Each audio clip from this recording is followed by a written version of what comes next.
Amidst this welter of fluctuating theoretical and political quarrels, the first round of the revisionist controversy fizzled out, Koski having demonstrated that at all events socialist theory was still in accordance both with Marx and with the facts. In this he was considerably helped by Marx's own ambiguities on the subject. Since the discussion of agriculture occurs in the unfinished third volume of Capital, different interpretations were possible, practically the only certainty being that Marx regarded capitalist farming as historically progressive in the short run, though ruinous in the longer perspective. He had even had a kind word for the smallholder, though the future was destined to belong to associated producers. From this no clear tactical prescriptions could be deduced, but in general the orthodox school drew the conclusion that it was hopeless to resist the process of capitalist concentration in agriculture, though its social consequences might be deplored. The political strategy suggested by Koski's analysis of the farm problem was essentially a long-range one.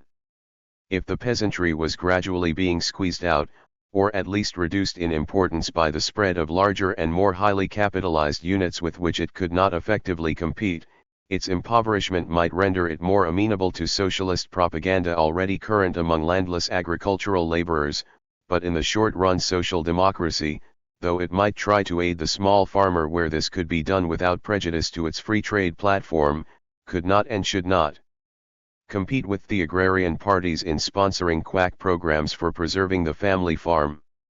This had been substantially the standpoint of Engels, and in maintaining the orthodox tradition Koski was able to quote statistics in support of his thesis, though his opponents did the same. The importance of the agrarian issue in German politics before 1914 was such that a controversy on this subject necessarily implied a series of political choices. But from a theoretical viewpoint there is little to be gained in analyzing the motives which induced the radical, or Marxist, majority within the party at the end of the 1890s to adhere to free trade policies. If social democracy wished to represent the interests of the urban consumer, it could not well adopt any other line. Marx had favored free trade because it revolutionized society and sharpened class antagonisms. At bottom this was also the standpoint of Koski, but it was no longer politic to say such things. Instead, tactical considerations were invoked to support resistance to the industrial and agrarian tariff policies sponsored by the imperial government. 1. Koski's subsequent involvement in the revisionist controversy had for its chief target Bernstein's attempt to offer a new interpretation of Marxist theory, and his polemical writings thus ranged over a fairly wide field. Special mention must be made, however, of his entry into the debate on economic crises. Aside from his edition of Marx's Theorie über den Mehrwert, his observations on the trade cycle represent his chief contribution to theoretical economics. They are of interest also because they can be viewed as an early attempt to formulate a Marxist view of the age of imperialism. Koski's intervention took the form of a review article entitled Krisentheorien in the theoretical organ of which he was editor, the Neue Zeit, the immediate occasion being Tegan Baranovsky's recently published studies on the theory and history of commercial crises in England. This was a product of the revisionist school, and in criticizing its relatively optimistic conclusions, Koski went beyond exegesis and committed himself to a definite view of the future. In substance he asserted that the Marxian theory of crises was not merely adequate, but was about to come more fully into its own. Cyclical depressions, so far from becoming milder, were tending to grow sharper and more prolonged. Moreover, there was ground for supposing that capitalism was not far from a stage of chronic stagnation which would intensify the class conflict. In Koski's opinion, such a state of affairs was already foreshadowed by the growing rivalry between the leading industrial nations, as each tried to secure a larger slice of a stagnant world market by means of protective tariffs, colonial expansion, and in the final analysis, war, Krisen, Krieg, catastrophe. This, in Koski's view, was the perspective of the near future, unless the working class conquered power just as so many other dreams have evaporated during the past few years, so the events of the coming years will dispel the dream which at present bemisses us that wars and catastrophes are things of the past, while there lies before us the level road of peaceful progress, one though written under the impact of the South African War and evidently influenced by contemporary radical criticism of imperialist policies too, this analysis can claim a certain originality. As a contribution to what was later to become known as the breakdown controversy, it does not perhaps rank very high, but the attempt to sketch a connection between structural changes in the economy and the growing bellicosity of the great powers was something new. At the very least, it gives Koski a claim to be regarded as the first Marxist theorist to have identified one of the problems of the post-liberal era. From here it was not a long way to Hilferding's analysis of finance capitalism, and ultimately to the political conclusions drawn by Lenin. If Koski was able on the whole to ward off revisionist attacks on what to him was the core of the Marxist position, economics and the class struggle, he was markedly less successful in the field of general theory. His historical studies, including a rather labored attempt to account in materialist terms for the origins of Christianity, are respectable but prosaic essays in applied sociology. Of greater relevance to the revisionist debate was his weakness in handling philosophical concepts. Ethik und materialistische Geschichtsauffassung, his most ambitious work in this field prior to the attempted Summa of 1927, displays all the characteristic failings of positivism. There is significance in the date. The book's publication came as the sequel to a lengthy polemic between Koski and the editors of the official party daily, whose expulsion from their editorial chairs in 1905, the year of the First Russian Revolution and of a hitherto unprecedented wave of militancy among the social democratic rank and file, was not unconnected with their advocacy of political and philosophical heresies. This was almost the last occasion on which the official party leadership, traditional Marxist orthodoxy as represented by Koski, and the emerging left wing around Rosa Luxemburg, presented a common front. Had Koski been able to clinch this tactical and organizational victory by an equally crushing blow in the theoretical field, his complacent belief that revisionism was finished would have been better founded. The facts spoke a different language. But before confronting this theme, it is advisable to broaden our range so as to take in the revisionist controversy as a whole. The issues it raised were of the most general nature, and insofar as the debate turned upon the critique of Marxist theory, its significance is not yet exhausted. 6. The revisionists. To understand what was involved in the great debate over Marxism which shook the European socialist movement around 1900, it must be borne in mind that the challenge came from inside the fold. Its chief protagonist had been a close collaborator of Engels, and those who shared his views were all in different degrees influenced by Marx. Many of them indeed continued to think of themselves as critical Marxists. Intermingled with this group, and sometimes difficult to distinguish from it, there were socialists stemming so to speak from an earlier geological stratum, of whom it would be true to say that they were less concerned with revising Marx than with adhering to their pre-Marxian view of things, which had suddenly become more respectable owing to the outbreak of dissension within the Marxist school. In the strict sense, revisionism was confined to areas where Marxism had become the official doctrine of the social democratic movement, principally Germany, Austria, and Russia. One cannot seriously speak of Marxism being dominant around 1900 beyond this region, though there were influential Marxists in the West European, British, and American socialist parties and sects of the period, and in consequence it is not really very helpful to contrast, for example, the Marxist Guest Day with the revisionist Jors. The latter, aside from being the dominant figure in the socialist movement of his country, was quite plainly the protagonist of an indigenous French socialism largely untouched by Germanic importations.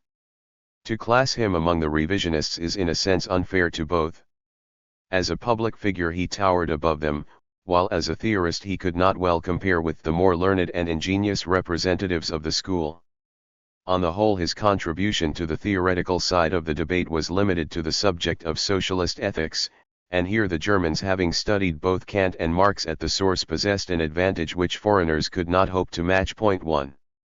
If the greatest representative of French socialism was, from the theoretical viewpoint, on the fringe of the discussion, the majority of West European socialists hardly figured in it at all.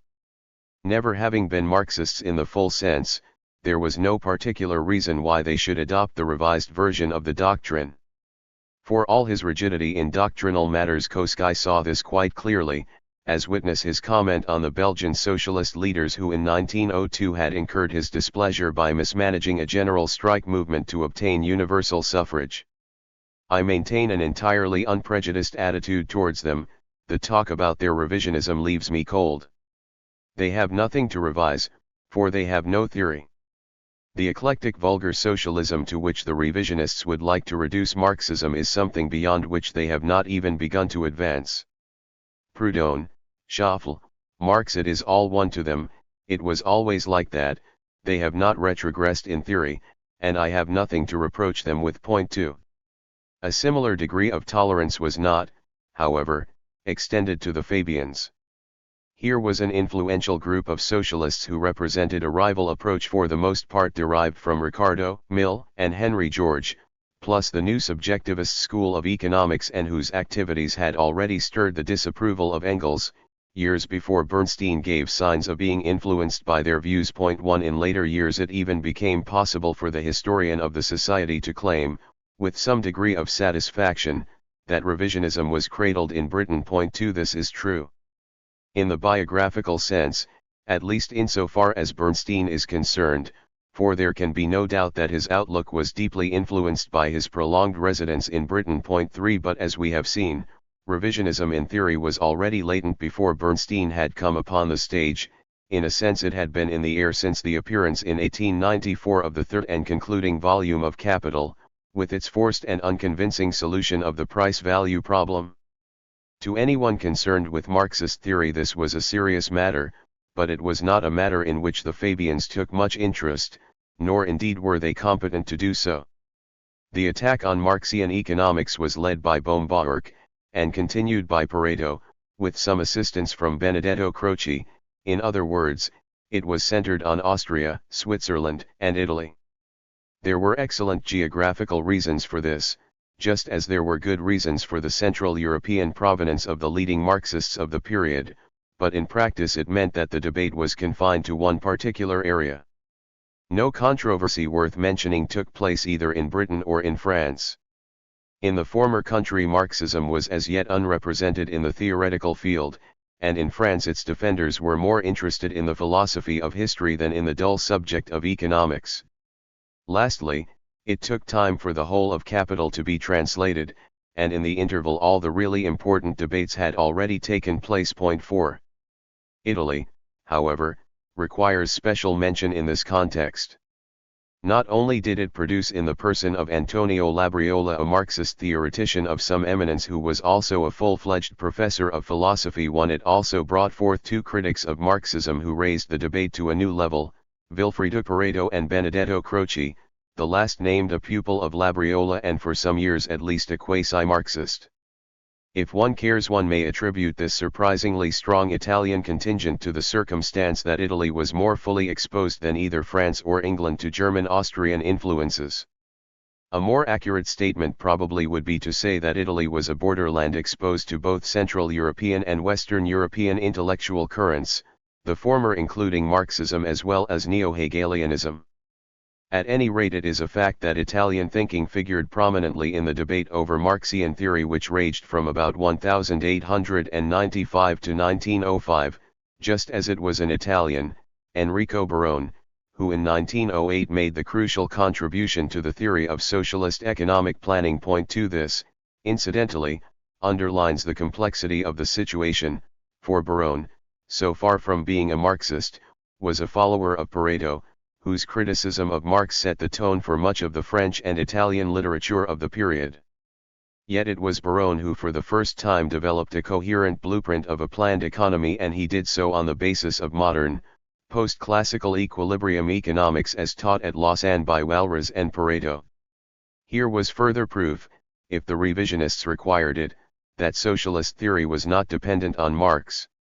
To conclude this brief note on the Italian contribution, Croce during the same period produced a critique of Marxian economics which laid due stress on the weaknesses of its value theory. 3. While his countryman Alfredo Poggi, another pupil of Labriola, intervened with some effect in the debate on Kantian and Marxian ethics. Point 4.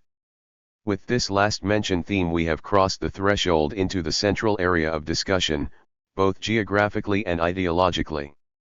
For obvious reasons the controversy over Marxism as an all-inclusive system was bound to pivot on Germany, though Austria-Hungary and Russia made important contributions. This does not mean that the level of debate was uniformly higher in Germany than in the neighboring areas, such was not the case. But Germany was the principal battlefield, both because it was the most important country in Europe, and because of the commanding position held by German socialism within the Second International. If this massive labor movement were to be disrupted or to shift its ground, the long-term consequences would be far-reaching. From our present vantage point this is evident enough. In 1900 the full implications of a split were still obscure, but the cleavage was already sharp and angry. There was an even more violent conflict in the emerging Russian social democratic movement, but it turned on different issues and must be considered separately. There were likewise interesting theoretical developments in Austria, but they did not quite fit the German pattern. The difference between Germany and Austria in this respect has its significance, and must be mentioned briefly before we take the plunge into our theme. In the strict sense there was no revisionist debate in Austria. This is the more remarkable since Vienna was one of the three great centers of the new economies, Lausanne and Cambridge being the other two, and consequently an ideal arena for ideological tournaments. The Austrian school of economics, as represented by Baumgartner, had in fact taken the field as early as 1896 with an assault on the third volume of Capital. 1 This became the starting point of a theoretical controversy which gave the fledgling Marxist school in Vienna a chance to display its talents in a series of lively encounters with the academic economists, who in addition to Baumgartner's other pupils included the youthful Joseph Schumpeter, but it did not give rise to a revisionist movement. In Vienna one was either a Marxist or an anti-Marxist, and in the latter case an adherent of liberal economics. Some of the Austro-Marxists diluted their general philosophy a little, so as to allow for all kinds of personal ingredients, from Kantian ethics to Freudian psychology, but they never relinquished their claim to be in the central tradition, and they never joined the German revisionists in their attempt to substitute an altogether different theoretical brew. It may be said that they merely wore their revisionism with a difference, but the difference was an important one. Vienna became a center of Marxian socialism and remained one even after 1918, when the majority of Central European Marxists went over to the Leninist faith. A somewhat different situation prevailed in Russia, or to be exact, in Petersburg and among the Russian emigrants in Western Europe. Here there were theorists of some eminence who joined the critics after going through a Marxist phase. Tugan Baranovsky has already been mentioned, Peter Struve, S.N. Bulgakov, and Nikolai Berdyaev cannot be ignored. But their example also shows how different the Russian situation was from the German. Of the four only Tugan Baranovsky was a genuine revisionist in the sense of trying to bring Marxist theory up to date. 1 For the others the critique of Marxism was merely a stage towards a fundamentally conservative position. Marxism to them was simply the extreme form of Western radicalism cum materialism, and their break with it signified a return to traditional, i.e., in the last resort Russian Orthodox, values.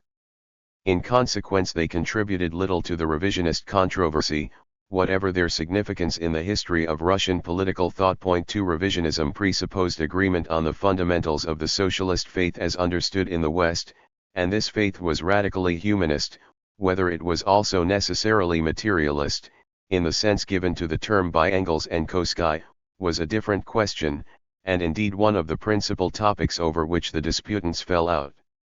After these preliminaries it is time to indicate more plainly what the great debate was about. Briefly, it concerned the adaptation of Marxism to the modern world of industrialism and democracy, as it presented itself in Western Europe and North America around 1900. This alone should serve to make it clear why Russia was on the fringe of the discussion, and why nearly all Russian socialists remained true to Marxist orthodoxy, however much they might differ over tactics. It also supplies a pointer to the phenomenon of Austro-Marxism which will be examined later in more detail. The modern world was certainly a tangible influence in pre-1914 Austria, but its impact was not such as to encourage the notion that a peaceful transition to modernity could be made which would leave the Habsburg Empire intact. In Germany, by contrast, the break with the past promised to be less violent, or at least so it seemed to the more hopeful spirits in the socialist movement before the First World War. This situation formed the background of revisionism. It does not explain it. The explanation, if there is one, lies in the tension which Marxism set up in the minds of people who had to adjust to a new situation, but did not wish to let go of certain fundamentals they had come to accept. None of the revisionists renounced socialism as an aim, though some came to adopt Bernstein's sceptical position, summed up in his rather unfortunate phrase, "The movement is everything, the goal nothing." This curious formulation hardly reflected its author's real attitude, since he remained active in promoting the goal to the day of his death, but it made a useful slogan and in particular gave satisfaction to all those notably in the growing trade union movement who did not seriously expect to see socialism realized in our time, but had all the more need for some assurance that their day-to-day activities were meaningful and important. 1. The name of the protagonist has now been invoked so often that it is necessary to fix some attention upon his views. This is not altogether easy, for Eduard Bernstein was almost as prolific a writer as Koskai, and the issues he stirred up were sufficiently numerous and complex to keep a generation of controversialists almost ceaselessly employed. Moreover, the debate gradually broadened to include such recondite subjects as the relation of Marxism to Darwinism, the possibility of constructing a socialist ethic on the basis of Kantian idealism, the relevance of Hegel's logic to the Marxian system, and similar topics. Although Bernstein became involved in all these issues, his contributions to the more strictly philosophical disputations were not rated very highly even by his friends, and in the end he withdrew from this part of the arena to concentrate on more immediate matters. It is probably no injustice to the memory of this remarkable man to say that his autodidactic training showed up more disadvantageously in his philosophical excursions than in his political and economic writings. As a political thinker he was at least the equal of his opponents, though his cast of mind was not really attuned to the German situation, while his economic and historical writings maintained a creditable standard. 2. He can also claim the merit of having maintained an unimpeachable stand in 1914-18, when he broke with the majority of his adherents to rejoin his old enemy Koskai in a principled opposition to his party's collaboration with the imperial government. Nonetheless, in the long run his reputation must rest upon his attempted revision of Marxism, and here a considered judgment is much more difficult to formulate. In part this is due to the extreme complexity of the issues involved in the revisionist debate. The topics Bernstein tried to tackle in his Voraussetzungen, as well as in his later writings, ranged from the most abstract and recondite to the simplest and most pressing, besides which his adherents raised a large number of side issues, not all of them theoretical. As time went on, the controversy over Marxist theory turned into a pragmatic dispute over tactics, and eventually it merged with a factional struggle for power. By 1910, when the theoretical debate was as good as over, Bernstein and his friends had gained the support of men notably among the trade union leaders and senior party officials who neither knew nor cared what the original disagreement had been about, but were quite clear that the quasi-Marxist orthodoxy of the party leadership was a brake on their instinctive reformism. Subsequent developments were to show that Bernstein was badly mistaken about the outlook of these supporters. Most of them were distinctly to the right of him, a circumstance which affected both their and his orientation during the war years. Some went so far as to subscribe to the entire program of German imperialism in 1914-18, thus offering a parallel to the Fabians, though in the German setting such tendencies necessarily had a more aggressively nationalist ring. The liberal-minded theorist who had originally started the revisionist movement was made to feel distinctly uncomfortable in this environment. 3. These confusions ultimately stemmed from a single circumstance of which Bernstein's critics never failed to remind him, that Germany differed from England. Although he frequently protested his awareness of this fact, Bernstein did give the impression of believing that a British form of development was not merely desirable, but possible, indeed quite probable so far as Germany was concerned, and that the Social Democrats could do much to promote it. His criteria of judgment in any case were derived from the West European situation, compared with which Imperial Germany was indisputably lagging. Point 2 Prior to 1918 the question was whether this gap could be bridged without revolution. Since today we know the answer, it is unnecessary to remark that on the political issue Bernstein proved mistaken. As against this, it is arguable that in the long perspective the type of democratic socialism he envisaged has stood the test, not merely in Western Europe but also in those parts of Germany which after 1945 were more or less willingly incorporated in Western Europe. This, however, is not exactly what the revisionists of 1900, or the reformists of 1910, had in mind when they looked forward to a Germany modelled on the Western pattern. At best their victory has been a partial and belated one. Two further points connected with the political side of the controversy must be got out of the way before we can turn to Bernstein's strictly theoretical contribution: protectionism and militarism. As has already been noted, the tariff was the central issue in the politics of Imperial Germany before 1914. On this matter the agrarian majority stood together under the leadership of its politically and economically strongest section, the East Albion landowners, who were also the effective rulers of the Prussian state and the Prussian army. If the social democratic program had consisted of nothing but a drastic free trade platform, it would already have spelled revolution so far as Prussia was concerned, and the Reich as a whole pivoted on Prussia. The fact that heavy industry had entered the protectionist solidarity bloc made it an ideal target for social democratic assaults, and this propaganda had no need to be socialist in order to be regarded as truly radical. Inasmuch as it menaced the economic foundations of the bloc of great landowners and great industrialists who ruled Germany, it was subversive by its very nature. When around 1900 the protectionist bloc turned imperialist as well, the conflict assumed an even sharper form, for social democratic resistance to the Reich government's policy of naval expansion and hostility to Britain now merged with its attack on the political foundations of Bismarck's empire.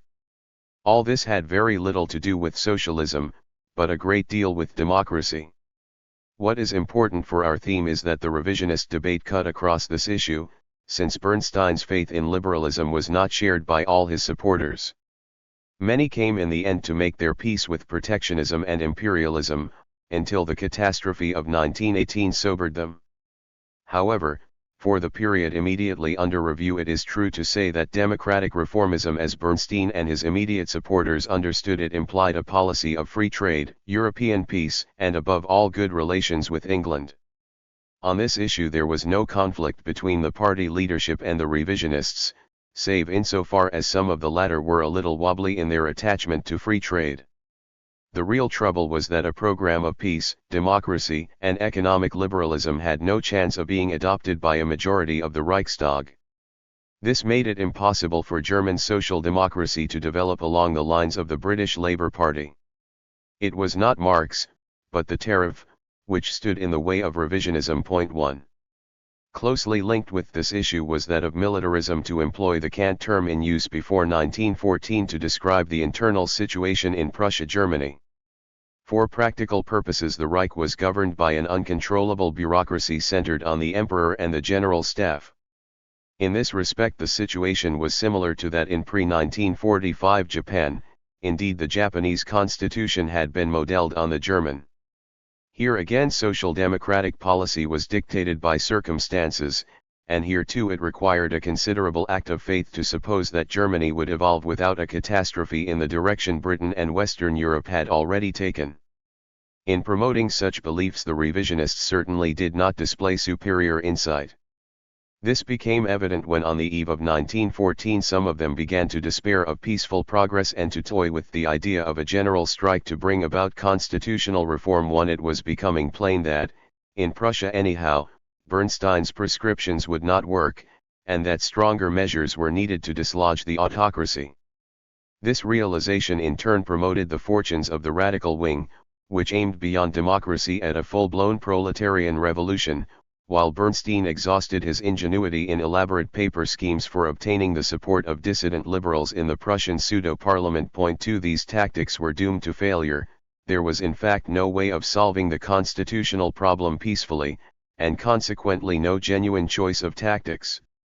It is humanly understandable that this realization was unpalatable to men who saw that war was coming and were driven frantic by the thought that in the race between militarism and democracy they were losing ground. But from our present vantage point it is plain enough that Bernstein and his friends were conducting a fight against hopeless odds. The ruling caste was determined not to permit a significant extension of democracy in Prussia and the Reich. Indeed, the mere threat of such a development was enough to help precipitate the crisis of 1914, which otherwise might have been postponed for another few years. Germany, in the eyes of the governing caste, depended for its safety on Prussia, and Prussia must stand and fall with its undemocratic constitution, which guaranteed the hegemony of the military aristocracy. Before Germany's rulers perforce relinquished this position to the rising democratic tide, they would hasten the inevitable European war while they still held control. All this was becoming plain even before 1914, so was the fact that what Germany needed was not a socialist but a democratic revolution. It was Bernstein's achievement to have perceived this before anyone else did, but to carry his party along with him, he and his friends would have had to operate in a different environment. After this lengthy digression, it is time to consider the substance of Bernstein's theoretical position. Briefly, it amounted to a repudiation of the analysis enshrined in the Erfurt program. Where Koskai in 1891 had envisaged a bleak future of mounting class tensions, increasing centralization of wealth, and for the proletariat and the submerging middle strata, the certainty of growing insecurity, misery, oppression, enslavement, debasement, exploitation. Bernstein in 1899 saw evidence of increasing order, security, tranquility, prosperity, and more equitable distribution of wealth. 2 Where the program held that Marx's pessimistic analysis of social development had been fully borne out by the facts, Bernstein found statistical evidence warmly contested by his critics that the middle classes were holding their own, while wage earners' incomes were rising. Capitalist concentration, in his view, was proceeding rather slowly, and small-scale enterprise continued to flourish alongside the industrial giants. Meanwhile, business cycles were tending to flatten out, social tensions were lessening, and ownership of property was becoming more widespread.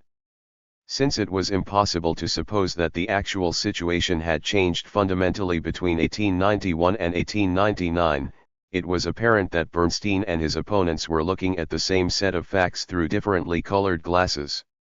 As in the dispute between Koskai and David over the stability of small-scale peasant farming, neither side managed to persuade the other that its reading of the situation was mistaken, though it is significant that after 1918 they moved much closer together. 3.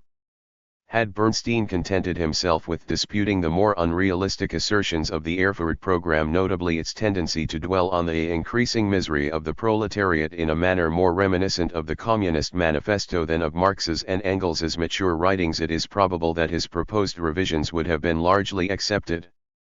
Unfortunately for the cause he was trying to promote, he linked these criticisms to a wholesale onslaught upon every aspect of the Marxian system, from its philosophy of history to its economic doctrine. Here he was clearly out of his depth and no match for the arguments of his opponents. Not that these counterattacks were uniformly successful, but they proceeded from a firmly held belief in the importance of theoretical coherence, while Bernstein gave the impression of being content with a good deal less. Thus, in criticizing Marx's value theory, whose shortcomings were indeed obvious, he made the artless suggestion that the truth might lie somewhere midway between the labor cost approach and the marginalist stress on utility. 1 This kind of eclecticism had other effects besides driving Koskai to despair. It showed that Bernstein did not really have much of a head for theory, or at any rate that he did not greatly care for theoretical consistency. There were other blunders of the same kind. Example, his unfortunate attempt to correct the one-sidedness of the materialist conception of history, or his well-meant but singularly naive remarks on the nefarious influence of Hegel. In all these respects he was aiming at something important, a doctrine more inclusive and less rigid than the system constructed by Engels and Koskai, but the inadequacy of his thinking was painfully evident, not least to the abler among his supporters. These included men professionally versed in philosophy who were understandably alarmed by Bernstein's amateurish incursions into their field. A brief account of these revisionists in philosophy may help to set the subject in perspective. The first thing to be noted is that almost all the writers in question were Germans, and that most of them had been influenced by the Neo-Kantian revival which got underway in the 1870s. This was partly a reaction to the vulgar materialism of the natural scientists. In part it represented an attempt to restore unity and cohesion to the liberal worldview, as originally formulated before the great eruption of positivism and scientism in the 1850s and 1860s. Being a German movement, Neo-Kantianism was naturally dominated by university professors, and at its peak it more or less monopolized the official teaching of philosophy in Germany. Its leading figures, and those who followed in their wake, had in common a belief that the urgently necessary integration of philosophy and science could be effected by reviving those elements of critical thinking which were independent of Kant's purely personal and thus historically outmoded notions on metaphysical and ethical subjects, example his half-hearted concessions to the theological world picture, his modified authoritarianism in politics, and so on. The school, in short, was neoliberal as well as neo-Kantian and, insofar as it was neoliberal, critical of the existing state of affairs. It was in particular hostile to every form of authoritarianism in politics or morals. Politically, its influence found expression after 1900 in the increasingly violent attacks which Max Weber, an influential adherent, though not strictly speaking a member of the school, directed against the institutions and the government of Imperial Germany. Mention of Weber, however, also indicates the limits beyond which this privileged and as it were licensed opposition could not be expected to pass. For Weber, though critical of the regime, was unrepentantly national liberal and imperialist. Insofar as it had political implications, the school ranged from moderate liberalism to moderate socialism. The extremes were excluded. At first sight there seems to be no obvious reason why an academic revival of Kant's philosophy, or rather of his methodology, for the Neo-Kantians rated method above system, should have stirred political echoes. The key to the riddle lies in Germany's incomplete and indeed precarious evolution as a national organism. The Reich had been put together by Bismarck in a manner which left a good many important problems unsolved. In particular, the conservative-liberal compromise of 1866–78 had failed to settle the question whether Germany was to evolve along Western lines or retain its famous uniqueness, the source of so much nationalist fervor. Corresponding to this political uncertainty there was a spiritual vacuum which attracted socialist criticism on the left and Nietzschean tendencies on the right, while liberalism was increasingly reduced to the status of an academic creed. Although this situation had parallels elsewhere in Europe, there were in Germany's case special aggravating features which were to become more marked in 1914, and disastrously evident in 1933–9. In the perspective of history, the Neo-Kantian movement can be seen as an unavailing attempt to stiffen the backbone of German liberalism by making it less dependent on the uncertain market values of science, modernity, progress, and other fashionable deities. Not that the Neo-Kantians were indifferent to empiricism and the natural sciences, they merely felt that something tougher and more coherent was needed to hold the cultural fabric together. It was this conviction, together with growing skepticism as to the permanence of liberal economics, which caused some of them as early as the 1860s to take a sympathetic interest in socialism. 1. By the 1890s the process was sufficiently advanced to make it possible for leading Neo-Kantians who were also full-fledged university professors to draw radical conclusions from Kant's ethics, and even to suggest a thoroughgoing synthesis of socialism and philosophical idealism. 2. This was about as far as any holder of a university chair in Imperial Germany could venture, Marxism being officially taboo and anyhow incompatible with Kantian idealism, to judge from Engels's pronouncements on the subject. The final and decisive step was taken when a fusion of Kantian ethics and Marxian politics was proposed by writers who were active social democrats and thus outside the official fold. With the appearance of this group, principally L. Waldmann, F. Staudinger, K. Forlander, C. Schmidt and K. Eisner, the issue ceased to be academic and became political.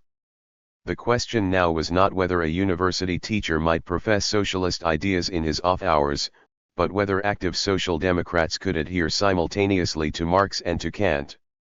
Needless to say, Koski and Bernstein held different views on this subject. But the matter was not simple, for neo-Kantian tendencies cropped up in the most unexpected places. So prominent a representative of Marxism as the veteran leader of Austrian social democracy, Victor Adler, had suggested as early as 1895 in an obituary article on Engels, of all places, that Kant's philosophy was compatible with Marx's sociology and might even be substituted for the materialist worldview without doing damage to the substance of Marxism. 1.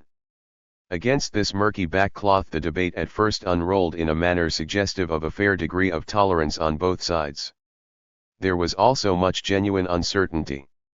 Not all the neo-Kantians were supporters of Bernstein, and vice versa.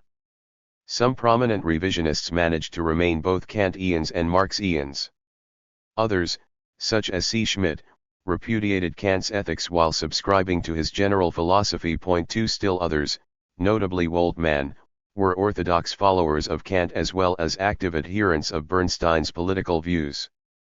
Bernstein himself contributed a stream of essays and reviews, starting in the late 90s and culminating in 1901, in which he gradually shed his reservations and explicitly affirmed a Kantian standpoint, though his critics threw doubt on his understanding of Kant's method. The opposing camp likewise was at first far from united. Its principal representatives Koski, F. Mehring, H. Kuhnau shared an invincible distaste for philosophical idealism in general, and Kantian moralism in particular, but beyond that they had little in common. How confused the situation was can be seen from the fact that at one stage Koski deputed the well-known neo-Kantian F. Staudinger to refute Bernstein's philosophical heresies. 3.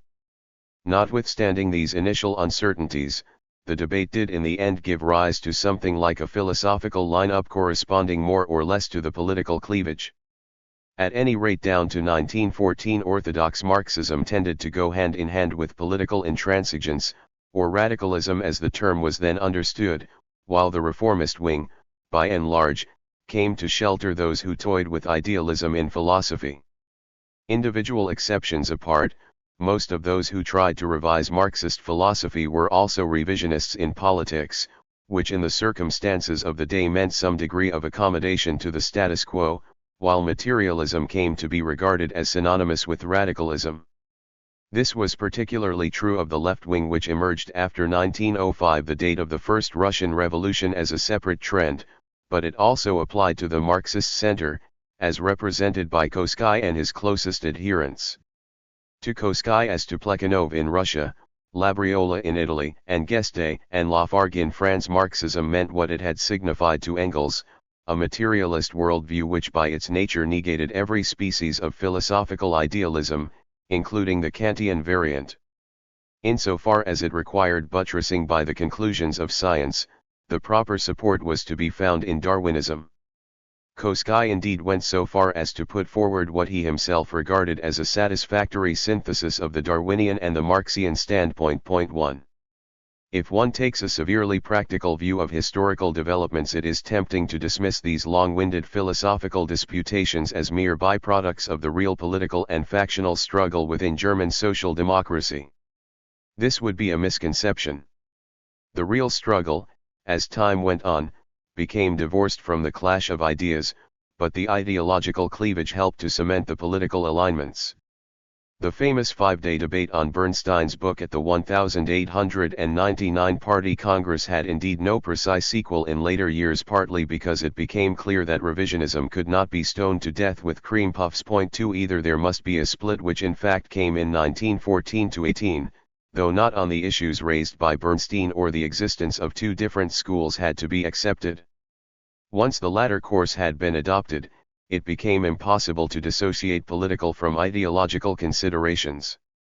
Thus the expulsion of K. Eisner and his colleagues from the editorship of the party's principal daily paper in 1905 was as much connected with Eisner's attachment to Kantian ethics as with his lack of enthusiasm for the idea of political strikes on the Russian model. 1 Of course, if one happens to believe that practical politics should be strictly separated from mere ideas, all this must seem very odd, not to say absurd. But then German social democracy around the turn of the century was more than a political movement. Or perhaps one ought to say that its political faith involved ethics as well as economics. At any rate, the question whether or not socialism implied a new approach to morals did not seem to the participants to be wholly divorced from more practical and urgent matters.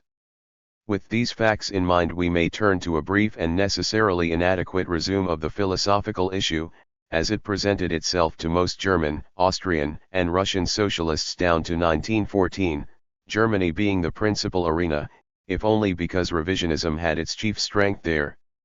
The first point to be noted is that Bernstein's revision, and Koskai's seemingly orthodox interpretation, of Marxism had at least one thing in common: both were equally far removed from the Hegelian origins of Marx's own thought, with the difference that Koskai was nonetheless at pains to acknowledge the importance of Hegel's philosophy, while Bernstein frankly avowed his distaste for it. Point 2. Like the great majority of contemporary Democrats, both men held an evolutionary view of historical progress. Again, in common with the dominant outlook of the age, their understanding of historical method was colored by their somewhat uncritical acceptance of the theoretical model employed by the natural sciences. But whereas Koskai, in conformity with Engels, and under the impulsion of his own lifelong preoccupation with Darwin, conceived history as subject to immutable laws, and socialism as the determined goal of this process, Bernstein increasingly shifted the emphasis from causal determination to freedom. Historical necessity, in his view, was gradually giving way to conscious control. Men were even now increasingly able to determine their circumstances in accordance with their desires. Indeed, the existence of socialist strivings was proof of this. Paradoxically, Bernstein maintained that the goal was desirable just because it was not inevitable. Socialism represented something that ought to be, or a movement towards something that ought to be. In this sense, it could even be described as utopian. And since it was the realization of an ideal, its aims could not be deduced from either science or history. They were autonomous and carried their own justification. Point 1. This attempted solution satisfied no one. The orthodox were frankly outraged or contemptuous. As they saw it, Bernstein had simply reverted to the pre-Marxian standpoint. Nor were his supporters altogether pleased with his intervention. In particular, his alarmingly vague definition of science caused the stricter neo-Kantians to regard him as a well-intentioned amateur. Nonetheless, there was no denying that he had made a breach in the orthodox position. For the first time, a prominent social democrat had renounced the entire corpus of doctrine bequeathed by Marx and Engels. If socialism was not the essential precondition of conscious control, if freedom was already operative, in the sense that men were called upon to determine now what sort of social organization they wanted, then the Marxian distinction between human prehistory and genuinely human history went by the board. Bernstein's critique of Marx amounted to saying that the freedom available to men under present-day conditions was already sufficient to enable them to decide their future. If he was right, the gradual establishment of socialism signified no more than a broadening of the area of freedom already attained under liberal democracy. This, of course, was precisely what Mill had believed to be true, and it was precisely what Marx had regarded as nonsense. On this issue no compromise was possible. The obverse of this coin was the revisionist assault on what the radicals called historical necessity. To Engels as to Koskai, Plekhanov, Labriola, Mering, Luxemburg, and the orthodox school in general, historical materialism was both the guarantor of the eventual leap from necessity to freedom, and the foundation of the view that bourgeois society was altogether subject to the rule of necessity. The iron laws of development were laws precisely because society had no real control over the economic mechanism. If their operation did not literally spell increasing misery on this point, Koskai at least was prepared to make concessions. It certainly excluded the notion of introducing fresh determinants of the kind envisaged by Bernstein and his friends. Hence it was unrealistic to advocate a piecemeal substitution of socialist for capitalist dynamics. Irrespective of political circumstances obviously different in Germany from the situation in other countries, it was false in principle to assert that the transition to socialism involved no more than an extension of reformist trends already in evidence, example labor legislation, trade unionism, cooperation, collective bargaining, governmental regulation of the economy, etc. Such tendencies towards a more highly regulated form of society did not alter the basic laws of development described by Marx. They might have the effect of easing the transition, but the break would nonetheless be drastic and fundamental. Gradual change was a fantasy. Socialism, whether or not introduced peacefully by legislation, represented both a new class interest and aspect neglected by the revisionists and an altogether new mode of social organization. It was not, as Bernstein had suggested, the continuation of liberalism's incomplete work of human emancipation, but rather a new stage in history, and consequently among other things the precondition of a new ethic and a new manner of viewing the world. These conclusions were tentatively set out by Koski in his polemic against revisionism, in which he also defended himself with some success against the reproach of advocating astronomical fatalism and elaborated on the quasi-philosophical disputes which grew out of the original quarrel.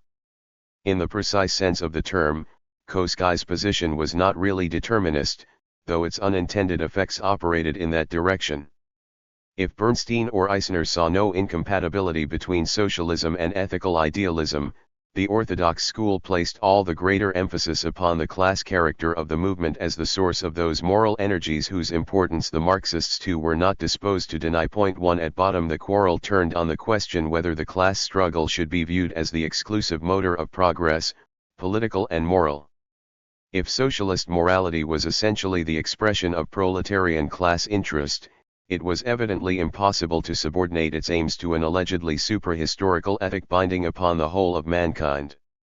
Such an ethic could be expected to evolve if at all only after the existing society had been left behind.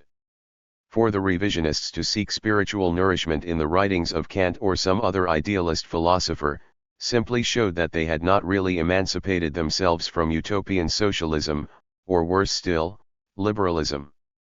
Yet the Marxists did not deny that moral impulses were present in the attempt to transform society.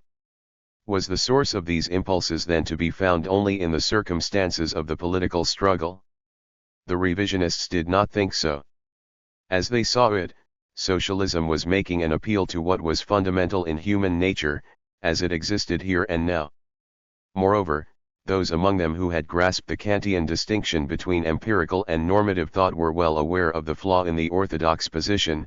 Science, in the positivist meaning of the term, might show socialism to be inevitable, but could not make it seem morally superior, or explain why anyone should trouble to hasten the process. If Marxism was scientific in this descriptive sense, then it fairly cried out for a normative philosophy to complement its analysis of the facts. In trying to meet these objections, the orthodox school was handicapped by what it regarded as its trump card, the determinist conception of history. For if Marxism was taken to imply that the logic of history was that of a causal process, there was no room for the notion that history might be propelled by human volition directed to the attainment of some final goal.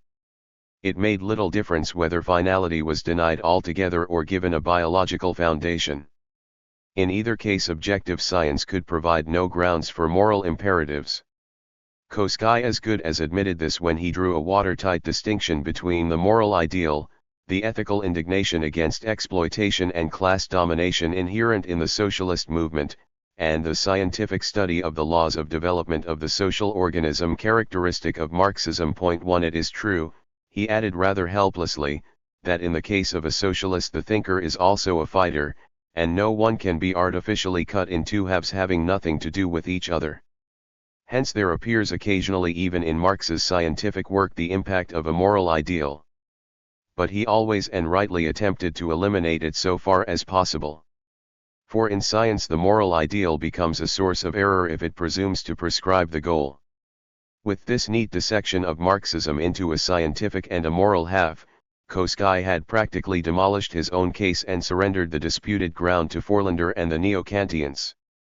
For if Marxist theory was the study of objective facts, including such alleged facts as the grounding of history in biological evolution, which Koski regarded as proved, then it clearly required a normative philosophy of values to complement it, which was precisely what the Neo-Kantians were trying to explain to their bewildered and slightly resentful opponents. The intellectual superiority of the revisionist school in this controversy was indeed so marked as to drive the opposing side back upon a somewhat Philistine hostility to philosophy as such. So typical a representative of orthodoxy as F. Mering characteristically mentioned indifference to philosophical brainweaving among the preconditions of Marx's and Engels's immortal achievements. 1. It is thus apparent that the revisionist controversy cannot be understood without reference to philosophical issues of the most general kind. For a debate which had originally begun with a pragmatic dispute over political tactics, this may seem a queer ending, attributable in part perhaps to the intellectual climate of pre-1914 Germany. There is something in this explanation, but not much. It would be truer to say that the nature of the confrontation was inherent in the character of social democracy as a movement which in however diluted a fashion represented the Marxian union of theory and practice. The political attitude of the leading revisionists had general implications because Marxism implied a new worldview. As such, it necessarily collided not merely with official religion and the established churches, but with liberalism as well. At the same time, its ideology was itself in part derived from the classical philosophy, which was also the basic inspiration of the liberal creed. When the revisionists cast around for a new theoretical foundation, they were in fact promoting that political alliance of organized labor with liberalism which the Fabians actually helped to achieve in contemporary England, and which Germany was destined to miss. Material circumstances proved decisive, but the ideological conflict was not meaningless. So far from being a mere epiphenomenon of the real struggle, it was a vital part of it. The consequent failure of German social democracy to win over a sizable part of the educated middle class, in particular its inability to conquer the universities, was to prove fatal to the Weimar Republic. These issues were already involved in the controversy of 1895 to 1905, though the participants could hardly be expected to realize it. At the theoretical level, the long-drawn dispute between orthodoxy and revisionism resulted in a stalemate. This situation was especially marked in the philosophical field, where the contestants in the end came to identify their respective positions with the materialist evolutionism expounded by Koskai, as an alternative to the neo-Kantian ethical idealism of the revisionist school. Here the deadlock was complete. After what has been said in an earlier chapter, it is scarcely necessary to remark that this cleavage had its intellectual source in the interpretation given to Marxism by Engels.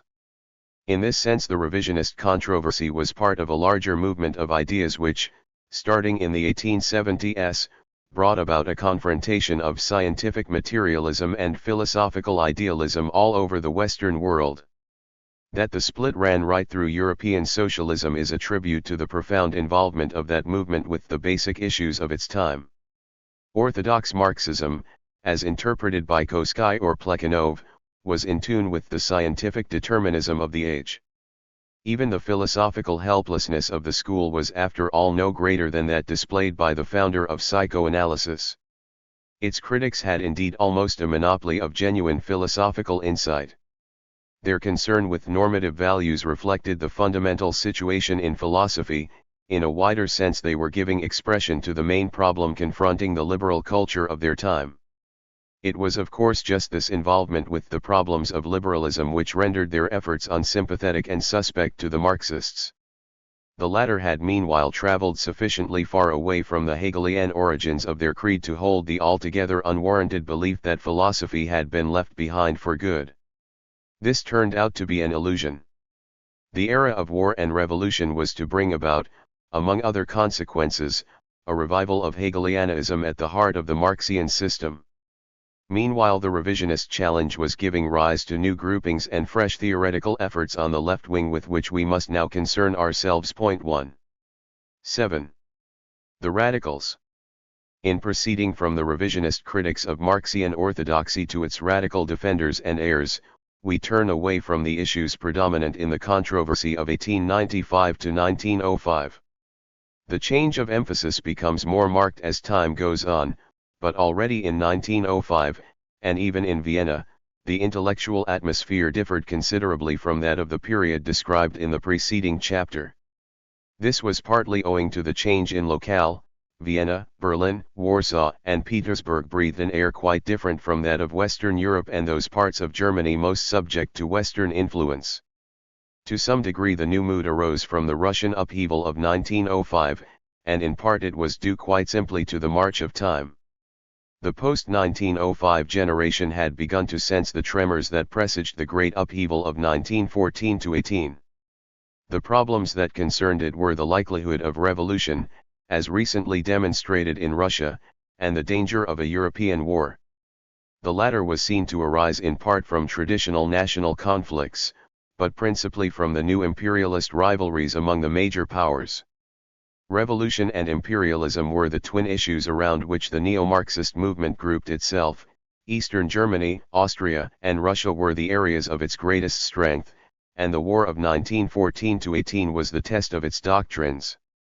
Beyond Central and Eastern Europe the new school at first could count on scattered support only from the more radical syndicalists, who for different reasons were becoming critical of reformist socialism. On the eve of 1914 Marxist radicalism was still for the most part an East European phenomenon.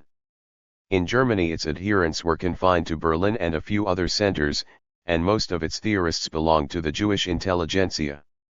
This alone was enough to cut them off from the masses, though it did not diminish their influence among the minority of active militants who propagated the new doctrine. The radicals were Marxists who had gone through the revisionist controversy and come out at the other end not merely unshaken in their faith, but more determined than ever to salvage the revolutionary core of Marxism from the temporary accretions of political reformism. Most of them were born between 1870 and 1880, and they thus represented a new generation as well as a new viewpoint. This is important because it helps to account for the difference in outlook noticeable as between the old guard of Marxian orthodoxy Koskai, Mehring, Victor Adler, Axelrod, Plekhanov and the neo-Marxists. What distinguished Rudolf Hilferding, Otto Bauer, Rosa Luxemburg, Martov, Lenin, Trotsky, and Radek, from the older generation was first of all the fact that they had to cope with a new set of problems. That they eventually fell out among themselves, and thus gave rise to rival and violently opposed political currents, is another matter. Prior to 1914-18 they had much in common, and their bitter disputes over tactics and doctrine occurred against the background of certain assumptions foreign to most West European socialists, including some who regarded themselves as Marxists. The most important of these assumptions was the belief that Eastern Europe, if not Europe as a whole, stood on the eve of an earthquake which would shortly make an end of all talk about peaceful progress. For purposes of historical comparison, four different and contrasting elements composing the generation of 1905 can be distinguished: the Austro-Marxists, with Vienna as their natural center, the German-Polish group around K. Liebknecht, R. Luxemburg, L. Jogi Ces, A. L. Parvus, and K. Radek, the Menshevik group, of which Trotsky was de facto a member, and the Bolsheviks around Lenin. All four were involved, though in varying degrees, in the upheaval of 1905-6 which heralded the greater cataclysm of 1917-18, and the effect was to give them a common orientation, at least to the extent of making them aware that the political fortunes of Germany, Austria-Hungary, and Russia, were linked together. This was something Bernstein and his friends never grasped until it was too late, whereas among the older generation Koskai and Victor Adler had seen it quite clearly. Though politically more moderate than the rival Russian and German-Polish factions, Kostkai's Austrian pupils inherited his conviction that Eastern Europe was about to enter a revolutionary era, and Vienna thus became a center of political radicalism as well as theoretical Marxism. In this respect it differed from Berlin, where left-wing socialism was a fringe phenomenon confined to intellectuals and a minority of radicalized workers. This state of affairs reflected an important distinction between Germany, now about to make its first bid for European hegemony, and Austria-Hungary, which was visibly falling to pieces already before 1914. In the capital of Imperial Germany, then at the height of its power, even socialists might think that a revolutionary cataclysm could be avoided. In Vienna such illusions were more difficult to sustain. Here even the most moderate and gradualist of Austrian social democrats could not help noticing that the Habsburg structure had become shaky. Since the neo-Marxist group in Vienna was the oldest of the four, and the one furthest to the right in politics, it is convenient to begin with its leaders. Karl Renner, Rudolf Hilferding, Otto Bauer, Friedrich Adler, and Max Adler, are commonly regarded as the principal representatives of the Austro-Marxist school. Of the five, Renner was the senior in years and experience, and the most sympathetic to gradualism.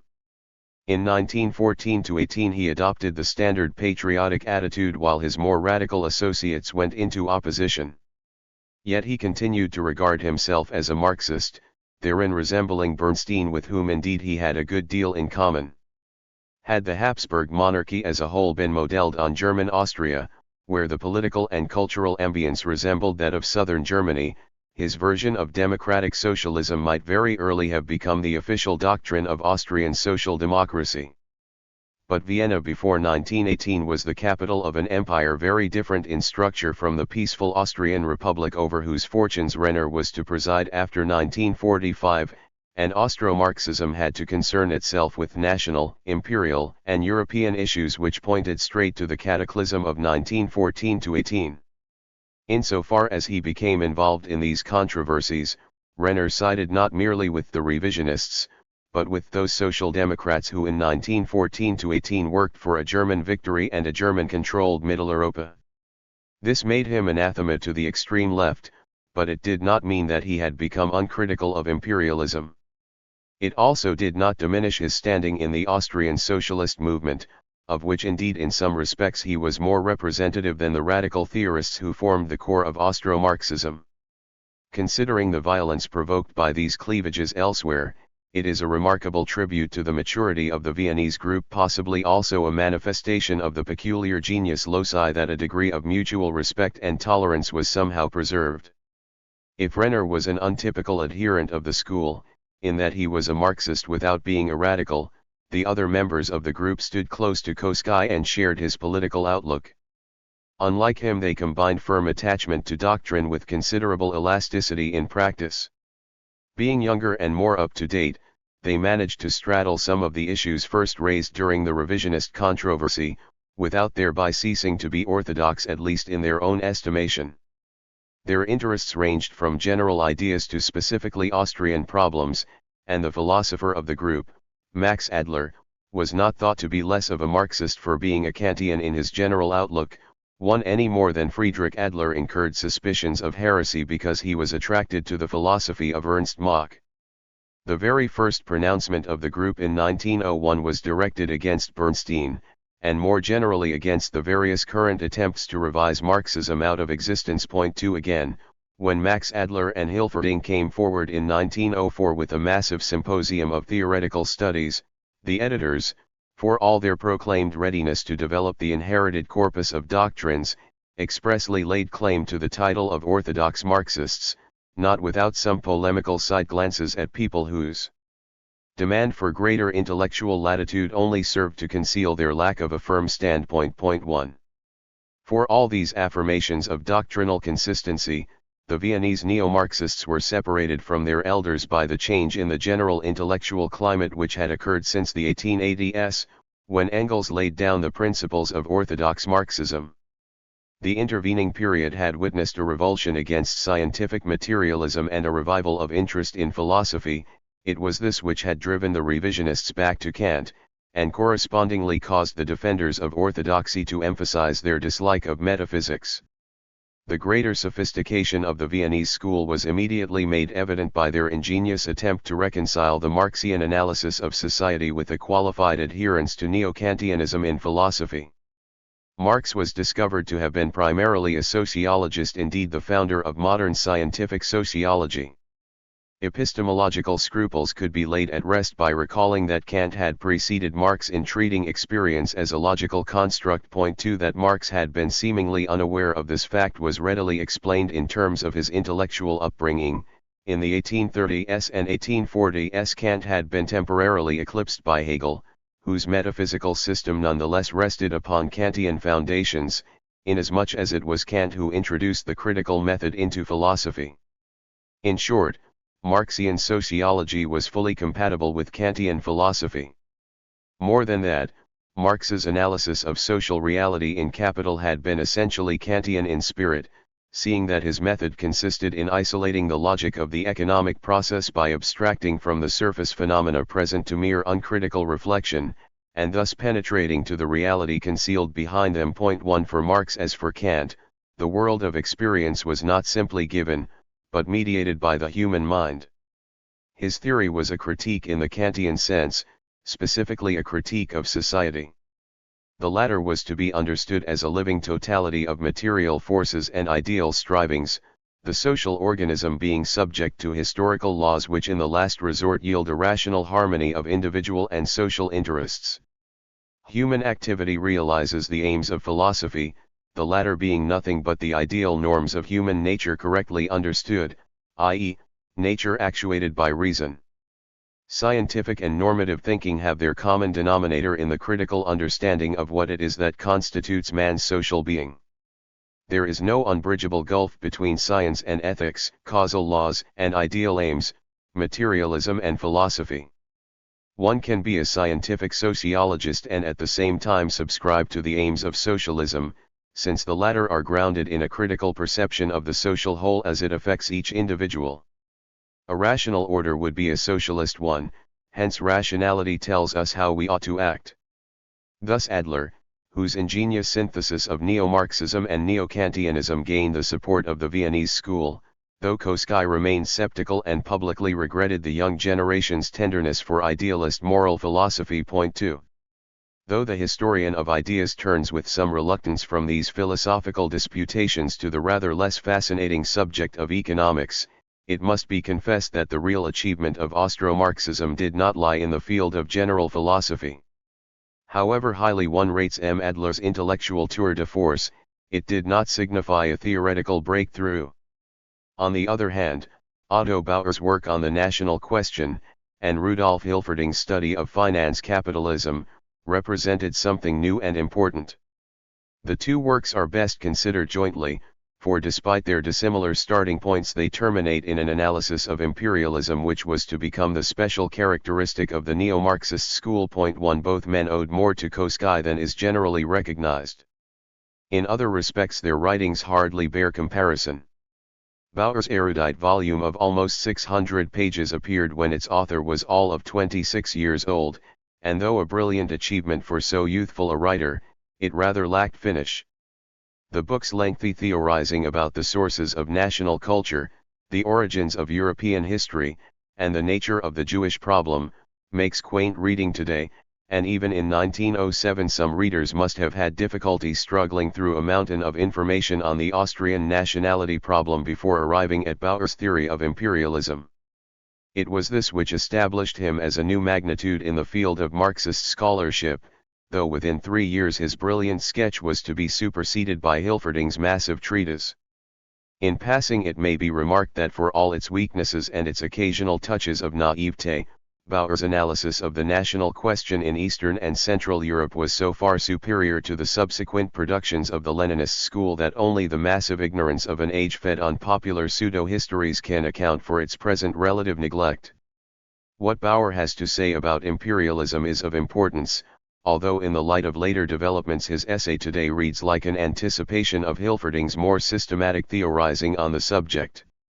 His starting point is the growth of global rivalries and the consequent relative shrinkage of interest in purely European affairs. 2 The question he raises is why the great powers increasingly tend to place their foreign and military policies in the service of expansion to the less developed regions of the globe, and the explanation he suggests is that the periodic cyclical depressions characteristic of capitalism accentuate the urge of capital to secure guaranteed spheres of influence in pre-industrial countries, where investment opportunities are better and profit rates higher.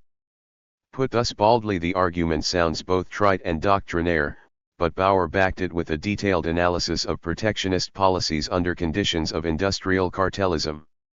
He thus helped to popularize a thesis which has now become familiar, but was far from being widely accepted in the first decade of the century. 1 Moreover, he did not content himself with stating the obvious, namely that protectionism makes it possible for capitalist industries to dump their products abroad. He also stressed that free trading England was the chief victim of the protectionist policies adopted by other nations, notably Germany and the United States. 2 At the same time he closed the circle of his own argument, which had started from a description of the nation-forming process, by suggesting that imperialism was making an end of nationalism in the older liberal cosmopolitan sense of the term. 3. Some of Bauer's theses were not strictly related to his views on protection, but rather derived, in a somewhat doctrinaire fashion, from the Marxian value concept. From this he deduced that in any exchange between industrialist and backward areas, even under complete free trade and in the absence of political control, surplus value is pumped out of the latter into the former, because the higher organic composition of capital under advanced technological conditions means that surplus profit accrues in a proportion favoring the capitalists of the more industrial region, at the expense of those with whom they trade. 4 This argument had the interesting, though possibly unintended, consequence of suggesting that imperialism was primarily a relationship between industrial and agricultural countries, the former supplementing their normal trade profits by subjugating the latter. It would seem that Bauer adopted this notion from Koskai, who first formulated it in 1901 and then elaborated it in 1914, much to the indignation of Lenin, to whom it was proof of Koskai's unwillingness to regard imperialism as a necessary outcrop of monopolistic capitalism. 5 If one takes Bauer's somewhat confused presentation of the subject as a whole, the stress of his argument would seem to lie on the idea that capitalist expansion leads to imperialist annexation because under modern conditions the strongest concentrations of capital, the capitalist industries and their allies, the banks, require guaranteed markets and politically controlled fields of investment from which foreign competitors are excluded. His attitude towards this development was somewhat ambiguous and even left room for the suggestion that the whole process is economically progressive, in that it equalizes profit rates and helps to establish a global economy. What was effected by the establishment of an ordered system of courts and administration within the European countries, is now being accomplished everywhere by modern militarism and marinism. The navies of the European powers are, so to speak, the world police, which everywhere establishes the requisite legal conditions for the investment of European capital. He even conceded that the workers might profit from protectionism and expansionism, at any rate in their capacity as producers, though on balance the adverse effects of cartels and tariffs were harmful to their interests as consumers. 2 From this it followed for Bauer that the working class would tend to adopt an attitude of sober financial accounting in judging the promised fruits of imperial expansion. It desires to establish in each case whether the favorable results of imperialism are worth the sacrifice. 3 It is only when the political consequences of imperialism, mounting armaments, weakening of parliamentary control, spread of authoritarian attitudes at home come into play that this systematic distrust changes into open hostility on the part of the class-conscious workers. Hence, social democracy and imperialism are incompatible, the more so since imperialism clearly heightens the danger of war, while at the same time it undermines democracy at home. It will be seen that Bauer takes some time to arrive at this conclusion, which in the end rests upon non-economic considerations, chiefly motivated in his case by the conviction that social democracy safeguarded the long-term aspirations of labor by transcending its narrower short-term economic interests. Though impeccable in logic, such a conclusion could hardly have been stated in these terms without giving rise to some rather awkward questions. For if labor's long-term and short-term interests were not identical, but required to be harmonized by a party which yet regarded itself as the expression of proletarian class interest, it was at least conceivable that a situation might arise in which people would prefer to follow a rival movement which promised them more immediate satisfactions, at the expense of conquered races and in the name of National Socialism. It was to be Bauer's misfortune that in the 1930s such a situation did in fact arise, and that his party proved helpless to meet it. 1. For all its ingeniousness, Bauer's cursory sketch of the subject was hardly more than a harbinger of later systematic studies. The task of underpinning the embryonic theory of imperialism suggested in the writings of Koskai fell to another member of the Viennese group who had the advantage of being a trained economist. In 1910 Rudolf Hilferding came forward with a massive treatise whose very title, Das Finanzkapital, proclaimed its author's belief that the time had come to bring Marx up to date. Subtitled A Study on the Most Recent Development of Capitalism, Hilferding's work at once established its author as the leading authority in the field of neo-Marxian economics, and for good measure enabled every contemporary socialist to relate the theory of imperialism to the analysis of monopoly and protection. This was something the academic economists had failed to see, economic sociology not being their strong point. It was left to the neo-Marxians to describe the functional change in protectionism which enabled capitalist or trustified industries to turn tariffs to their advantage, while at the same time engaging in a policy of price dumping and intensified capital export abroad. 1. Hilferding's argument in this part of his work, for he also goes at great length into other subjects, example monetary management and the theory of banking, may be summarized as follows.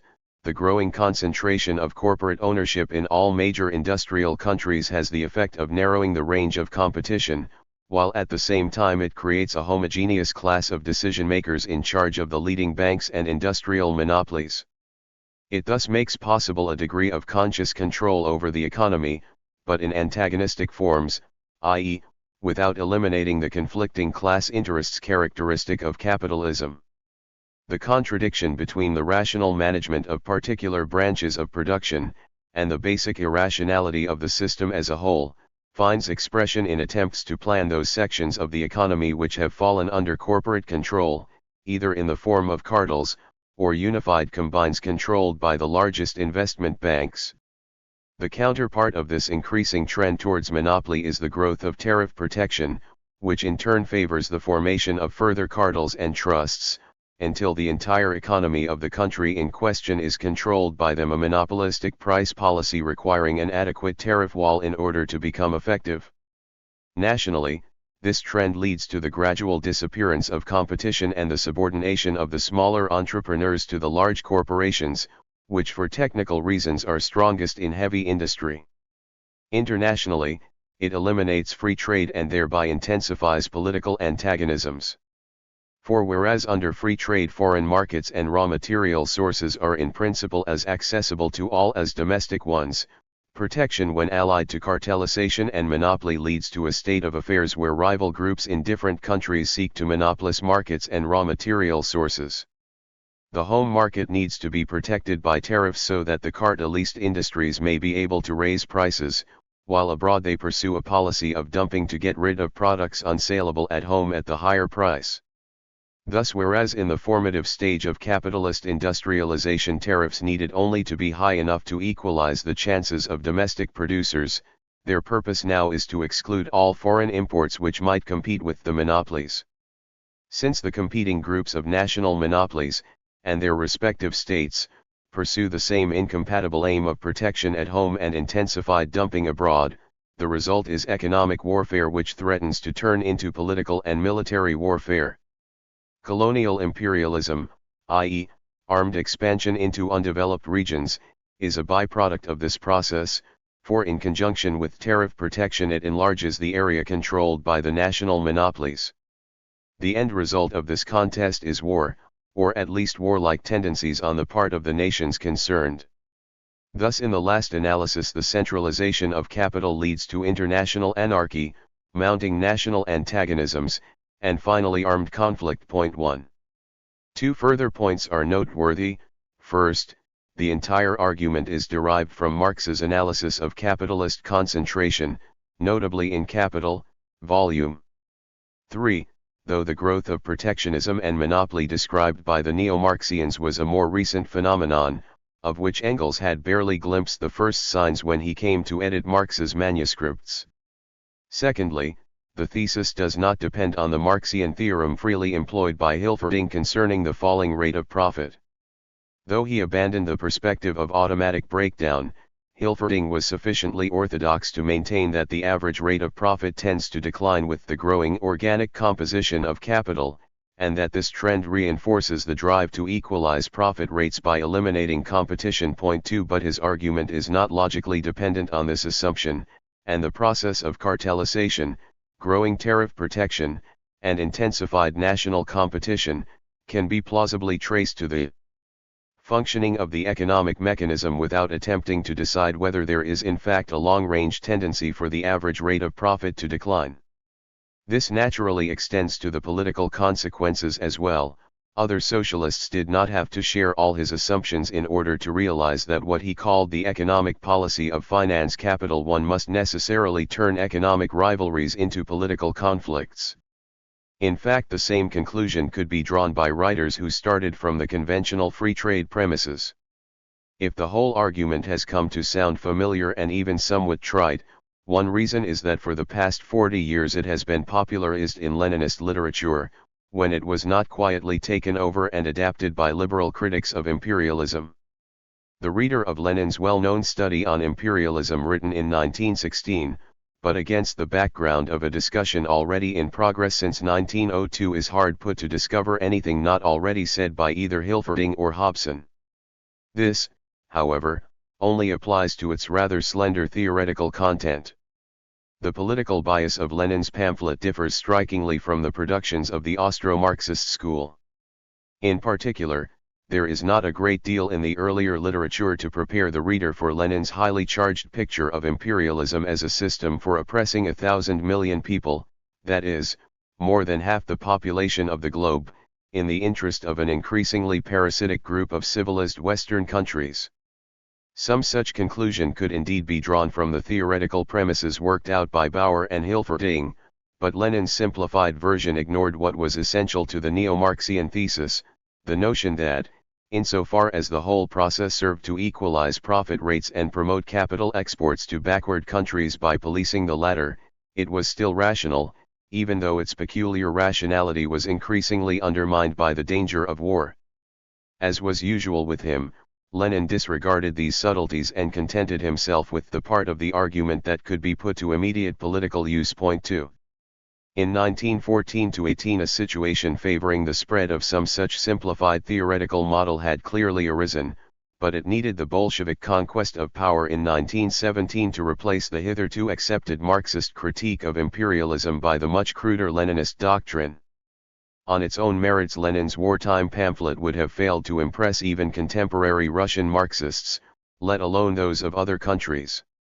After 1917, intellectual considerations increasingly gave place to political and propagandist criteria.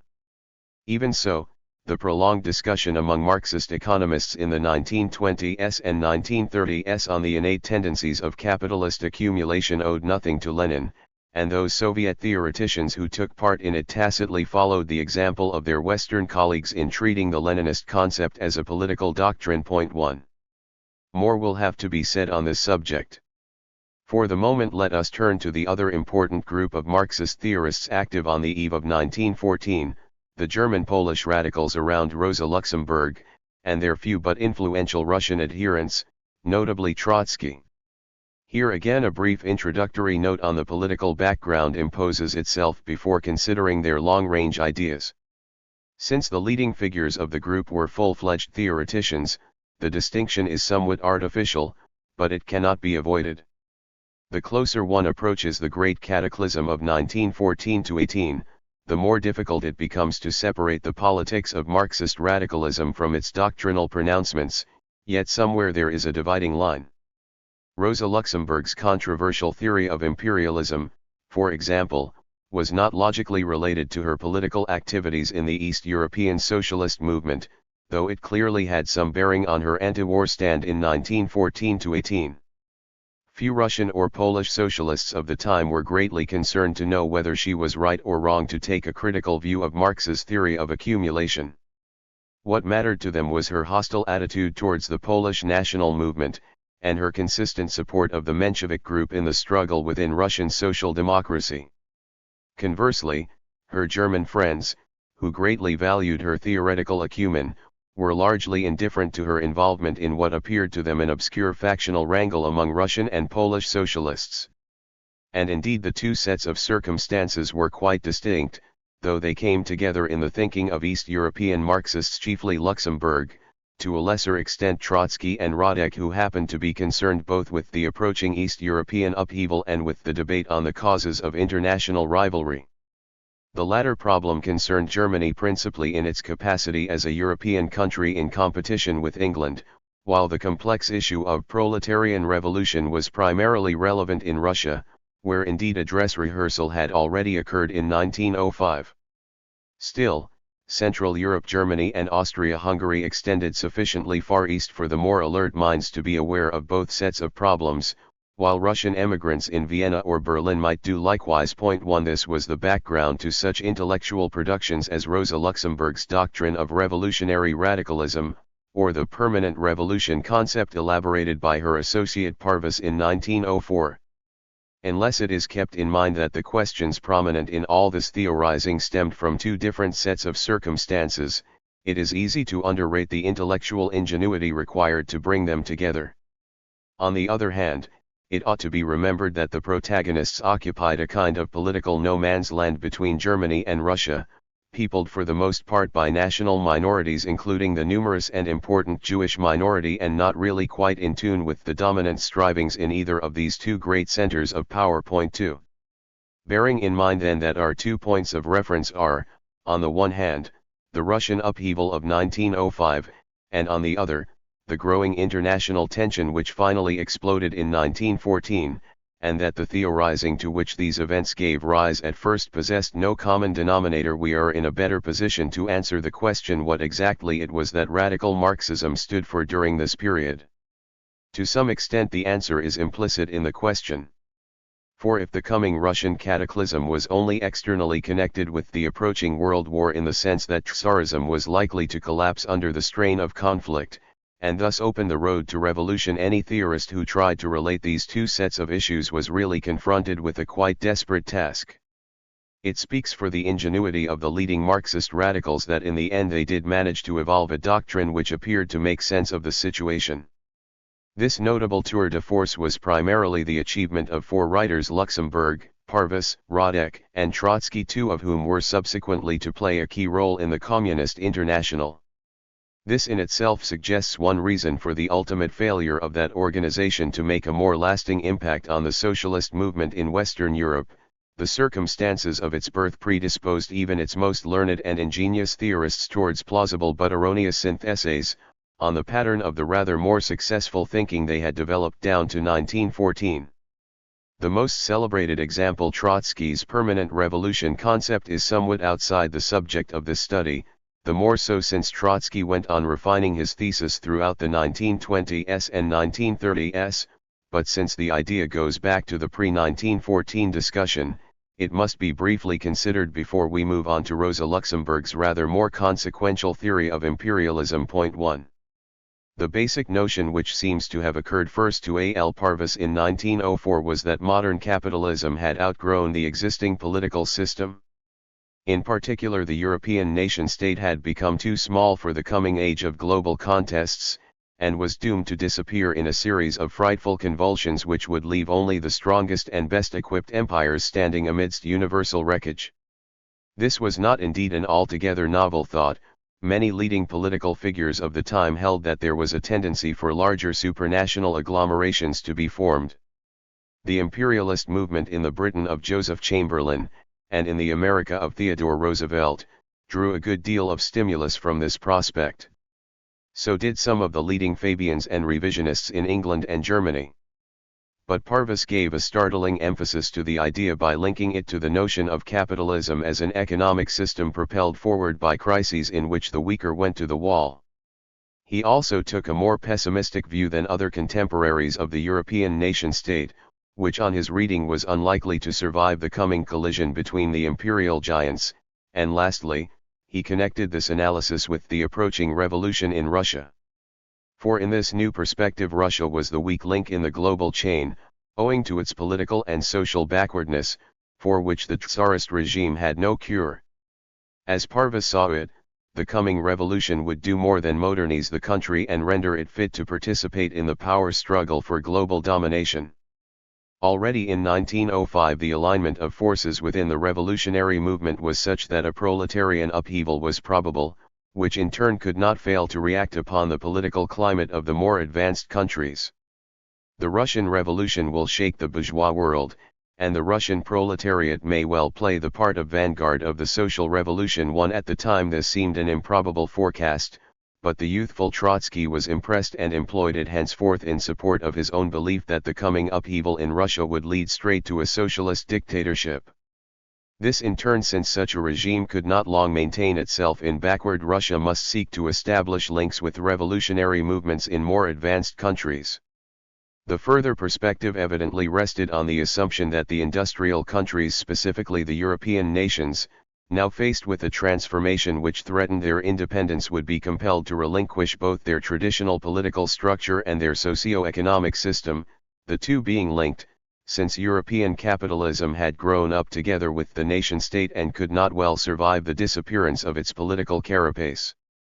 Hence the coming revolution would be both international and socialist. Whatever may be thought of the rather sweeping fashion in which the synthesis was put together by its authors, one cannot fail to admire the intellectual boldness and ingenuity that went into it.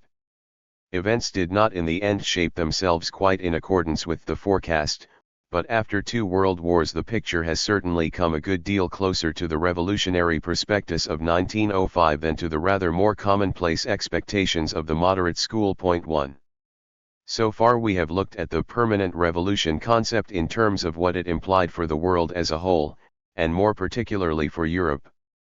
But the phrase already had a precise significance in Marxist thinking, going back to Marx's writings during the 1848-52 period, where permanent revolution signified a national upheaval patterned on the French model of 1789-94. The roots of this conception, as was shown earlier, were essentially Jacobin Blanquist, and this portion of the Marxian inheritance could with the greatest ease be related to the strategy of the coming Russian Revolution, as indeed was being done by all factions of Russian Marxism. 2. What then was the connection between this familiar and as it were traditional employment of the term permanent revolution, and the Parvostrotsky forecast of a coming worldwide upheaval? The answer is that the link was chiefly verbal, or, if one prefers it, the connection existed in Trotsky's mind before it was established in reality. Not that it was difficult to draw a plausible picture wherein the Russian Revolution both before and after its actual occurrence figured as a key element in a global transformation.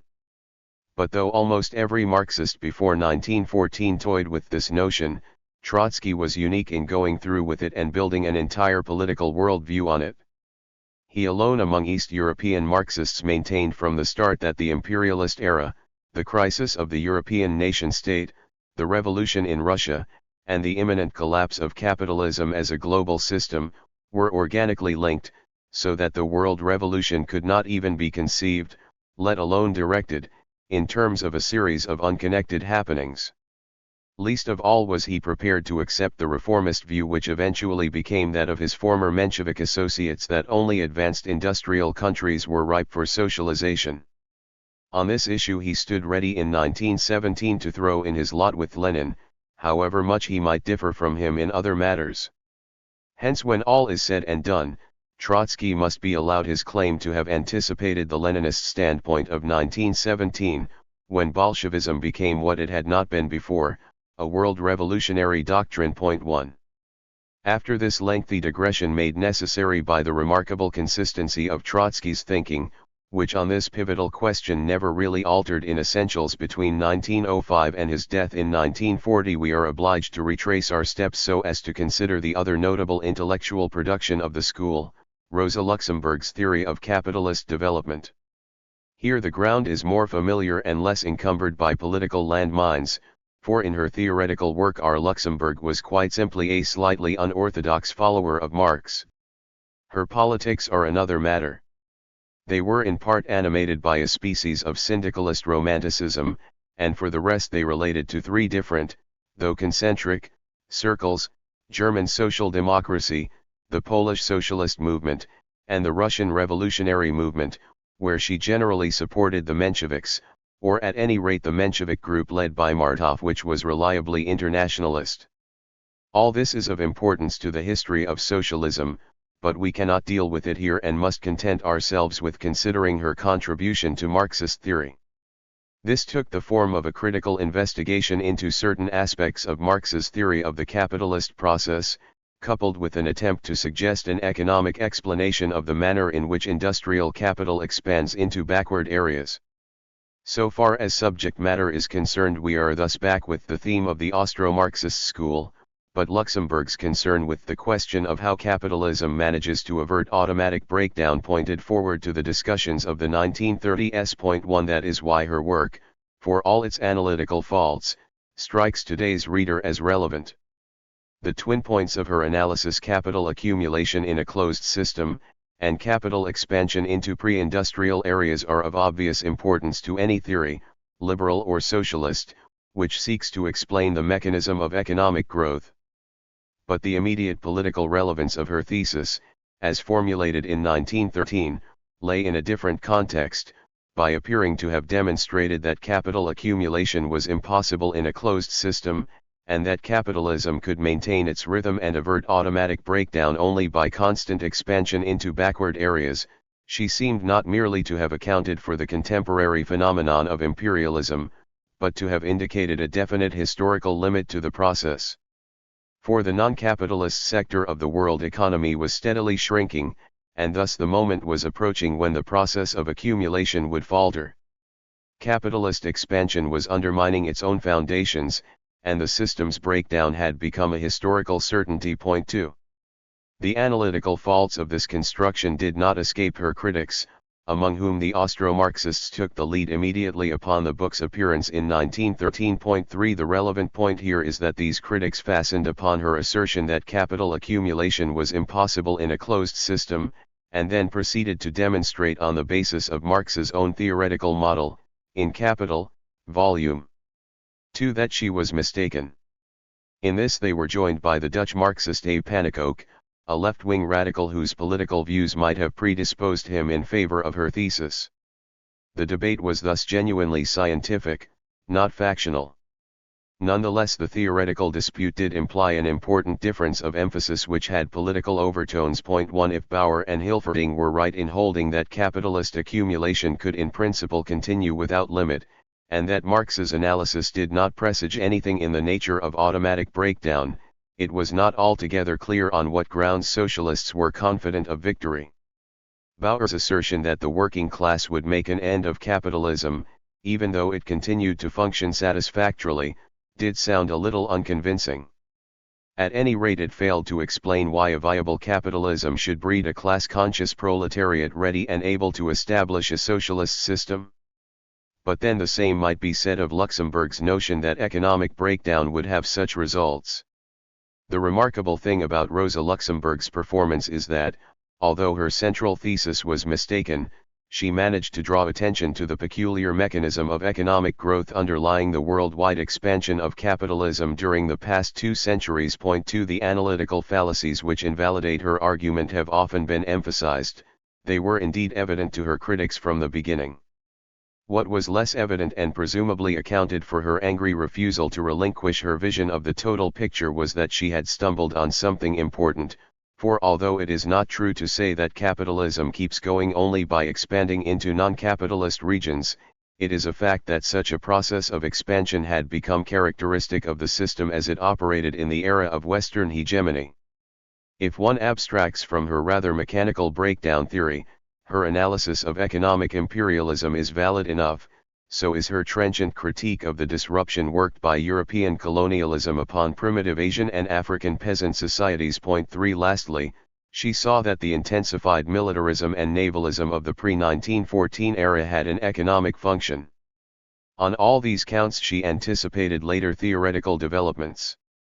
But for her doctrinaire assertion that it was necessary for capital progressively to dispose ever more fully of the whole globe, and that in respect of the supposed problem of realizing additional surplus value the solution lies in the dialectical conflict that capitalism needs non-capitalist social organizations as the setting for its development, her critics would have found little to question in the descriptive parts of her work.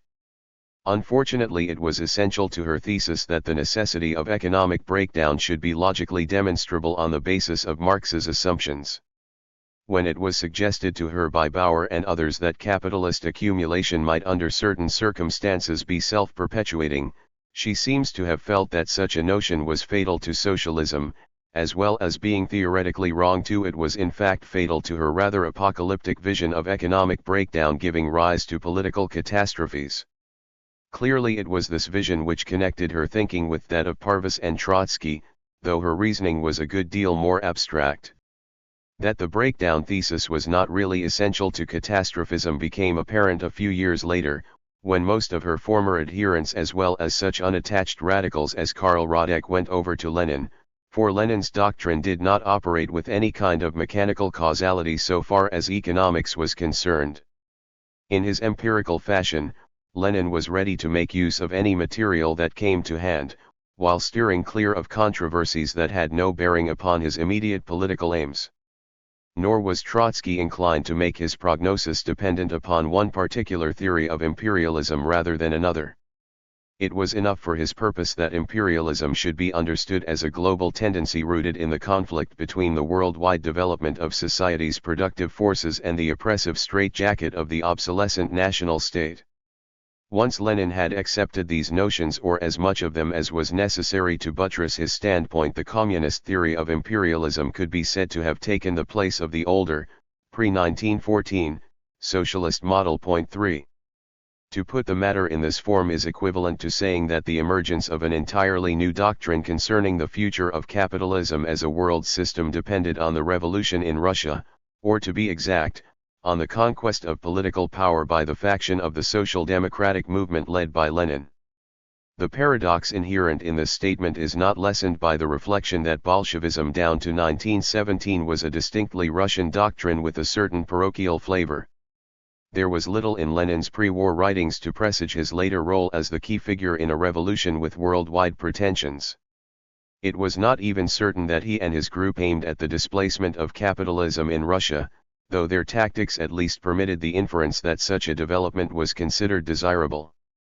Down to 1917 most social democrats, including the majority of Lenin's followers, would have regarded a democratic but non-socialist revolution in Russia as the most probable outcome. Even Parvus had merely suggested that such an event might become the starting point of a socialist transformation in the West. That Russia would not merely give the signal, but actually try to promote and direct the world revolution on the basis of her own experience, was a possibility not even conceived by Trotsky, who on the contrary always maintained that the real decision would fall in Europe, specifically in Germany. All this is relevant in our context, as well as for the general history of the period, for it meant that when the new doctrine came to be fashioned, it was an East European one. Hence the 1917-18 upheaval implied a further eastward shift compared with the pre-1914 situation, when the gravitational center of the radical Marxist group lay somewhere between Vienna and Berlin, though Petersburg and Warsaw certainly figured in the movement. Neither the German Polish nor the Austro-Hungarian Marxists in those days had any notion of viewing the imminent political upheaval in Russia as more than a sign that the Europeanization of that country was at long last beginning in real earnest. Since the political fortunes of Germany, Austria-Hungary, and Russia were closely connected, such a prospect was naturally welcomed. Beyond this, it would be difficult to point to any evidence that European socialists expected Russia to break new ground. At any rate, it can be said that down to 1914 the intellectual hegemony of Germany and Austria within the socialist movement had not been seriously challenged. Marxism was still essentially a Central European doctrine, and the Russian Marxists, including Lenin, looked to Germany for theoretical and political leadership. The notion of reversing this traditional state of affairs had not yet occurred to anyone.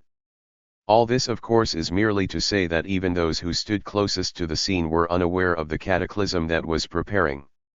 Today we can see that the Russian Revolution did give an altogether new direction to Marxist theorizing, as well as to European history. Among others, it lent an East European imprint to what had hitherto been a Western, or at most a German, doctrine, though paradoxically it also revived some elements of the Jacobin heritage which had been lost from view while Marxism was identified with German socialism. Though in terms of geography the secular trend had been from west to east, the arrival on the scene of a Russian revolutionary movement inevitably rekindled those long dormant elements of the original Marxian synthesis which went back all the way to French utopian socialism, and further to the French Revolution itself. This is the justification for concluding the historical part of our study with some reflections on the antecedents of Bolshevism. 1 CFM Adler, Kausalität und Teleologie im Streit die Wissenschaft, in Marx Studie N. I. Blätter zur Theorie und Politik des wissenschaftlichen Sozialismus, ed. Dr. Max Adler and Dr. Rudolf Hilferding, Vienna, 1904, pages 193 to 433. For Redner's contribution to this first systematic publication of the Austro-Marxist school, C.F.J. Karner, Die Soziale Funktion der Rechtsinstitut, LOCCIT, pages 65 to 192. 2 Forlander, OPCIT, pages 235 to 6. Hilferding's defense of Marxian economics against Bohm-Bawerk has already been mentioned. 1 Preface to Marx Studie N, pages v7. Not surprisingly, the new venture was welcomed by a reviewer in Koskai's Neue Volume XXIII, pages 196 ff, 242 ff. 2 M. Adler, LOCCIT, Passim, cf. Also his lecture on the centenary of Kant's death, February 9, 1904, reprinted in M. Adler, Kant und der Marxismus, Vienna, 1925. Of Adler's numerous writings, his 2 anniversary essays, Marx als Denker, and Engels als Denker, may be mentioned for their somewhat simplified exposition of his really quite complex approach. The latter is lengthily expounded in Das Soziologische in Kant's Erkenntniskritik, Vienna, 1924. For Adler's critique of Koskai's naive positivism, cf. Forlander, pages 244 to 5. The whole discussion is still of interest to historians of modern philosophy, its intellectual level being at least equal to that of the contemporary debate among the neo-Kantians Rickert, Simmel, Stammeiler and Windelband on the methodology of the natural and historical sciences. 1 M. Adler, Kausalität und Teleologie, LOCCIT, pages 316 ff, cf. Also Marx als Denker, Passim, Engels als Denker, pages 45 ff. In the last mentioned essay, the point is made that Marx's so-called materialism was simply the positivism of modern science, not an application of philosophical materialism in the traditional meaning of the term. 2 cf. His lengthy debate with Otto Bauer in Neue Zeit, 1905-6, 2, pages 485-99, 516-29, for a critical review of the discussion cf. Forlander, pages 250 ff. 1 O. Bauer, Die Nationalitätenfrage und die Sozialdemokratie, in Marx Studie N. 2, Vienna, 1907, R. Hilferding, Das Finanzkapital, Vienna, 1910. For Redner's view of imperialism cf. His Marxismus, Krieg und International, Vienna, 1917. 2 Die Nationalitätenfrage etc., pages 461 ff. 1 cf. Schumpeter, Imperialism and Social Classes, pages 104 ff. It is noteworthy that Schumpeter in this essay, written during the First World War and originally published in 1919, takes a more favorable view of the Bauer-Hilferding analysis of imperialism than in his later writings. 2 Bauer, OPCIT, p. 468. 3 Ibid, pages 473 ff. 4 Bauer, OPCIT, pages 246 ff, for a different view cf. Sweezy, The Theory of Capitalist Development, pages 290-1. As Sweezy notes, Bauer's position was later taken by H. Grossman, in Das Akkumulations und Zusammenbruchsgesetz des kapitalistischen Systems, pages 431 ff, cf. Also M. Daub, Political Economy and Capitalism, pages 223 ff. 5 cf. Lenin, Imperialism, the Highest Stage of Capitalism, in V. I. Lenin, Selected Works, London, 1947, Volume I, pages 710 ff, for Koskai's views cf.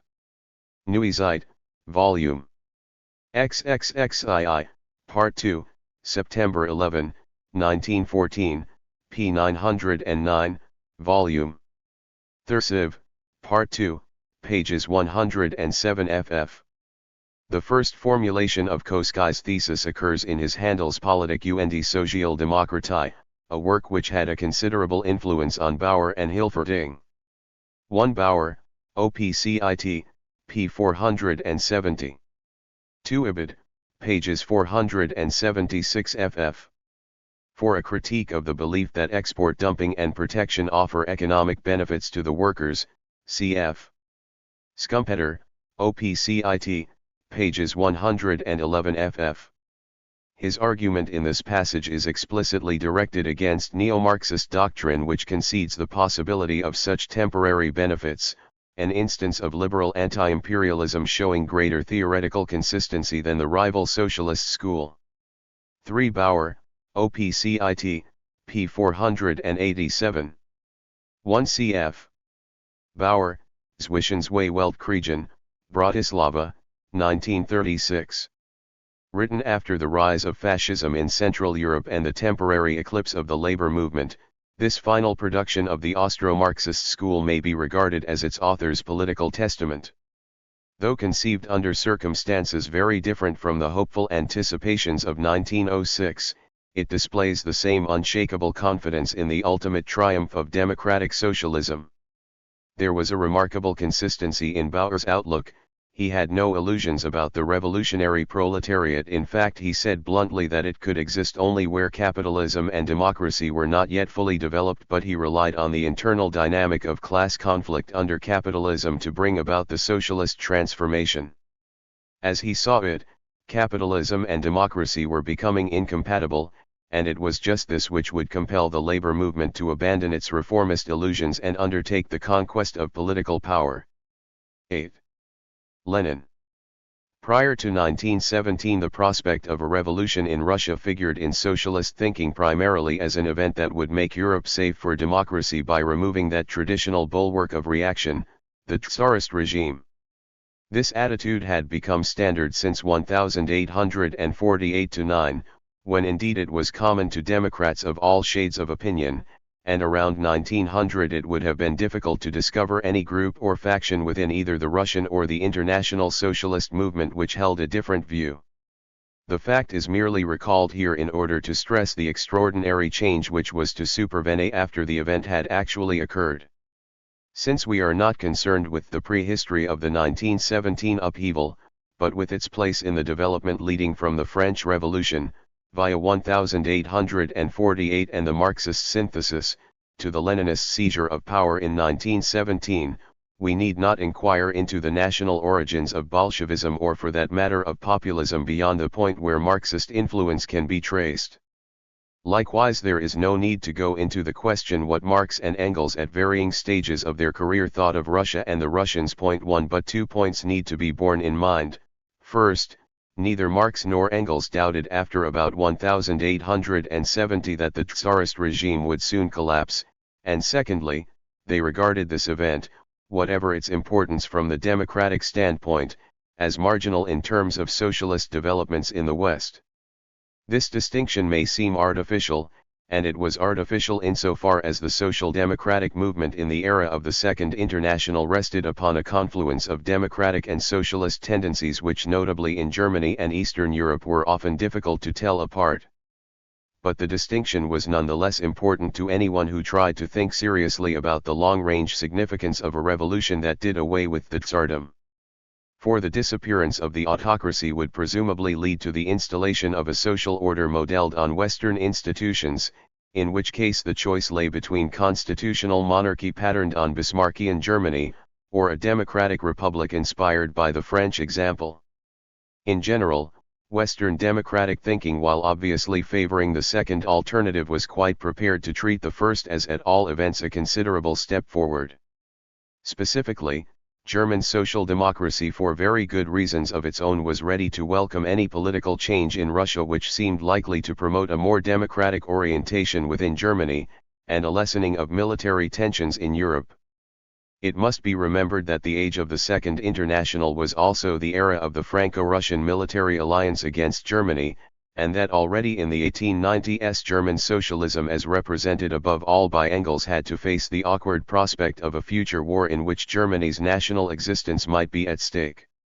In this perspective the Tsarist regime appeared as the principal obstacle to the triumph of social democracy, as well as being in Engels's opinion anyhow the sworn enemy of European peace and progress. 1. Marx's own approach had been somewhat different. During his lifetime the Franco-Russian alliance had not yet begun to weigh upon the minds of German social democrats, while the traditional Anglo-Russian antagonism over Turkey did not engage his theoretical interest, though he never ceased to champion the Anglo-Turkish standpoint. 1. This accounts in part for the philosophic detachment with which he followed the disputes among Russian populist socialists in the 1870s and early 1880s. His own work during this period involved an intensive study of Tsarist economic conditions and frequent correspondence with Russian economists of the populist school, as well as contact with the growing Russian émigré milieu in Western Europe. An incidental outcome of these exchanges were some lengthy unpublished drafts for a brief letter to Vera Zasulich, then no longer a Narodnik though not yet a Social Democrat, in 1881, in which he carefully refrained from taking sides in the growing controversy over the prospects of capitalist development in Russia. 2. Today his notes on the subject make truly fascinating reading. Had these drafts been published in the 1890s, when the controversy between the Russian Marxists and their populist rivals was at its height, both parties to the debate might have found support in them for their respective views concerning the extent to which the Russian peasant economy had been able to resist capitalist encroachments.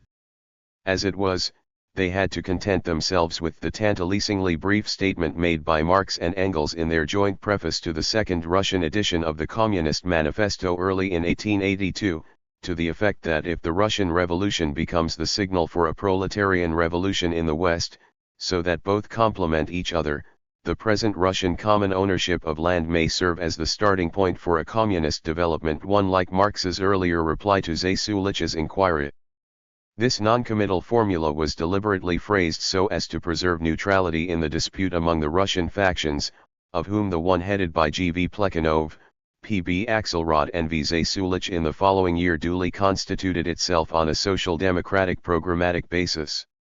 Marx's personal sympathies seem to have been fairly evenly divided between the rival groups. After his death, Engels gradually became more severe with the Narodniks, who by the 1890s had come to reject the entire Marxian analysis as inapplicable to Russia. The relevance of these seemingly arid disputes became evident in the second half of the 1890s, when the growing social democratic movement laid successful siege to the populist strongholds in the universities. It is perhaps unnecessary to emphasize that the entire dispute was confined to the intelligentsia, not merely in the obvious sense that nearly all those who took part in the literary and theoretical wrangles were intellectuals. In this respect the situation did not differ from that in Western Europe, but in the more important sense that the intelligentsia as a group provided the social milieu within which the politico-ideological conflict was fought out, at any rate down to the revolution of 1905, when something like normal political life came into being and the competing groups and sects were able to open their ranks to non-intellectuals. When one speaks of the conflict between populists and Marxists in the 1890s, one is referring to a factional struggle within the radical intelligentsia, including the numerous and important proletarianist semi-intelligentsia which later became the chief support of Bolshevism. The conflict was waged principally over the question whether Russia was already engaged in the normal process of capitalist development, or whether she could still hope to escape from it. Since Marx's only existing direct reply had been noncommittal, the disputants were compelled to seek enlightenment through diligent study of his major theoretical works. In this respect the posthumous publication in 1894 of the concluding volume of Capital had an effect similar to that produced in Germany and Austria, but for different reasons. In Western Europe readers of the work fastened on the price-value problem, the falling rate of profit, and anything else that contributed to the analysis of mature industrial capitalism.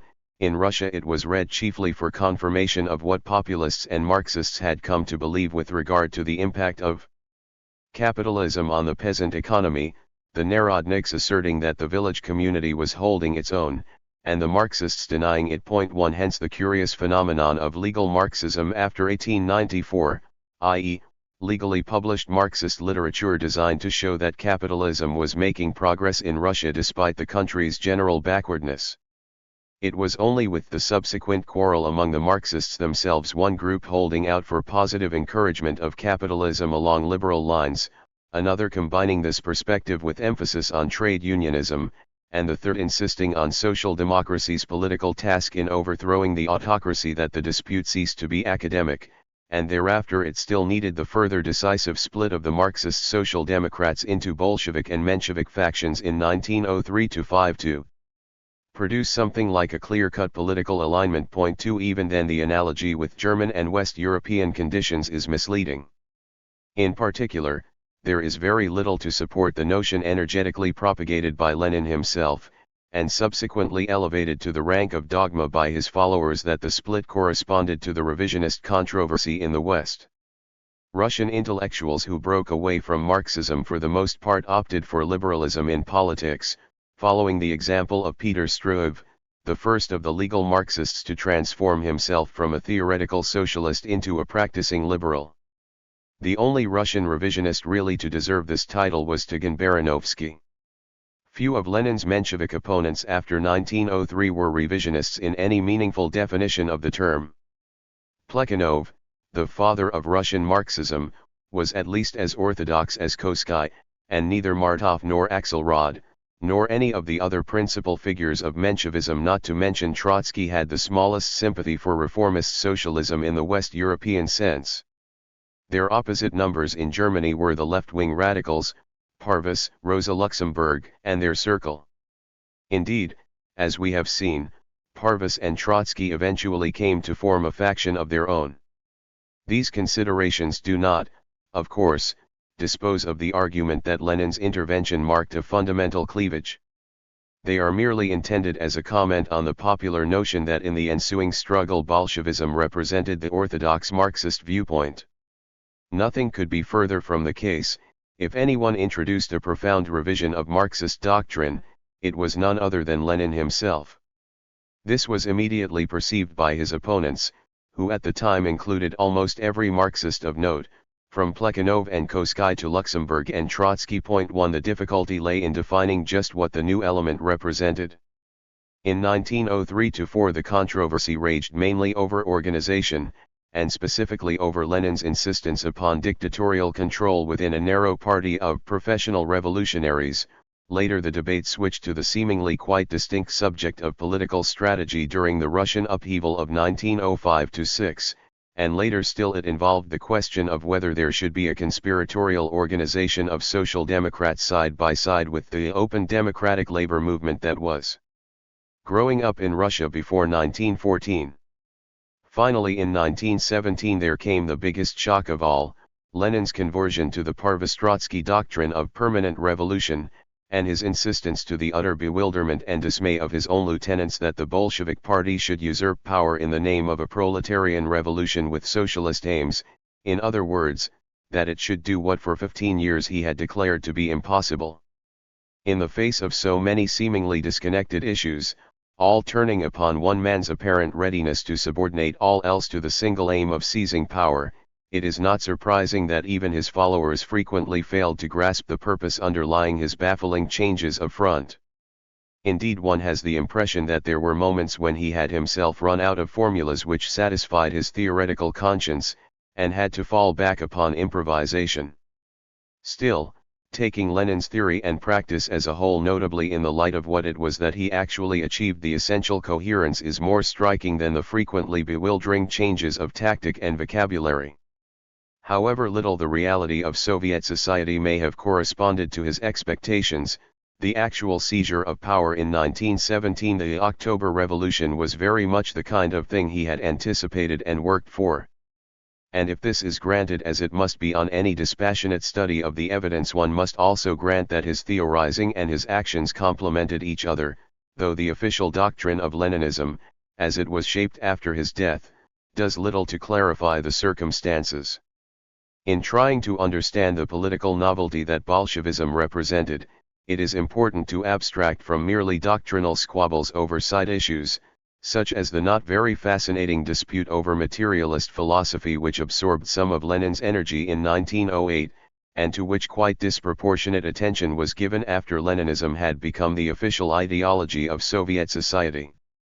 Whatever the significance of his philosophical writings for the mental climate of the USSR, their purely intellectual standing, whether in terms of traditional Marxist thinking or simply of philosophy in general, is not such as to invite prolonged consideration. Perhaps the only thing which needs to be said is that Lenin's naively realistic theory of knowledge is incompatible with the dialectic. Point 1. Again, it is not really very relevant in our context to inquire into the purely national origins of his general outlook. Broadly speaking, his manner of looking at the world did not differ from that of his fellow Marxists, or for that matter from the political philosophy of the average radical of his time. When one bears in mind that all factions of the revolutionary movement shared the assumptions of the 19th century Russian radicals, this is hardly surprising. Anyone who takes the trouble to read Herzen or Chernyshevsky can easily discover what these assumptions were, just as anyone who bothers to read Plekhanov's painstaking exposition of materialist fundamentalism one can find out for himself where Lenin, who thought very highly of the older man's work, acquired his more technical philosophic notions. All this belongs to the history of Russian Marxism as it gradually arose from its populist chrysalis. But while it is important to realize that the Russian Marxists stemmed from the populist movement of the 1860s and 1870s, and that in general they preserved its fundamental values even when they repudiated its politics, this still does not explain the phenomenon of Leninism.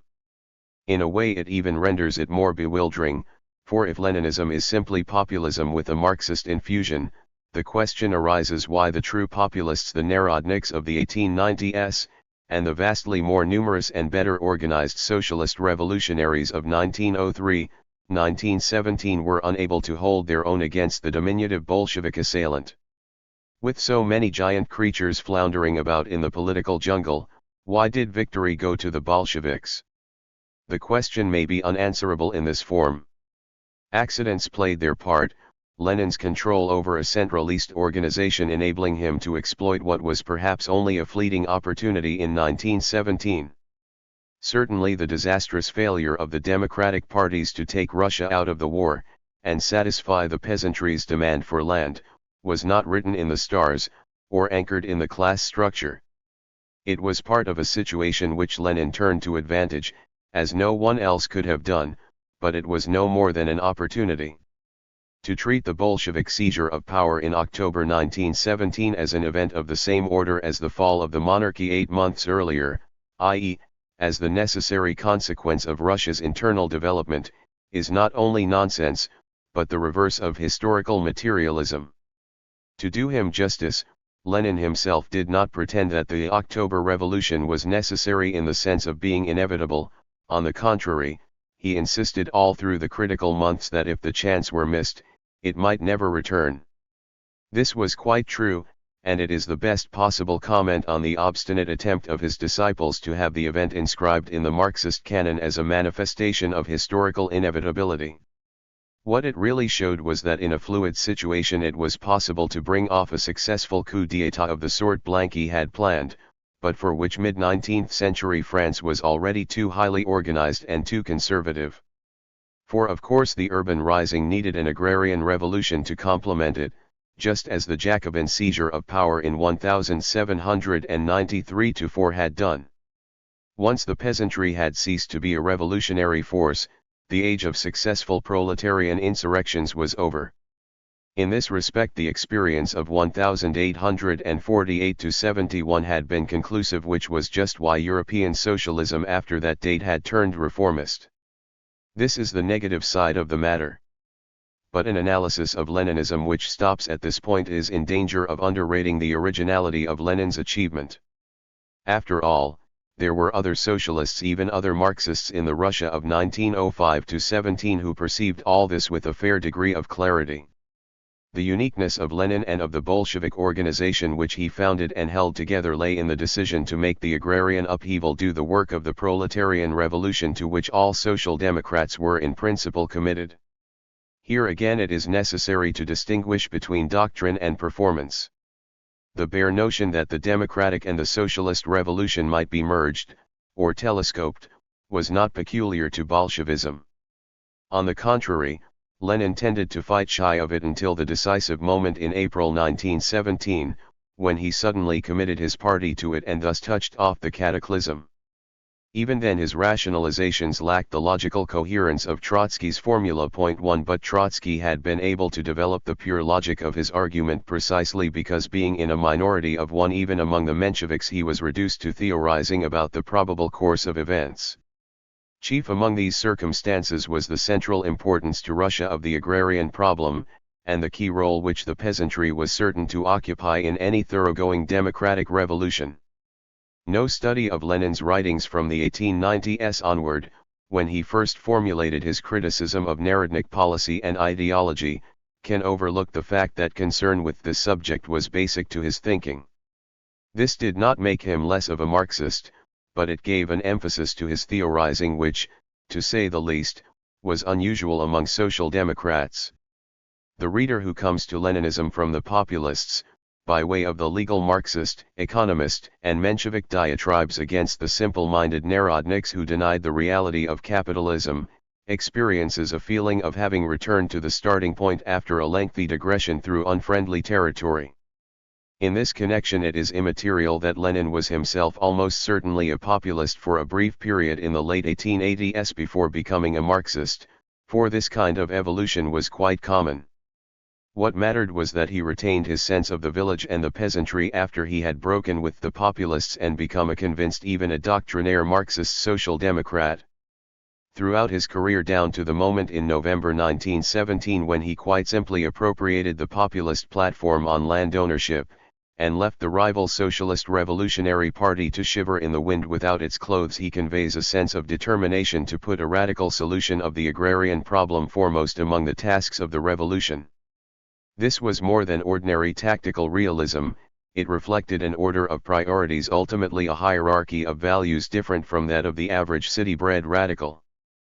But of course there was more to the Bolshevik union of theory and practice than the bare strategy of a radical democratic movement which in the end overstepped its own limits.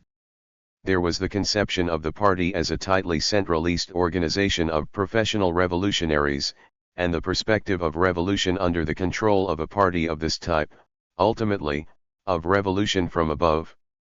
This has become a familiar theme, so much so that the essence of Leninism has come to be seen in its organizational model. But here caution is indicated. The record shows that with Lenin the vision of total revolution preceded the totalitarian party structure. As early as 1898, 4 years before he outlined the vanguard concept, he was already urging the strategy of such a revolution upon the nascent social democrat movement.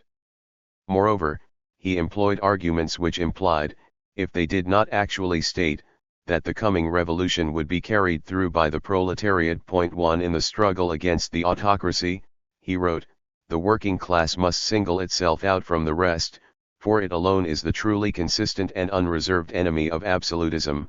It is only between the working class and absolutism that compromise is impossible.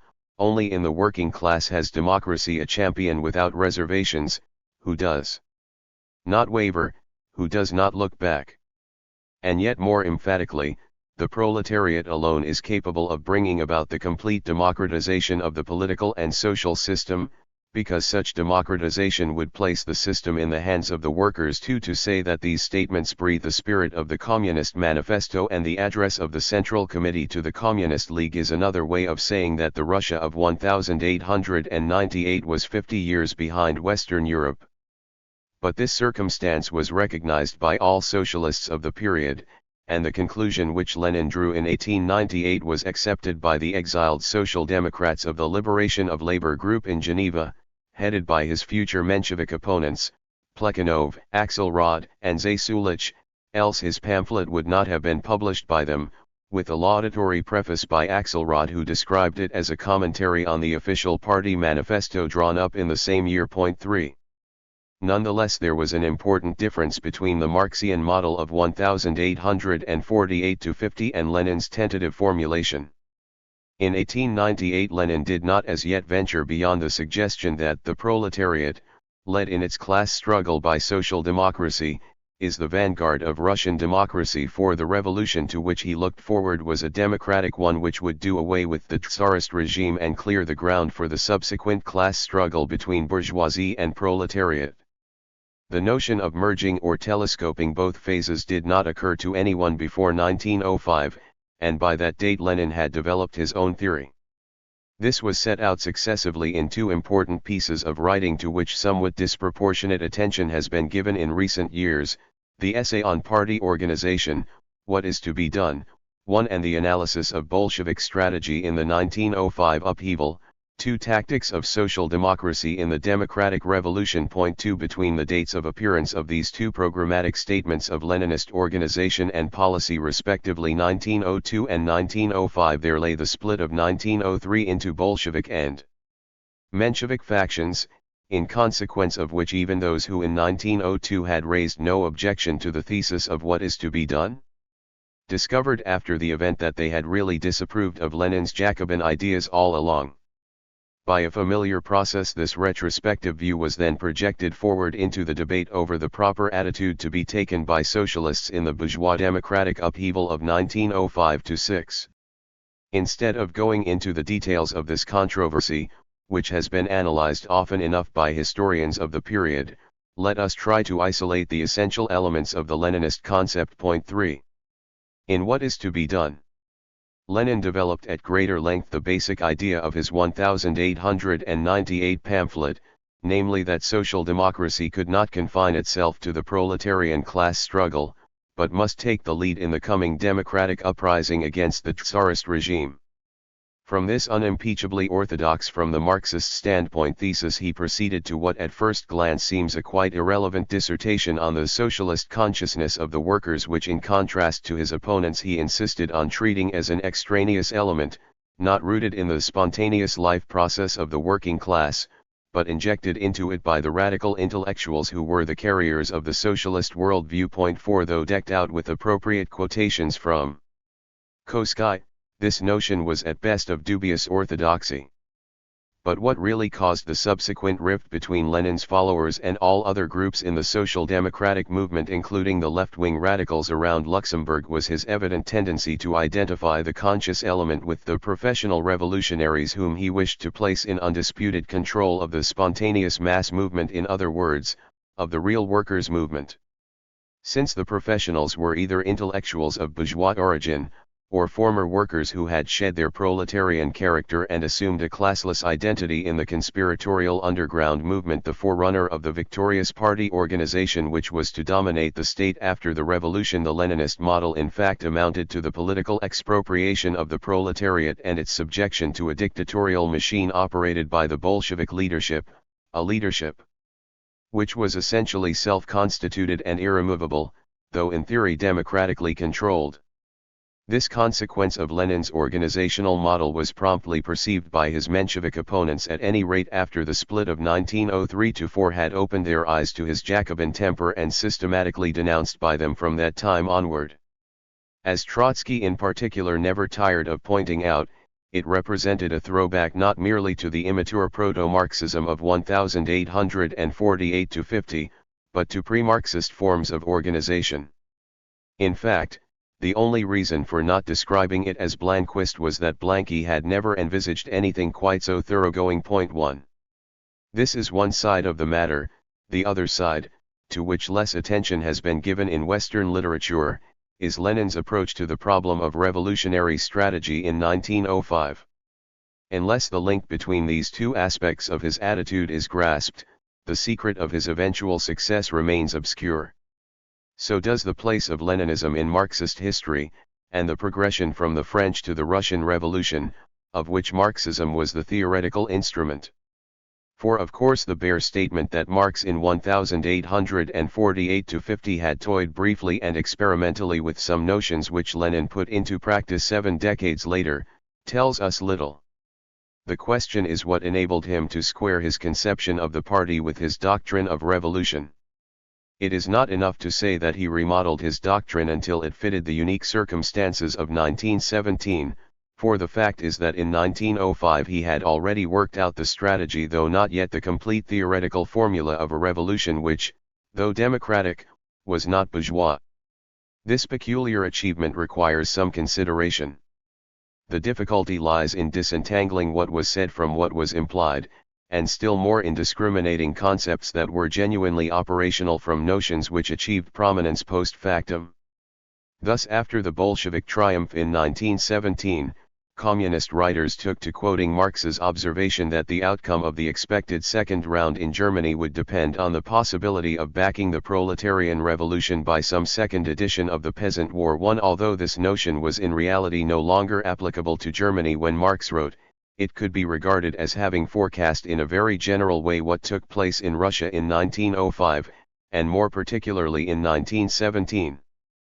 But apart from Trotsky, who was quite isolated on this issue, no social democrat in 1905 ventured to draw such conclusions, and even in 1917 Lenin had the greatest difficulty in getting his party to adopt the strategy of permanent revolution, i.e., proletarian socialist revolution backed by an agrarian upheaval. The orthodox view that in a backward country only a bourgeois democratic revolution was possible, still predominated when Lenin arrived in Petrograd in April 1917.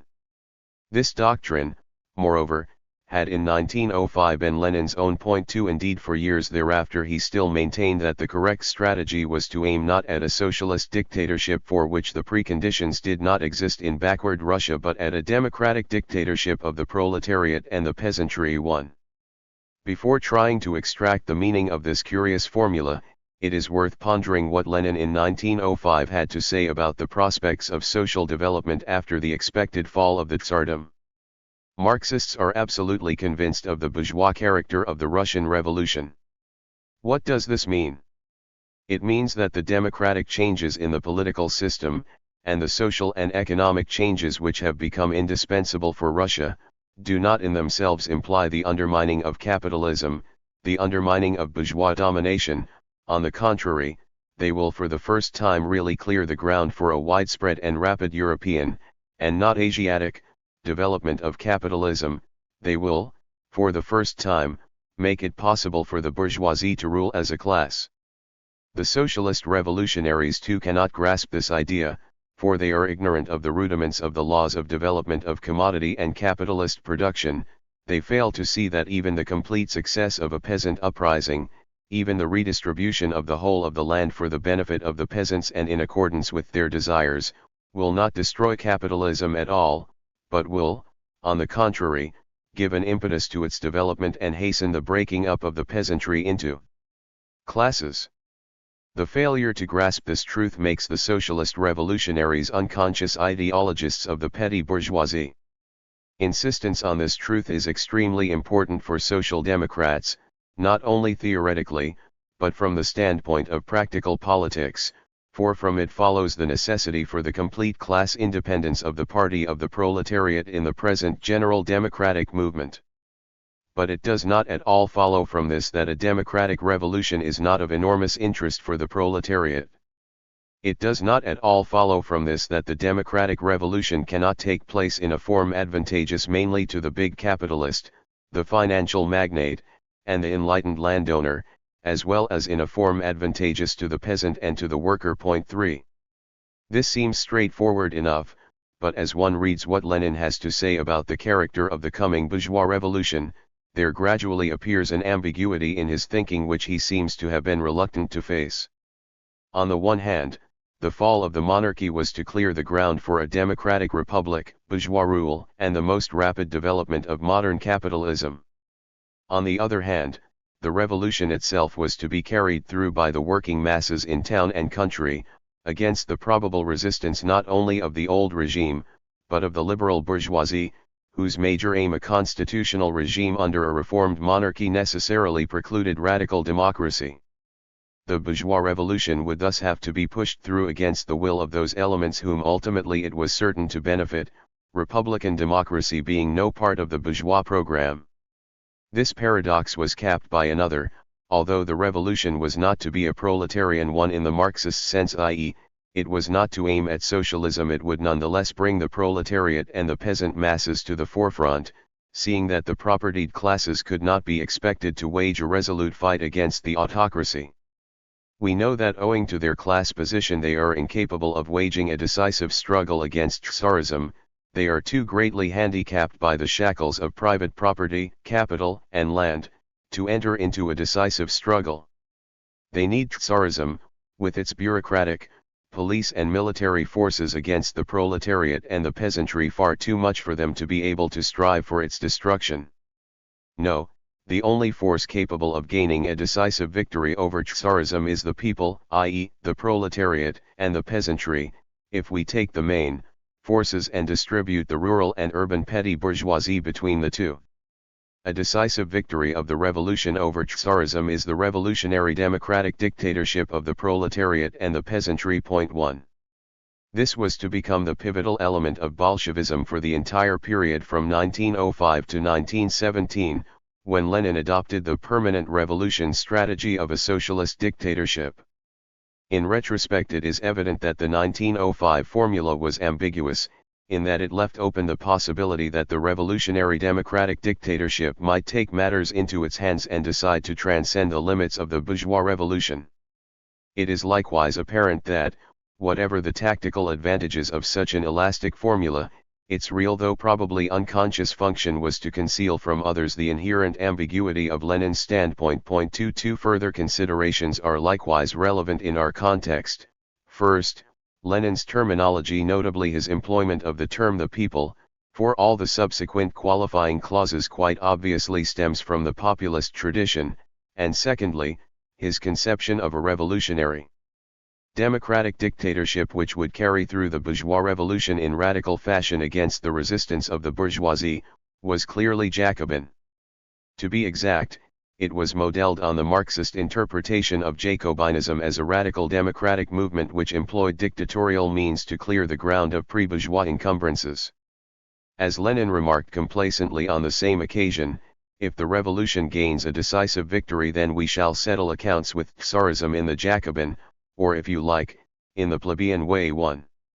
It is a matter of history that in 1917 Lenin abandoned this perspective and in substance adopted the permanent revolution strategy, although down to 1916 he had continued to polemicize against its exponents, who at that date included Bukharin and Radek as well as Trotsky. 2 The proximate cause of this change of mind appears to have been the war, specifically, the radicalization of his thinking after 1914, which led him to propose the new party name Communist in 1917, in place of the traditional Social Democrat. It can hardly be thought accidental that while thus reverting to the outlook of the Communist Manifesto, he also adopted the strategy adumbrated in that document.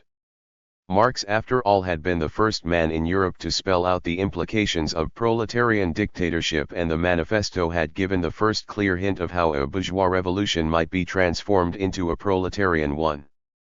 The distance traveled by Lenin in this respect between 1905 and 1917 can be measured by two quotations. The Jacobins of contemporary social democracy, the Bolsheviks, or whatever we may call them, wish by their slogans to inspire the revolutionary and republican petty bourgeoisie, and especially the peasantry, to rise to the level of the consistent democratism of the proletariat.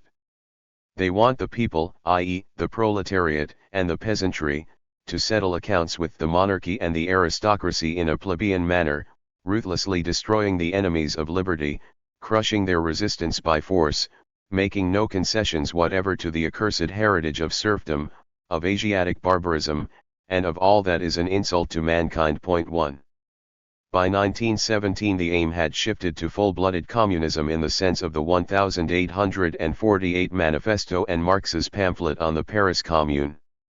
We ourselves, the workers, will organize large-scale production on the basis of what capitalism has already created, relying on our own experience as workers, establishing strict, iron discipline supported by the state power of the armed workers. This is our proletarian task.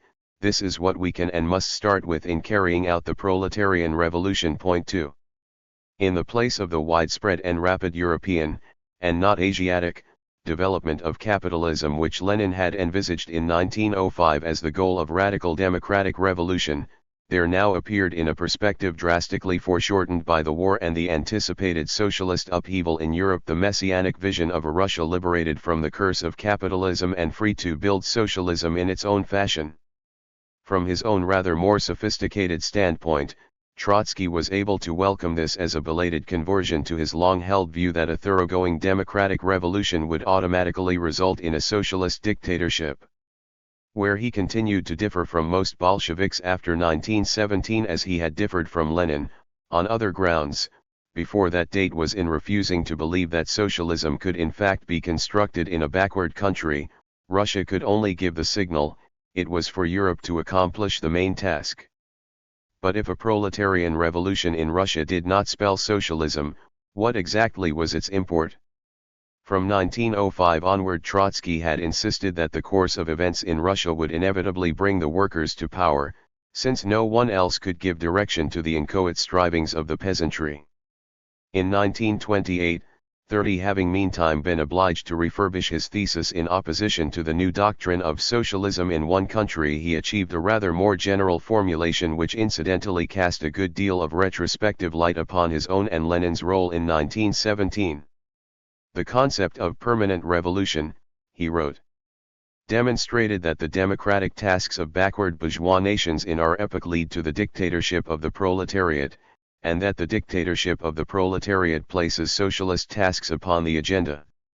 That was the central idea of the theory. If the traditional view held that the road to proletarian dictatorship ran through a lengthy democratic period, the doctrine of permanent revolution asserted that for the backward countries the road to democracy leads through the dictatorship of the proletariat. 1. The advanced industrial countries had no place in this scheme, which is hardly surprising, but then neither did they play a very convincing part in the revised post-1917 Leninist-Stalinist model. Russian communist theorizing from 1918 onward has tried in vain to formulate a global doctrine applicable both to nations industrialist under capitalism, and to countries whose condition resembles Russia's arrested development under the Tsarist regime. Any such doctrine, to be realistic, would have had to concede that a proletarian revolution is possible only in a retarded country, whence it follows that communist dictatorship is a concomitant of backwardness, and this is just what no Leninist can admit and remain true to himself. Even Trotsky refused to draw this conclusion, though he more than once came close to stating the fact. His favorite escape from the dilemma lay in asserting that the revolution in Russia was part of a global upheaval which was undermining capitalism in the advanced industrial countries as well, though for different reasons.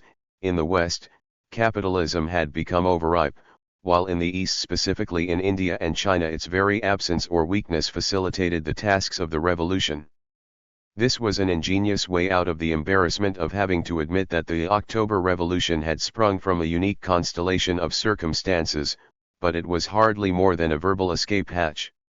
The logic of his argument really entailed the recognition that the Russian Revolution had done for Eastern Europe and parts of Asia what the French Revolution in its time accomplished for Western Europe and Latin America. But where the prospect of world revolution was concerned, logic had to give way. Nor was orthodox communist doctrine after 1918 willing to concede that Western Europe and North America might represent a reality against which revolutionary movements inspired by Russian example would beat in vain. It remains to consider the link between Lenin's strategy of revolution and his doctrine of the party, for of course this is really the core of the matter. Anyone might have decreed a revolutionary democratic dictatorship in 1905, or a proletarian one in 1917, but only Lenin was in a position to translate these notions into reality. It was a case of theory and practice coming together. Such situations are rare, and when they occur it is not always clear whether the theory was shaped by the pressure of events, or vice versa. To a large extent Lenin in 1917 undoubtedly followed the drift of events. Thus he adapted himself to the spontaneous emergence of the Soviets, and the dual power relationship in which they stood to the provisional government, and having decided to use them as the springboard of revolution, he proceeded to rationalize his tactics by establishing a historical connection between the Soviets and the Paris Commune. 1. He had been just as ready to experiment with political forms in 1905 and in the years following. Nonetheless, it is impossible to study the record without seeing that there was an underlying consistency, and that all the tactical turns and twists had a single aim in view and were sustained by a remarkably coherent vision of what was possible in Russia. The Lenin of 1918 is already present in the youthful author of the modest 1898 pamphlet which so delighted the exiles in Geneva. He is clearly discernible in the Jacobin doctrinaire of what is to be done, and two tactics. But where is the link between these writings and the strategy of the October Revolution? Notwithstanding a great deal of fascinating literary and historical detective work in recent years, the best answer to this question is still that provided by Trotsky. Lenin staked everything on a radical solution of the peasant problem to the extent of virtually identifying the bourgeois revolution with the agrarian revolution. 2. This implied the overthrow of the monarchy, and since the liberal bourgeoisie was sure to resist such a drastic measure, an upheaval in which the urban proletariat and the peasantry would march together, their joint victory would be secured by the democratic dictatorship, a bewilderingly vague formula whose intentional obscurity allowed Lenin to envisage at different times such mutually exclusive goals as a democratically elected legislature with a peasant party majority one and a proletarian dictatorship based on urban and village councils dominated by his own party. 2. The consistent line of thought running through all his argumentations from 1898 onward was directed against the assumption, which the Mensheviks inherited from the legal Marxists of the 1890s, that a bourgeois revolution could only bring the liberals to power.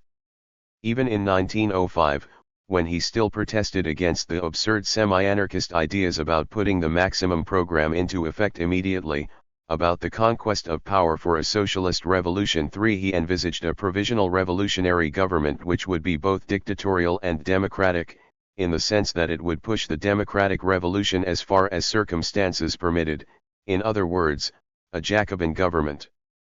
This was quite in accordance with the tradition of Narodnичество. It was in fact a highly original fusion of the populist and the Marxist vision, and just because it combined elements of both, it proved politically superior to either. In the crisis of 1917, Lenin was able to organize a seizure of power which no Democrat could pardon, but which in terms of his own definition of democracy was quite legitimate. Its purpose after all was to promote the democratic dictatorship of the toiling masses in town and country over their exploiters. 4. The fact that this was actually feasible in Russia because the country was still relatively backward, in other words, because its economy was still to a large extent bureaucratically controlled, lifted the program out of the realm of utopia into that of practical politics. Even so, 1917 was probably the last date for the premature socialization of a semi-developed Russia. A few more years of industrial development would have undermined the entire basis of Bolshevik strategy. What Lenin does not seem to have realized, but then neither did his opponents, was that a political party which put itself at the head of such a movement would inevitably become the instrument of state-controlled industrialization as soon as the emergency was over. But this subject belongs to the post-Lenin era with which we are not concerned. The question here is what enabled the Bolshevik Party to play the role Lenin had imposed upon it. Part of the explanation clearly has to do with the centralist character of its organization, and more particularly with the Leninist conception of revolutionary politics which made the party an instrument of the changing purposes of its self-appointed leadership. This is an aspect of Leninism to which considerable attention has been given in recent years, generally under the heading of totalitarian politics in the modern age. There is no particular reason why the subject should not be approached from this angle, so long as one remembers that we are dealing with a revolution which was intended to be a democratic one, and which in fact arose from the normal conflict between an archaic regime and an evolving society. Russian social democracy, after all, was the beneficiary of a long-standing radical democratic tradition which already had its heroes and martyrs, as well as its prophets and doctrinaires. Even the Bolshevik variant at first did not appear to mark a fundamental break with this tradition. The totalitarian element lay concealed in the vanguard concept which Lenin, like Tikhonov and Lavrov before him, had inherited from the French Revolution, to be exact, from the populist misinterpretation of the Jacobin heritage, for in actual fact the brief Jacobin dictatorship was no more than an emergency operation, and was so regarded by all concerned. Though there was a genuinely totalitarian element in French radical thinking after the failure of that experiment, it had already been considerably weakened by the time French socialism got underway in the 1840s, and thereafter Marx and Engels diluted it further.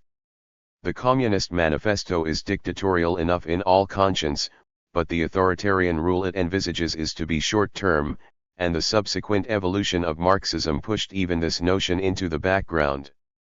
In any case, the peculiar character of Leninism cannot be wholly deduced from the filiation of ideas. There must have been a structural element in the Russian situation which responded to the revival of concepts and attitudes dating back to the pre-1848 era. It has become a commonplace that this element was furnished by the radical intelligentsia, but though not wrong, this explanation still leaves unanswered the question why the Bolshevik Party functioned as it did in a situation where all revolutionary groups appealed to this social stratum for support, in some cases with greater initial success than Lenin's party. What was it that facilitated the triumph of the only potentially totalitarian one among them?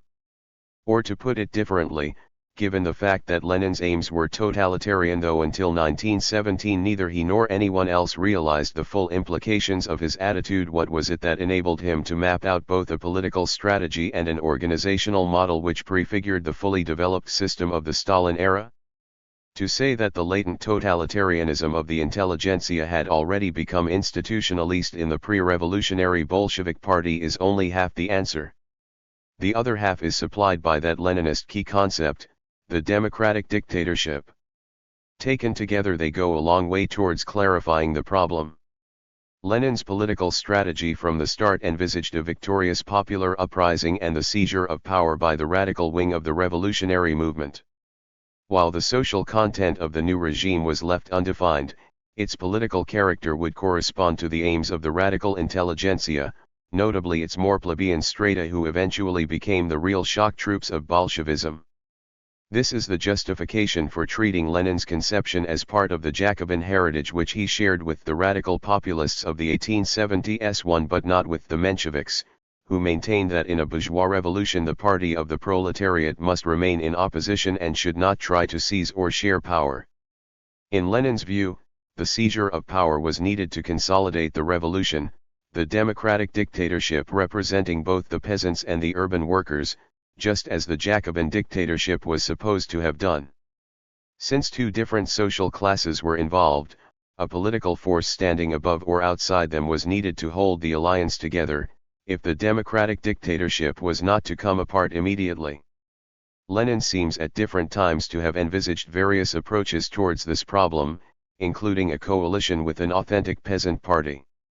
But in the end his cast of mind inclined him to the solution which was in fact adopted by the Bolsheviks from 1917 to 18 onward, the untrammeled dictatorship of his own party, which was thus to represent the peasantry as well as the proletariat. That this could not be done by a genuine socialist labor party of the Menshevik type, or rather of the type the Mensheviks were hoping to evolve, should have been obvious. How far it was in fact clear to Lenin is doubtful, but at any rate he always insisted that his party must be more than a representative of labor's class aims, however generously interpreted. Point 1. What he does not seem to have grasped is that a coalition of two classes, workers and peasants, could be directed only by a third force. Or rather, he realized this clearly enough where 1789-94 was concerned, since Marx had taught him to look for the reality of bourgeois rule behind the facade of republicanism. It was common coin among social democrats that the bourgeoisie had been in control of the French Revolution, whence indeed the Mensheviks derived their fatalistic certainty that the same thing would happen in Russia. Trotsky might counter this by asserting that in default of the bourgeoisie, which had lost its taste for revolution, the proletariat would lead the peasantry. But Lenin, who obstinately refused to accept this conclusion, could only cling to the idea that somehow the party would do the trick.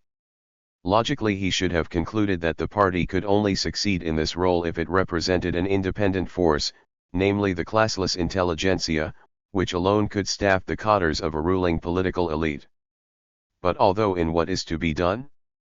He came to the very brink of stating this fact, the full realization was hidden from him, and for good reason.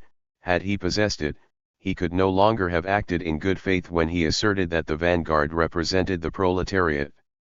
The organization of professional revolutionaries which on the morrow of its victory transforms itself into the nucleus of a new ruling elite is a 20th century phenomenon, and Lenin's conceptual apparatus was derived from an earlier age. Like other great revolutionaries, he was rooted in the conditions of an era which his own victory was helping to bring to a close. That the revolution ultimately took the form it did was not of course entirely due to Lenin. The war provided him with an opportunity which, had it been postponed even for a few years, would probably not have occurred.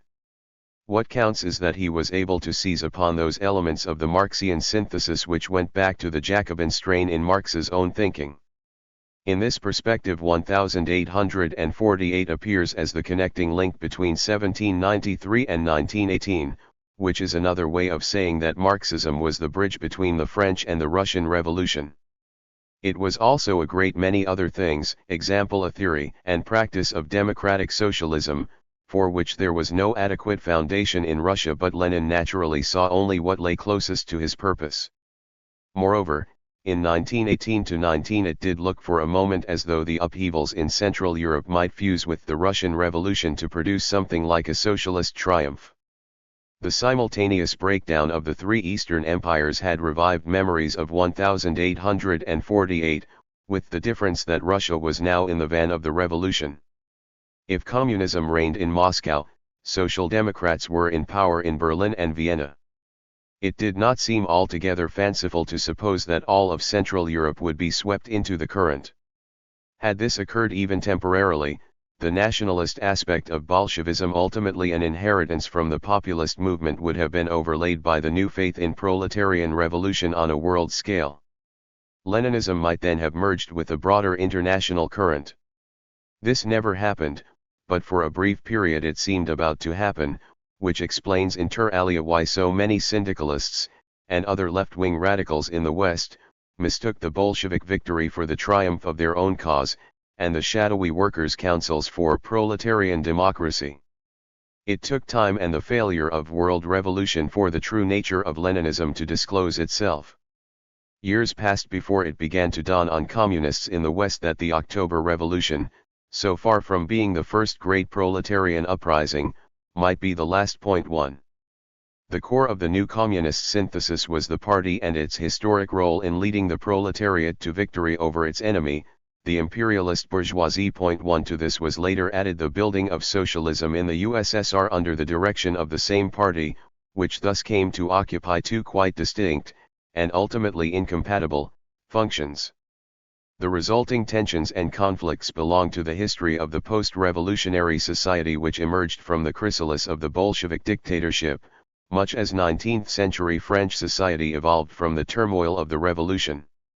To that extent the parallel holds true, while in other respects it has misled both critics and apologists of the Soviet regime. In particular, too much has been made of superficial analogies between Jacobin and Bolshevik rule. The Jacobins were not a party in the modern sense, but a political club which for a while succeeded in terrorizing its opponents. Moreover, their ideology was not really attuned to the practice of a totalitarian reconstruction of society from the top downward, being heavily impregnated with classical liberalism. Lastly, they came upon the scene at a moment when the state in Western Europe was genuinely tending to wither away, at any rate so far as the direction of economic life was concerned, while the Bolshevik seizure of power coincided with an enormous expansion of state power in all the advanced countries and most of the backward ones. Few historical misconceptions are more pathetic than Lenin's vision of a classless and stateless society, as outlined in State and Revolution, at the moment when the revolution he led was about to give birth to the first great totalitarian system in modern history. It was of course just this worldwide trend towards centralization and state management which made the later successes of Soviet planning possible. In this sense, i.e., if state ownership and central control were accepted as adequate criteria, the regime could even lay claim to being socialist. For the rest, the march of events was to confirm what critical observers of the labor movement had already begun to suspect, viz., that political rule by the working class was an impossibility, whether in advanced or backward countries. A class which encouraged or tolerated the dictatorship of a body such as the Communist Party was clearly not fit to exercise political power, and possibly inhibited from such a role by something more permanent than mere immaturity.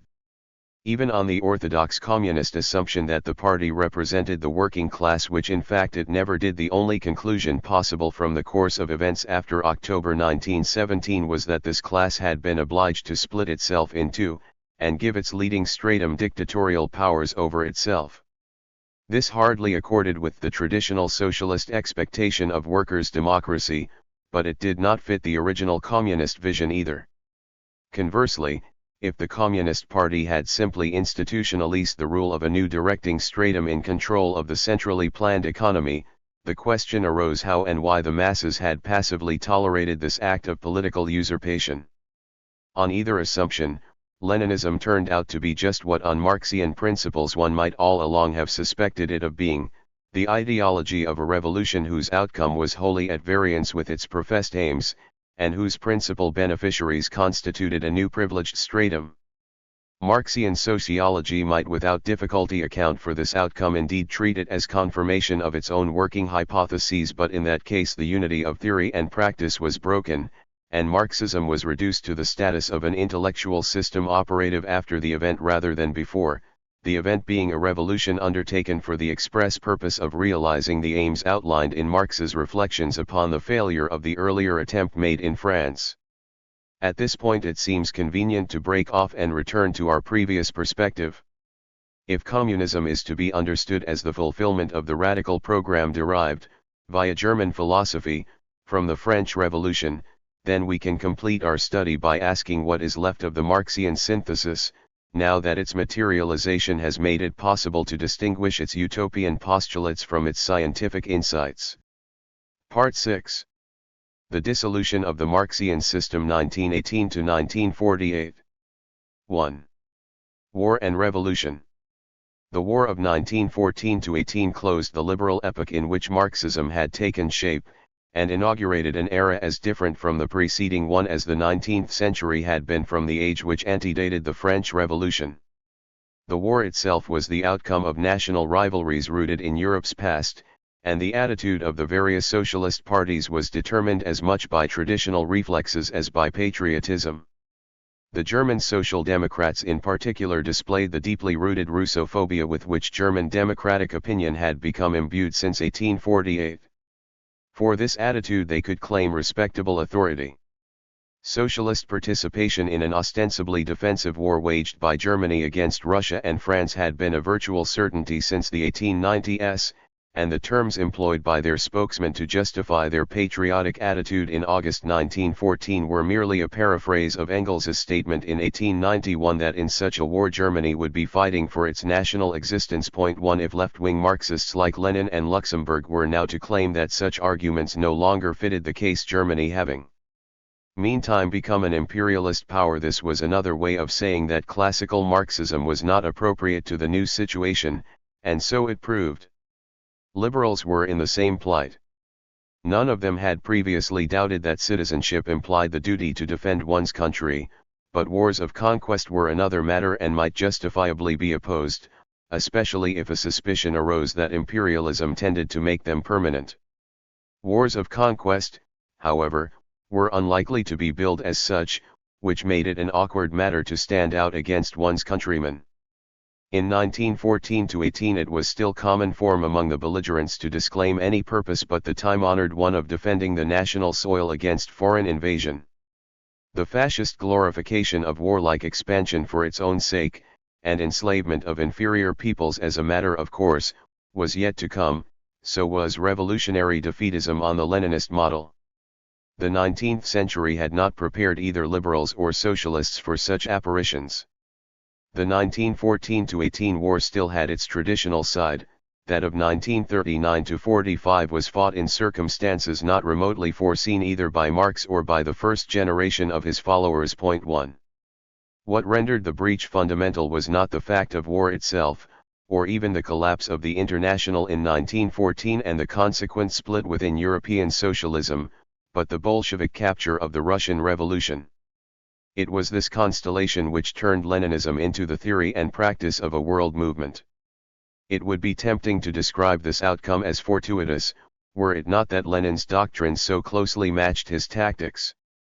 Convinced as he was that Tsarist Russia would prove the weak link in the global chain, he laid stress on its combination of internal backwardness with an aggressive foreign policy which really demanded an altogether different infrastructure. Alone among the major European countries, Russia was ripe for revolution precisely because of her backwardness. The logical corollary of this view should have been that Western Europe was correspondingly immune. Lenin did not draw this conclusion, but he did say that revolutionary strategy had a better chance in Russia than in the West. What he failed to see and what no Leninist has yet been able to admit was that revolutionary defeatism could be advocated with any hope of success only in a country so retrograde that the bulk of its population was altogether outside the mainstream of national life. Elsewhere such a slogan would simply have been regarded as treasonable, not merely by the bourgeoisie, whom Lenin credited with a monopoly of patriotism or, in his terminology, chauvinism, but by the masses. Insofar as he had some residual qualms on this point, he got over them by denouncing first the Tsarist government, and then after March 1917 the Provisional Government, as the slavish camp followers of Western imperialism. This enabled him and his followers to square national sentiment with revolutionary doctrine. If the exploiting classes who promoted imperialism were in the pay of foreign capital, they were doubly damned. The shot went home because the strength of the populist tradition was such that it was fatal for any regime or party to be branded as the tool of Western capitalism. Without knowing it, Lenin had hit upon the leitmotif of anti-imperialism among the intelligentsia of backward countries in the years to follow. Since Russia bordered on Asia as well as on Europe, the October Revolution assumed a twofold significance, depending on whether one looked at it from the West or from the East. It was a proletarian revolution in the most backward of the great European countries, or a national and anti-imperialist revolt against the West. In its first aspect it appealed to workers, in its second to peasants. All this was implied in Lenin's assertion that Russia's backwardness rendered a proletarian revolution feasible. It is true that in 1915-17 this, to most of his followers, was a novel and surprising view, but once they had got over the shock, its potentialities turned out to be very great indeed. After the event, and especially after the communist victory in China, an historic sequel to the Bolshevik triumph, as it were, on a lower level the whole process acquired a meaning quite different from that which it possessed for contemporaries in 1917-18, when the simultaneous fall of the Russian, German, and Austrian monarchies was universally viewed in the light of East European history. It is this which has made it increasingly difficult for communists and social democrats to find a common language, even when both sides employ Marxist terms. To anyone brought up before 1918 in the social democratic tradition, Russia was an East European country which happened to extend into Asia. This had been the unquestioned assumption of Plekhanov as well as Kosky. One may say that down to the last years of his life it was still the dominant view of Lenin, but thereafter it was no longer that of Stalin and the Stalinists. 1 In the Eurasian perspective, increasingly prominent after the industrialization drive of the 30s and the military victory over Germany in 1945, the October Revolution assumed a significance altogether different from that of the parallel upheavals in 1918. 19 which brought Germany and Austria closer to Western Europe. The Second World War and its aftermath deepened the division and thereby confirmed the prime lesson of 1917-18, which was that Russia and Central Europe were fated to follow divergent paths of development. No communist of course could accept this, and the history of the Communist International from 1919 onward is largely the story of unavailing attempts to bridge this ever-widening gap. The sequel, the Russian military occupation of East Central Europe in 1945 and the forcible imposition of communist regimes upon countries whose spontaneous development pointed in quite a different direction, really belongs to the sphere of international relations. Whatever its political significance, it holds little theoretical interest. It is worth stressing that after 1918 the sharpest line of division gradually came to be drawn between orthodox followers of Lenin and those left-wing socialists in the West who pinned their faith to the revolutionary potential within the working class. The political cleavage involved communist and social democratic parties, but from a theoretical viewpoint the significant difference lay between those who with Lenin believed in the possibility of socialist revolutions in backward countries, and those who like Luxemburg, the Austro-Marxists, or the syndicalists did not. In this matter Lenin's followers were compelled by events to go far beyond their original starting point. Beginning around 1905, with the flat assertion that the coming Russian Revolution would be bourgeois democratic and pave the way for modern, European capitalism, they gradually came round to the idea that a socialist revolution was possible in Russia, and eventually they committed themselves to the construction of a socialist society in a country artificially isolated from the world market. In so doing they inevitably revived some elements of the traditional populist faith in the possibility of a direct transition to socialism on the basis of the village community. Under Stalin the issue was increasingly posed in terms of the nationalist doctrine first put forward by the Narodniks half a century earlier. Russia was supposedly offered a choice between becoming a colony of the West or evolving into a socialist future on the basis of her own fortunately still intact pre-capitalist foundations. All this was of little interest to the labor movement in advanced industrial countries but relevant enough to intellectuals in backward pre-industrial societies who had to wrestle with similar problems. Hence the varying fortunes of the key term revolution. In 1917-18 it still meant to communists what it had signified to European radicals ever since France set the pattern, the liberation of society from outworn political and spiritual fetters. From the 1930s onward it came to stand for the reshaping of society by a dictatorial regime in control of a centralist state apparatus and an all-pervading party organization. Both meanings could hardly continue forever to coexist without friction. Hence the peculiar moral climate of Stalinism, with its secret doctrine for the elect, its contempt for the masses, and its elevation of the individual conscience to the role of public enemy number one. In terms of traditional Marxist thinking, this transformation of socialism into the ideology of an industrial revolution in backward countries was both unforeseen and awkward. It could of course be fitted into the theoretical framework. Marx himself had cautiously admitted the possibility of a socialist development in Russia. Moreover, after the event it was easy to see that Lenin had exploited a situation which was bound to recur. Put schematically, he had shown that it was possible to steer the bourgeois revolution into anti-bourgeois channels. It is now a commonplace that the impact of industrialism on backward societies sets up strains which in conjunction with the concurrent popular revolt against autocracy, and intellectual revolt against traditional culture make for a revolutionary situation. But a sociological formula of this kind takes no account of the historical links connecting the Russian Revolution, by way of Marxism, with its French predecessor. The simplest way of putting the matter is to say that the situation erroneously assumed by Marx and Engels in 1848 to exist in Germany turned out, 70 years later, to be present in Russia. By then, however, Marxism had become synonymous with European socialism and the latter had become democratic. Hence the October Revolution, though it confirmed Marx's own estimates concerning Russia, endangered the integration of Marxism with the Western labor movement, which was henceforth split between communists and social democrats, both in theory followers of Marx. This was bound to happen from the moment Germany and the rest of Europe refused to follow the Russian example.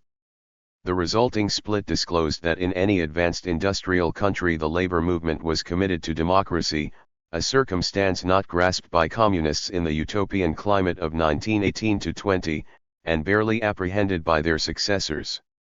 There is nothing in all this that does not fit with perfect ease into the framework of Marxism as a theory of social development. But historically the outcome has been to identify the original Marxist program of 1848, though not the revised version of 1864, with the forcible industrialization of the less advanced portions of the globe, which is scarcely what Marx and Engels expected to happen when they first formulated their doctrine. To say that the center of gravity has shifted eastwards is a considerable understatement. The fact is that Marxism as a movement fails to make sense outside the European context, or at any rate outside the context of a world centered on Europe. Its basic assumptions are too closely bound up with the Victorian perspective of European leadership to retain much of their significance when transposed to a world scene dominated by the global conflict between North America and Eurasia. The awkwardness of this conclusion for anyone trying to adhere to the traditional Marxist perspective is sufficiently dramatized by the East-West split which has become the principal issue in world affairs since 1945-8.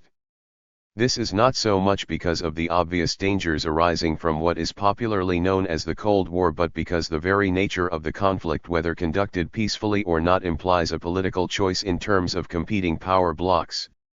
In this perspective there is no real difference between Cold War and coexistence, they are simply two sides of the same coin. The real issue in any case concerns the social structure of countries adhering to one side or the other. Given the assumptions current in the Soviet orbit since the 1920s, it was perfectly logical for communists to conclude from 1948 onward that the global transition to a new form of social organization implied a shift in world leadership towards the group of countries led by the USSR. In less refined language, the coming victory of socialism was expected to take the form of Russian or Sino-Soviet hegemony in world affairs. This conclusion was never stated in so many words, but it was implicit in the evolution of Stalinist doctrine after 1945, indeed in a sense it was already implied by Lenin's formula in 1923, though this still had a defensive ring. In Marxist terms such a prospect might be justified on the grounds that historically every major change in socio-economic organization has been associated with the emergence of a new group of countries who took over from their rivals. Examples might include the industrial capitalist breakthrough which enabled England to play the dominant role for a century or more. Whatever attraction such an outlook may have for Soviet patriots or for nationalist intellectuals in backward countries recently emancipated from Western control, it is totally at variance with the traditional Marxist socialist conception in which Western Europe and North America figured as the pivotal areas of the coming social transformation. Marx and Engels took it for granted that, just as England and France had in the 19th century provided the model for the liberal age, so Western Europe and North America would take the lead in promoting the advance to a higher level of organization. While they did not exclude the possibility of socialist transformations in backward countries, it never occurred to them that the latter might identify their belated industrial revolutions with socialism, and on this ground stake a claim to world leadership, to the point of solemnly offering to reorganize the civilized nations of the West. Such a perspective would have struck them as grotesque. Their internationalism did not imply any abandonment of the West's historic claim to leadership. On the contrary, they assumed that the advanced countries would be the first to transcend the limitations of the established order. 1 In correcting this perspective to make room for their own national goals, the leaders of Russian communism were in the end driven by the logic of their argument to underwrite the corresponding and therefore even more patently absurd claims of Mao Zedong and his colleagues, to the point where even the most blinkered Stalinist might have begun to suspect that something had gone wrong. What that something was should by now have become clear. It remains to see how the evolution here described has affected the theoretical model of Soviet Marxism. Ever since Lenin in 1915-17 committed himself to the thesis that the First World War had ushered in a new age of imperialist conflicts and proletarian revolutions, Leninist doctrine has oscillated between utopian anticipations of imminent worldwide breakdown, and hard-headed insistence upon the chances offered to any country that managed to escape from the capitalist maelstrom. The roots of this twofold attitude are traceable to Lenin's wartime writings and his subsequent utterances, after the conquest of power by his party, when he tended to stress, now the certainty of further global upheavals, now the opportunity for Russia to push forward with the construction of socialism. As early as August 1915 he envisaged a victorious socialist revolution as a sort of local breakthrough in a few countries or even in a single country, and by implication outside Europe, since part of the argument was devoted to deflating the traditional conception of Europe as the natural center of democracy and socialism. 1 In its original form the thesis was rather sketchy, the possibility of isolated socialist revolutions being simply deduced from the uneven economic and political development characteristic of capitalism. Yet behind this nebulous formula there clearly lurked a very definite political notion, the belief that backward Russia might burst the bonds of the international system in which she was entangled. Though currently one of the imperialist marauders who were fighting to divide the world among themselves, she might through revolution become the focus of a new global development. After 1917 these hints were expanded into what for want of a better term must be reluctantly described as the theoretical system of Leninism-Stalinism. Point 2 This involved both the definition of Leninism as Marxism of the era of imperialism and of the proletarian revolution, and the ascription to Lenin of the characteristically Stalinist thesis that the establishment of socialism in the USSR did not by any means depend on international developments. Point 1 In the 20s such an assertion might still be disputed. Later such attempts became distinctly unhealthy, and the meaning of Soviet Marxism, or Marxism-Leninism, was identified with a set of beliefs which Marx would never have dreamed of putting forward. A further stage was reached after 1945, when the implicit sense of the unequal development thesis was, as it were, turned back upon its critics. Henceforth it was the USSR's emergence as an industrial and military giant and not as before her backwardness which was held to demonstrate that history proceeded by leaps and bounds rather than in a straight line. Having skipped the capitalist phase of development, the Soviet orbit now confronted a Western world which, by Leninist-Stalinist standards, was politically retrograde and socially conservative.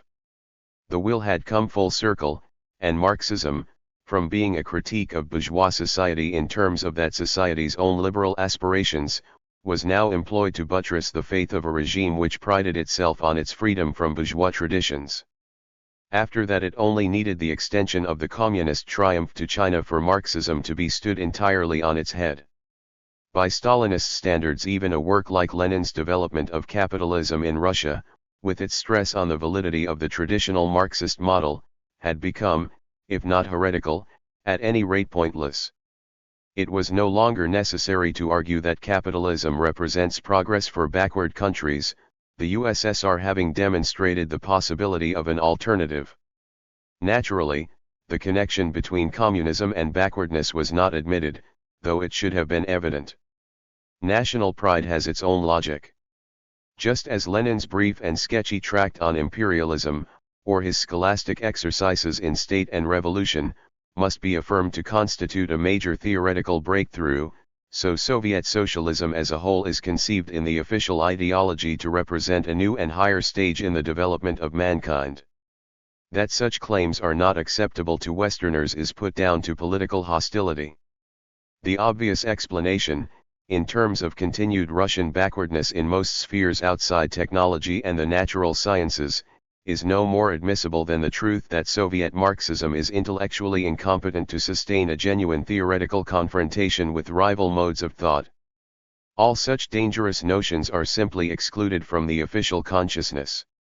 This state of affairs makes it difficult to come to grips with the theoretical affirmations offered by Soviet Marxists, whose point of departure today is not simply Leninism but Stalinism, i.e., the theory and practice of a planned revolution from above in a backward country.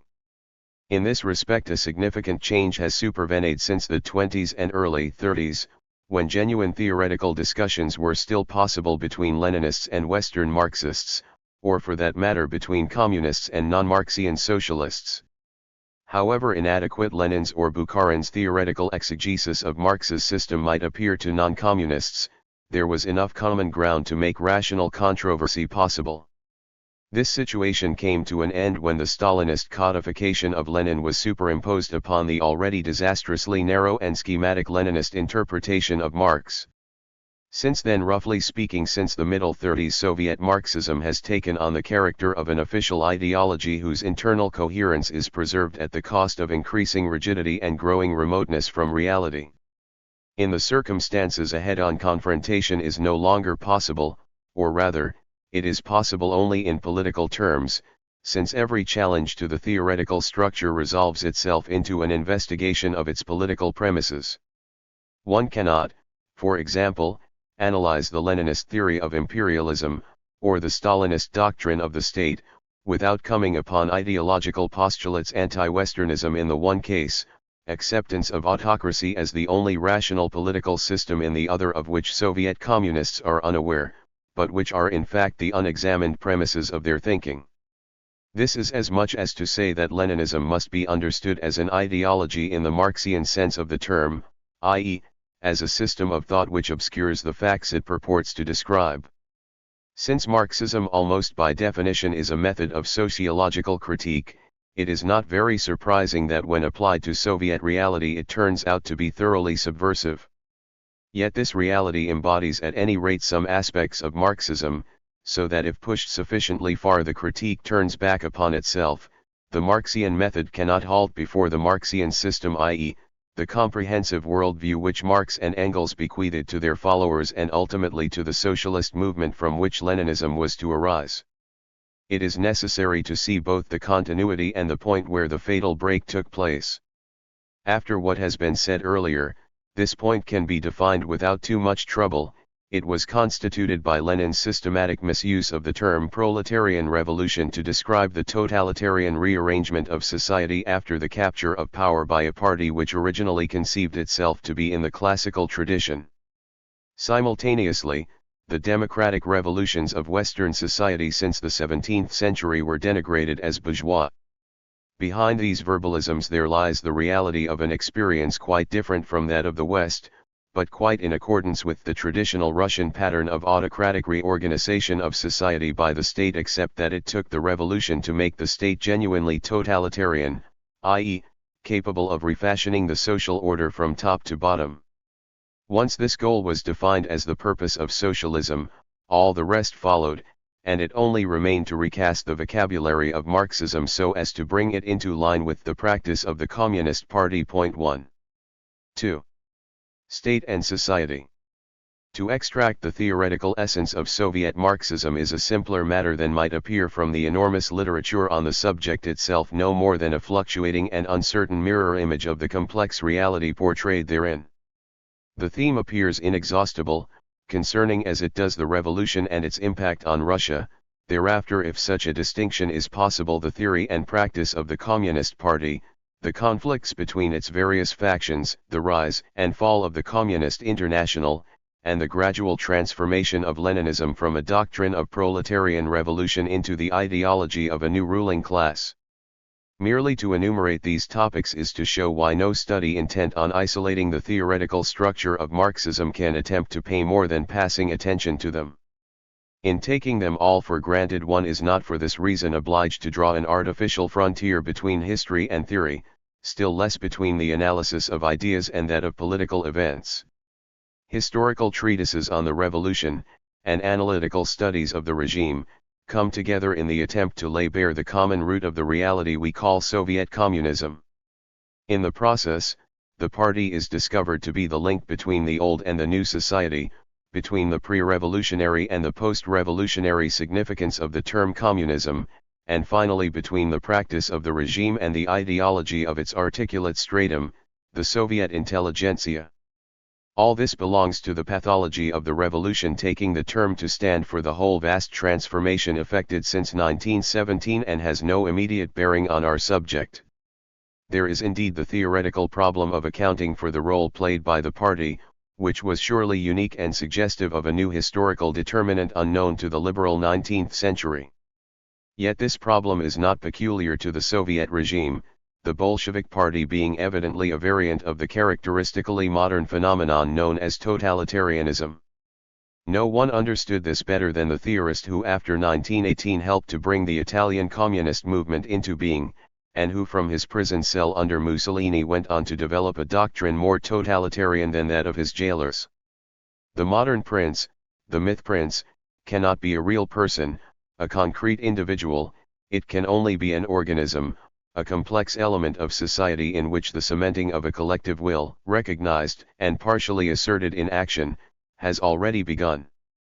This organism is already provided by historical development, and it is the political party, the first cell containing the germs of collective will which are striving to become universal and total. 1.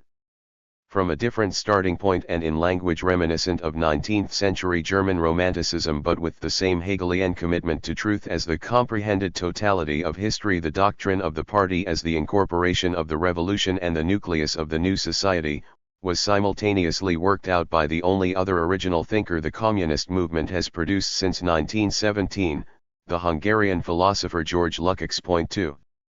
It may seem strange that two European writers should be cited in this context, but then Leninism is an international phenomenon, though centered on Russian communism.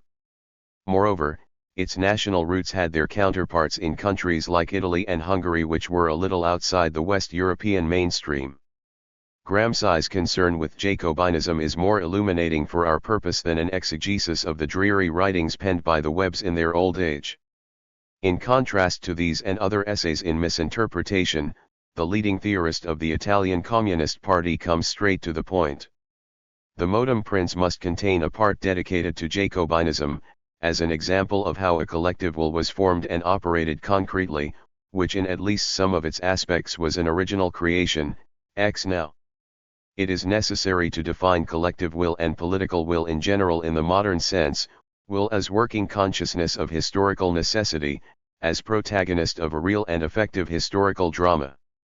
Any formation of a national popular collective will is impossible unless the great mass of peasant cultivators breaks simultaneously into political life. Machiavelli understood this by his reform of the militia, which is what the Jacobins did in the French Revolution, and in this understanding we can see the precocious Jacobinism of Machiavelli. 1. One may also see that Gramsci had intuitively grasped the nature of Leninism, as the theory and practice of a revolution in a retarded country where the masses were suddenly hurled upon the political stage under the leadership of the Bolshevik vanguard. The next stage, the transformation of the Revolutionary Party into a new ruling elite, was concealed from him, in part by the accident of his relatively early death in 1937, but even more effectively by his illusions. He would certainly not have approved of the Stalinist doctrine, expressly invented to justify the permanent rule of a party which concealed the social domination of a new privileged stratum, but by then the matter had been taken out of the hands of theorists like himself and entrusted to the practitioners of the new order. Moreover, his own approach was quite consistent with the totalitarian assumption that revolutions are made by elites, though his personal commitment was to the hope that the proletarian revolution might be self-liquidating. Point 2. Totalitarianism raised its head in Gramsci's writings for the good reason that he was confronted with the reality of fascism.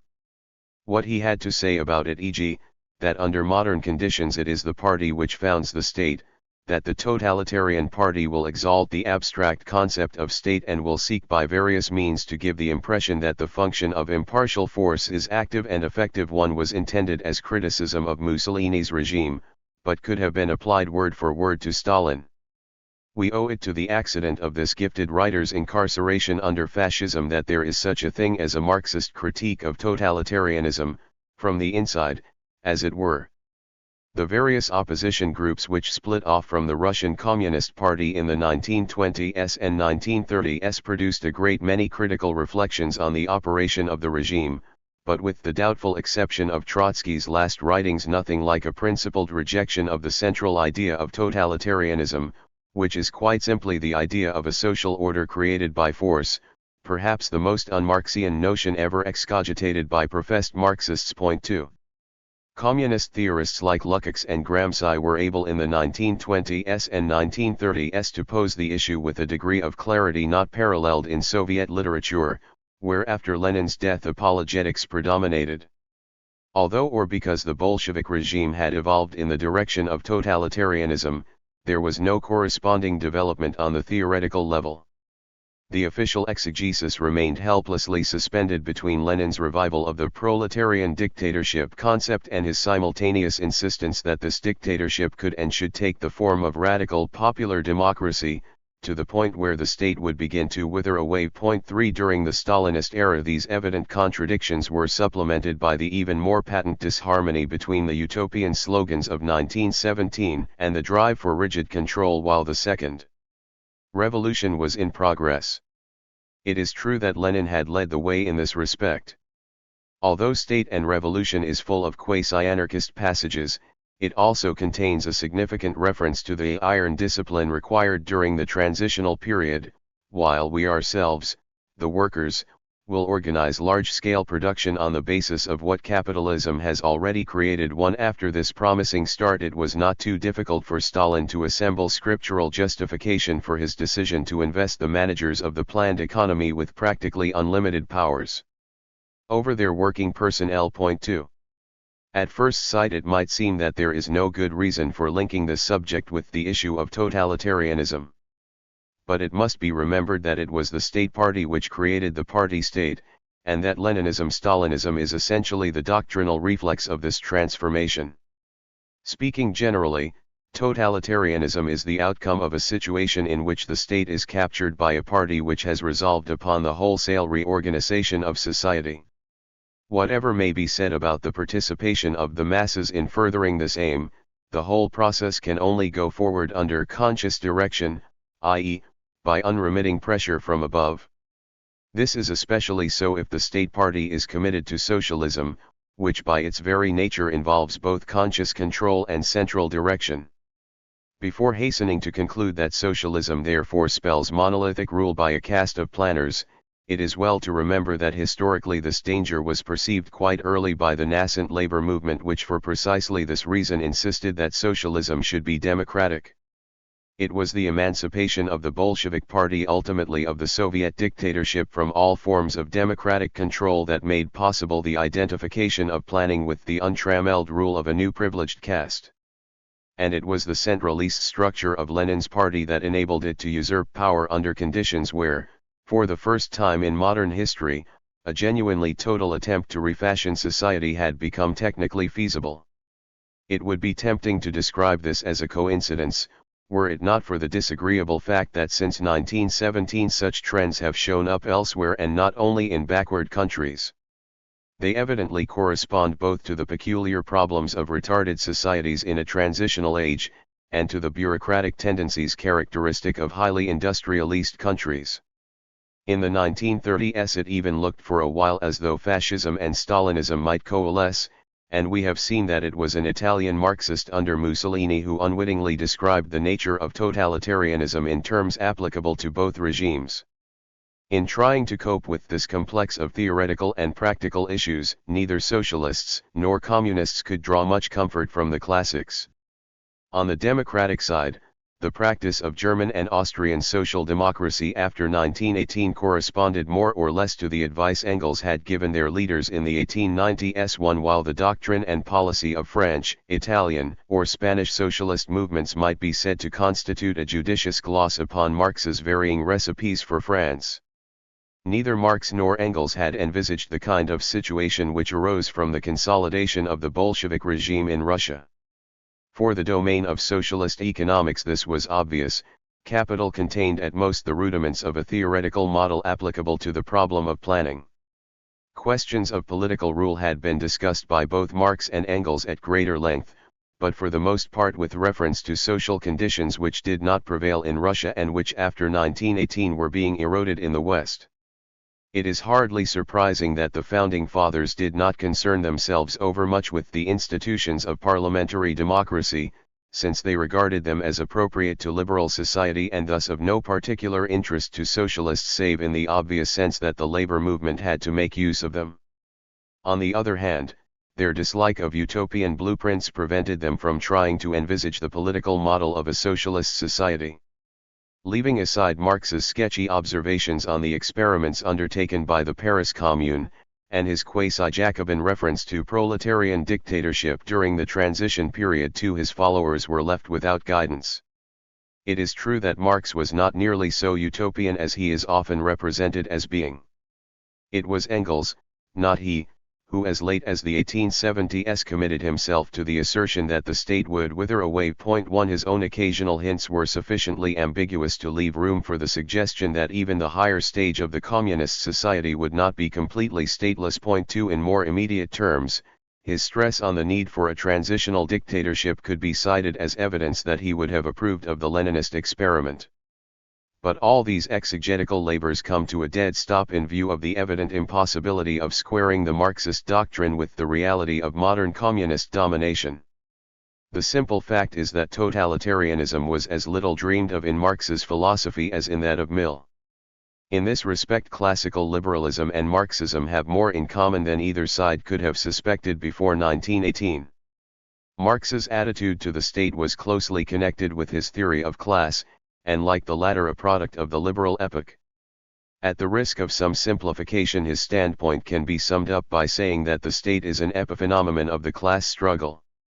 A clear formulation of this belief, which was not really very different from the prevailing democratic view in the West, while sharply opposed to the Hegelian state worship endemic in Germany, is to be found in a fairly early utterance of his, 2 years after the publication of the Communist Manifesto.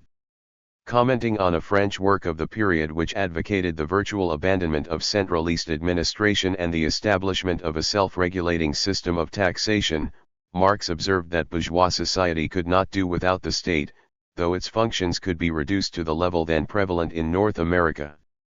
Behind the abolition of taxes there is concealed the abolition of the state. The abolition of the state has meaning only for communists, as the necessary result of the abolition of classes, with which the need for the organized power of one class to hold down the others disappears of itself.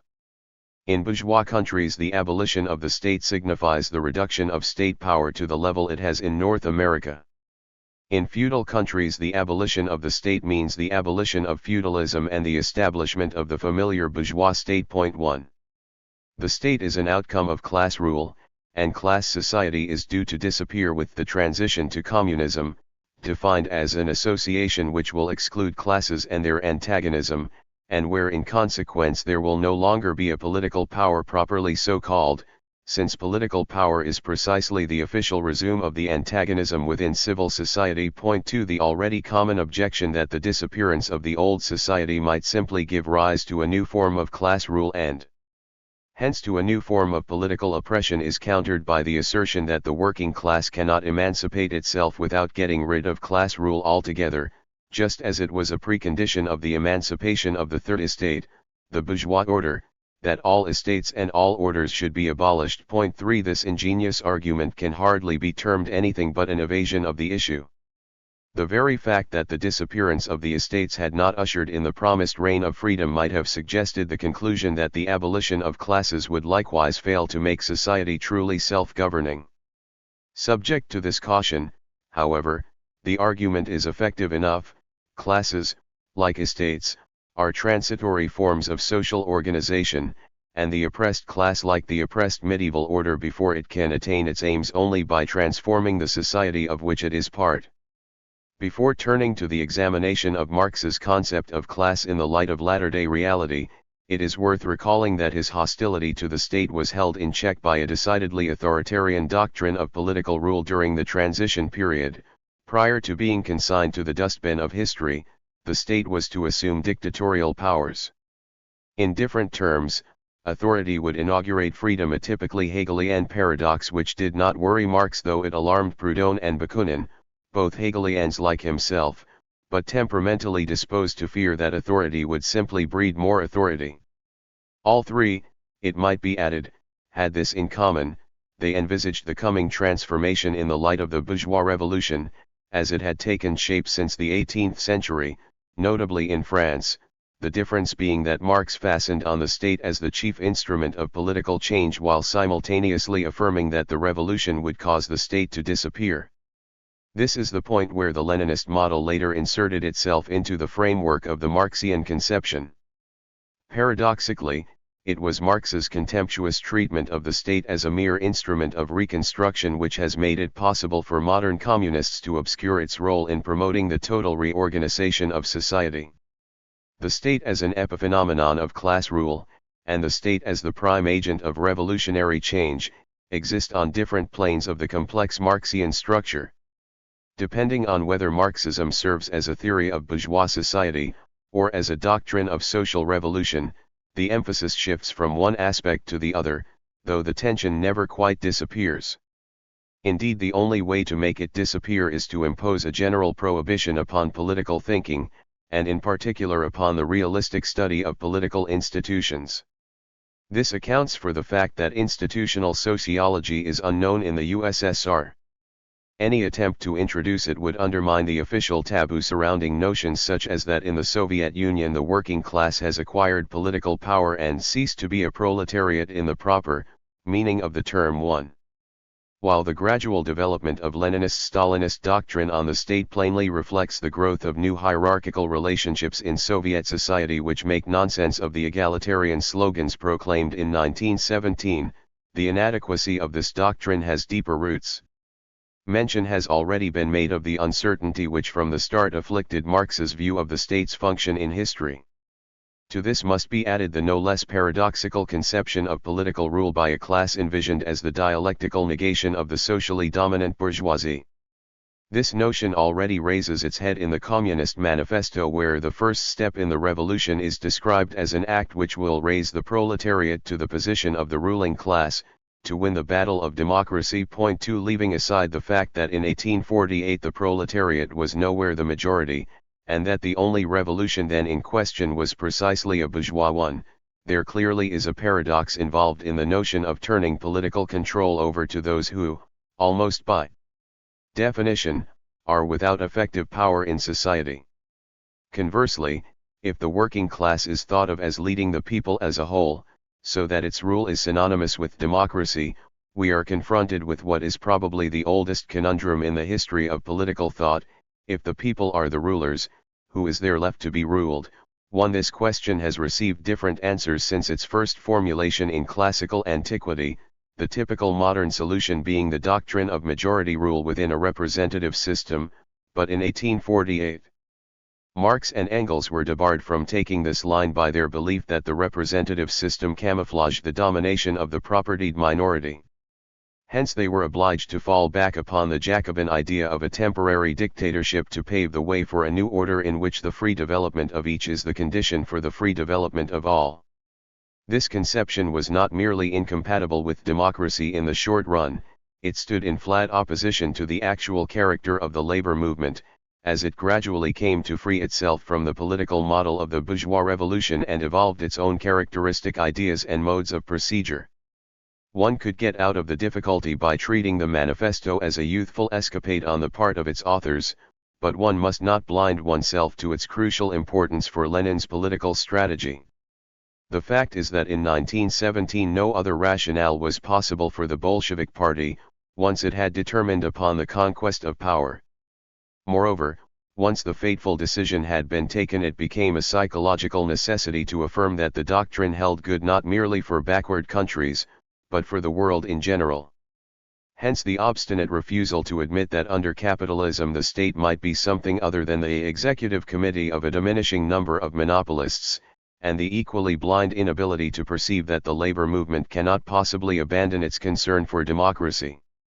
In actual fact, the rudiments of a doctrine of the state transcending the executive committee notion were already present in the writings of Marx and Engels, inasmuch as they recognized the obvious truth that every government, however class-bound, is obliged to represent the essential interests of society as a whole. 1 These and other hints became important to Soviet Marxists once the Stalinist era had encouraged a somewhat unorthodox emphasis upon the creative role of the political superstructure. By that time, however, it had become impossible to approach the problem realistically, since every serious analysis of the regime was bound to lay bare its true character. In consequence, Soviet theory is distinguished by a persistent, if hopeless, attempt to demonstrate that in the USSR the state serves the general interest, without being in any way beholden to those who are actually in control of it. This naive determination to dispense with the simplest elements of Marxist thinking where the USSR is concerned, is made easier by the actual role of the Communist Party as the mediator between the privileged stratum and the masses. Since the party knows itself to be doing what in principle every ruling power must do, namely, hold the balance between the socially dominant class and the working people, it can with a fairly good conscience repudiate the charge of serving the interests of the privileged upper crust. What its ideologists fail to see is that the Soviet state is not unique in harmonizing social conflicts, preserving law and order, and in general functioning as the executive organ of society as a whole.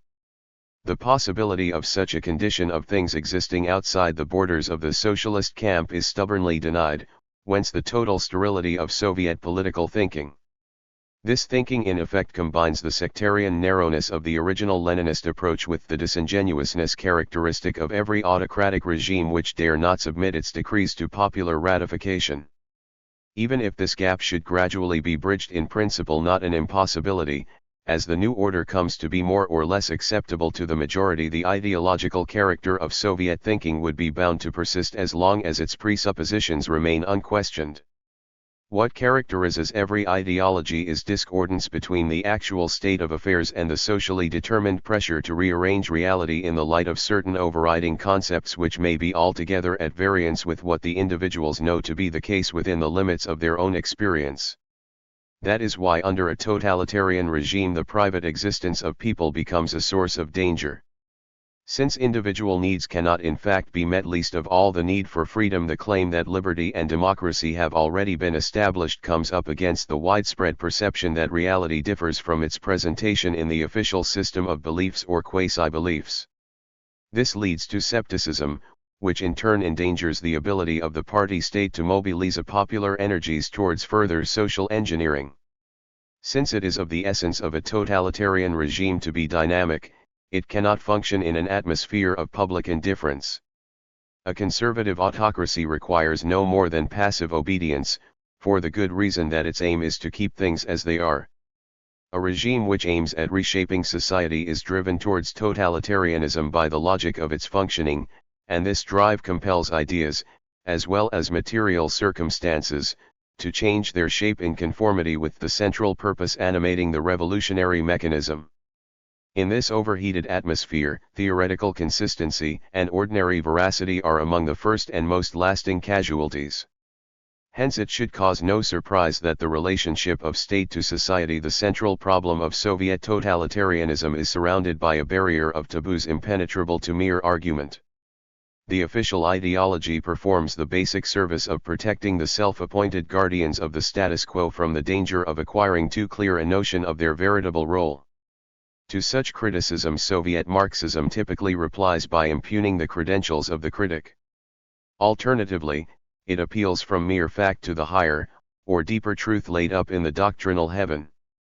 The argument runs somewhat as follows: one cannot criticize Soviet reality without implicitly invoking an ideology and a purpose opposed to Marxism-Leninism, for no criticism can be formulated that does not involve a commitment to certain aims, and these aims are either socialist or non-socialist.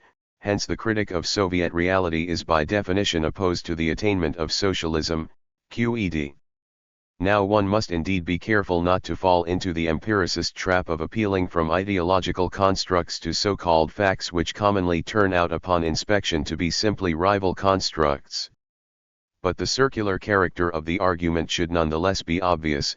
It begins by affirming the factual truth of certain statements. Example: the statement that Soviet totalitarianism is the political form of a democratic socialist order. When these assertions are disputed, it replies that the challenge involves a different, and inferior, theoretical approach, and that recourse must be had to an adequate theory, i.e., its own. This kind of verbal ingenuity may be effective for debating purposes, but its hollowness becomes apparent as soon as one contrasts the traditional signification of certain political concepts, class, state, socialism, democracy, with the use made of them in Leninist-Stalinist doctrine. The custodians of this doctrine cannot afford a genuine confrontation with rival modes of thought, for the internal consistency of their approach depends upon the ability to manipulate certain key concepts in such a manner as to exclude the semblance of discord between theory and practice. One need only consider the weird argument that a multiplicity of political viewpoints corresponds to the presence of antagonistic class interests, from which it is inferred that one-party rule is the ideal form of socialist democracy. The manner in which the party, i.e., in the last resort the ruling oligarchy which inter alia controls the central party apparatus, interprets its own role, is closely linked to its ability to function as the political elite of a society that officially denies any distinction between rulers and ruled. In this domain as in others, the effective critique of ideology consists in making plain what lies concealed at the bottom of the doctrinaire inkwell. 1 Antonio Gramsci, Notes on Machiavelli's Politics, in the Modern Prince and Other Writings, London, 1957, p. 137. Cf. also LOCCIT, p. 139, the modern prince must and cannot but be the preacher and organizer of intellectual and moral reform, which means creating the basis for a later development of the national popular collective will towards the realization of a higher and total form of modern civilization, a pretty drastic inversion, this, of the traditional Marxian scheme, but quite in accordance with Gramsci's intellectual descent from Hegel and Croce, not to mention his Catholic upbringing. 2 cf. Lukács, Geschichte und Klassenbewusstsein, Vienna Berlin, 1923 Passim. For an analysis of this seminal work, and of Lukács's role in adapting Marxian philosophy to the requirements of the totalitarian epoch, cf.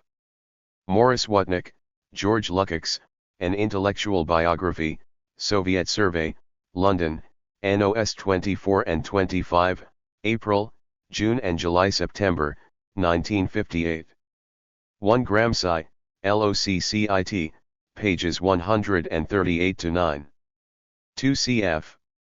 The Modern Prince, p. 143, in the formation of leaders the premise is fundamental: does one wish there to be always rulers and ruled, or does one wish to create the conditions where the necessity for the existence of this division disappears? In other words, does one start from the premise of the perpetual division of the human race, or does one believe that this is only an historical fact, answering to certain conditions? In a sense it can be said that this division is a product of the division of labor, that it is a technical fact. 1 Ibid, p. 146, cf. also Gramsci, Lettera del Carcere, Turin, 1947, Passim. 2 For Lukács's view cf. in particular his essay Methodisches zur Organisationsfrage, in Geschichte und Klassenbewusstsein, pages 298 ff. An impressive exercise in Hegelian logic to the end of drawing out the full implications of Lenin's doctrine of the vanguard. The attempt was so successful that the entire work was promptly placed on the Communist Index. Some doctrines are easier to practice than to preach. 3 cf. State and Revolution, in Selected Works, 2, p. 223. 1 Ibid, p. 174. 2 cf. Problems of Leninism, pages 359 ff, New Conditions, New Tasks in Economic Construction. This document includes inter alia the following instructive passage: no ruling class has managed without its own intelligentsia. There are no grounds for believing that the working class of the USSR can manage without its own industrial and technical intelligentsia. In this context the terms ruling class and working class clearly have a meaning remote from ordinary usage. It is not too much to say that in the fanciful picture drawn by Stalin, the real social relationship between the workers and the technical intelligentsia, the core of the new ruling class, has been reversed. Not that Stalin was necessarily aware of this fact. 3. Socialism and class conflict. Marxism, which views class conflict as the principal feature of historical change, cannot be said to have operated with a definite conception of what it is that constitutes a class. The paradox has often been noted that Marx's major work breaks off at the very point where its author for the first time attempted a systematic consideration of this topic. Yet the fragmentary notes assembled in this unfinished chapter are enough to show that for him, as for his predecessors among the classical economists, the field of study was defined by the existing division of European society into landowners, capital owners, and property-less laborers, and the question to be answered was what makes wage laborers, capitalists, and landowners the formers of the three great social classes. Thus the theoretical model already familiar to Ricardo was taken for granted. Even before the breakthrough associated with the Industrial Revolution, the general notion underlying it had acquired prominence in the literature of the preceding age. That those who hold, and those who are without property have ever formed distinct interests in society, was a circumstance well known to the authors of the American Constitution, who probably did not need Madison to inform them that moneyed, manufacturing and other interests grow up of necessity in civilized nations, and divide them into different classes, actuated by different sentiments and views. Point 1. By the time the physiocrats, the Scottish historians, and Adam Smith himself, had formulated the 18th century view of the subject, there was little for Ricardo to add, or for Marx to elaborate, so far as the general principle was concerned. Yet pre-industrial society, being relatively static, did not invest the concept of class with an operational meaning. It was commonly employed to distinguish the different ranks of a social order still in many respects hierarchical and regarded as permanent even by its critics. In its characteristic modern sense, the notion of class as distinct from that of rank or estate may be said to have arisen in the course of the French Revolution, from an empirical awareness that the removal of legal privileges did not by itself result in social equality, but rather laid bare an enduring conflict of interest dividing the propertied minority from the bulk of the laboring poor.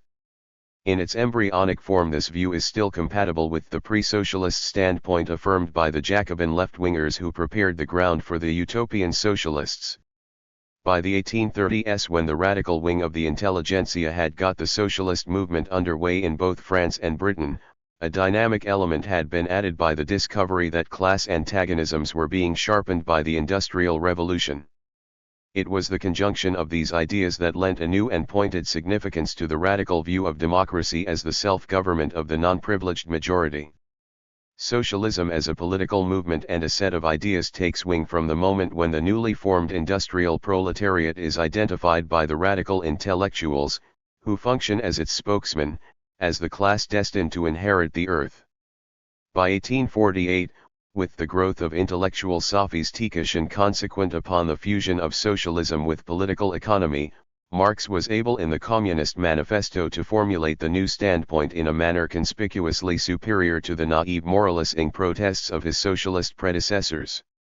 One may say, if one likes, that between 1776, when Adam Smith and Thomas Jefferson simultaneously summed up the 18th century doctrine of society, and 1848, when Marx challenged that doctrine, the bourgeois revolution in the West had run its course. Yet it is worth noting that Marx continued to operate with the traditional three-class model he had inherited from Smith. Class as a socio-economic concept belongs to the bourgeois age, and it is questionable whether it can be made to work under circumstances where property in the means of production is no longer the characteristic line of division between the major groups in society. It is, however, not much use trying to assess Marx's standpoint without reference to what he was trying to accomplish. This consideration rules out the greater part of what is commonly said on the subject by writers who happen not to be interested in historical problems.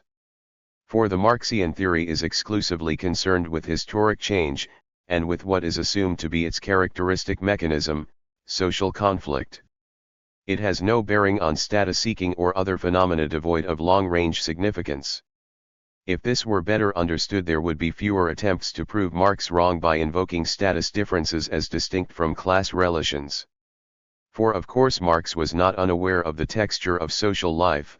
As an inhabitant of Victorian England, he could hardly fail to notice the complex interplay of class and caste relationships, and in fact his writings supply ample evidence that, like any other 19th century observer of the social scene, he was alive to their significance. Point 1. Where he differed from contemporary sociologists and historians was in the particular angle from which he observed the transformation of pre-capitalist forms of dependence into class relationships, i.e. relationships governed not by legal or social status, but by property and, in the last analysis, by ownership of the means of production. The transformation itself was an observable phenomenon, the question was what it would lead to. For reasons which have already been discussed, Marx's view of class relations under industrial capitalism was unduly pessimistic, but this forecast arose from his analysis of the economic mechanism, not from his class model. The latter was simply an extrapolation from the social conflicts of the age, which pitted landowners, manufacturers, and workers against each other, though they also encouraged temporary alliances among them. Marx's sociology of class turns upon a fusion of historical and economic elements, of which surplus value is the best known, though far from being the best understood. At bottom it is a way of stating the historical fact that in every known form of society a minority has been able to live at the expense of those engaged in physical labor. Control over means of production is the strategic factor because it enables the minority to compel others to work. It is obvious that the term working class is here defined in such a manner as to account at once for the fact of social subordination and for the phenomenon of unearned income. Class society, by definition, operates so as to place effective power beyond the range of those whose unpaid labor sustains the privileged minority in control of the instruments of production. The doctrine of the state follows from these assumptions. Its briefest and most pregnant formulation occurs in the passage where Marx observes that the specific form in which unpaid surplus labor is pumped out of the immediate producers determines the relation of domination and subjection, which relationship in turn constitutes the final secret, the hidden basis of the whole construction of society, including the political patterns of sovereignty and dependence, in short of a given form of government to the class that controls the means of production wields effective political power. Internal conflicts within this stratum may disturb the underlying pattern, but do not normally disrupt it. Genuine social revolutions, which always signify the displacement of one ruling class by another, are rare. What commonly pass for such are mere political upheavals which do not alter the fundamental class structure, though they may interact with it. Whether or not this model is adequate in relation to the bourgeois revolution and more generally to bourgeois society, need not concern us here. It is at any rate empirical and scientific. Its principal weakness would appear to lie in a failure to discriminate methodically between socially dominant classes and political ruling strata. Not that Marx was unaware of the distinction, but although it figures quite prominently in his political writings, it has no real place in his theoretical system. On his assumptions this was defensible, since if political power was a mere epiphenomenon of a particular mode of social organization, the long-run development could be analyzed in terms of the latter. In this attitude he was probably guided, quite without being aware of it, by the actual relationship between the territorial aristocracy and the industrial bourgeoisie in 19th-century Europe, which could in fact be discussed in such terms, though the mere existence of an entrenched ruling stratum which was no longer the dominant social class might have suggested awkward problems for the future. The fact is that Marx did not investigate the matter in any very systematic fashion. He did notice the commanding position of the state bureaucracy in continental Europe, but did not accord it more than passing attention.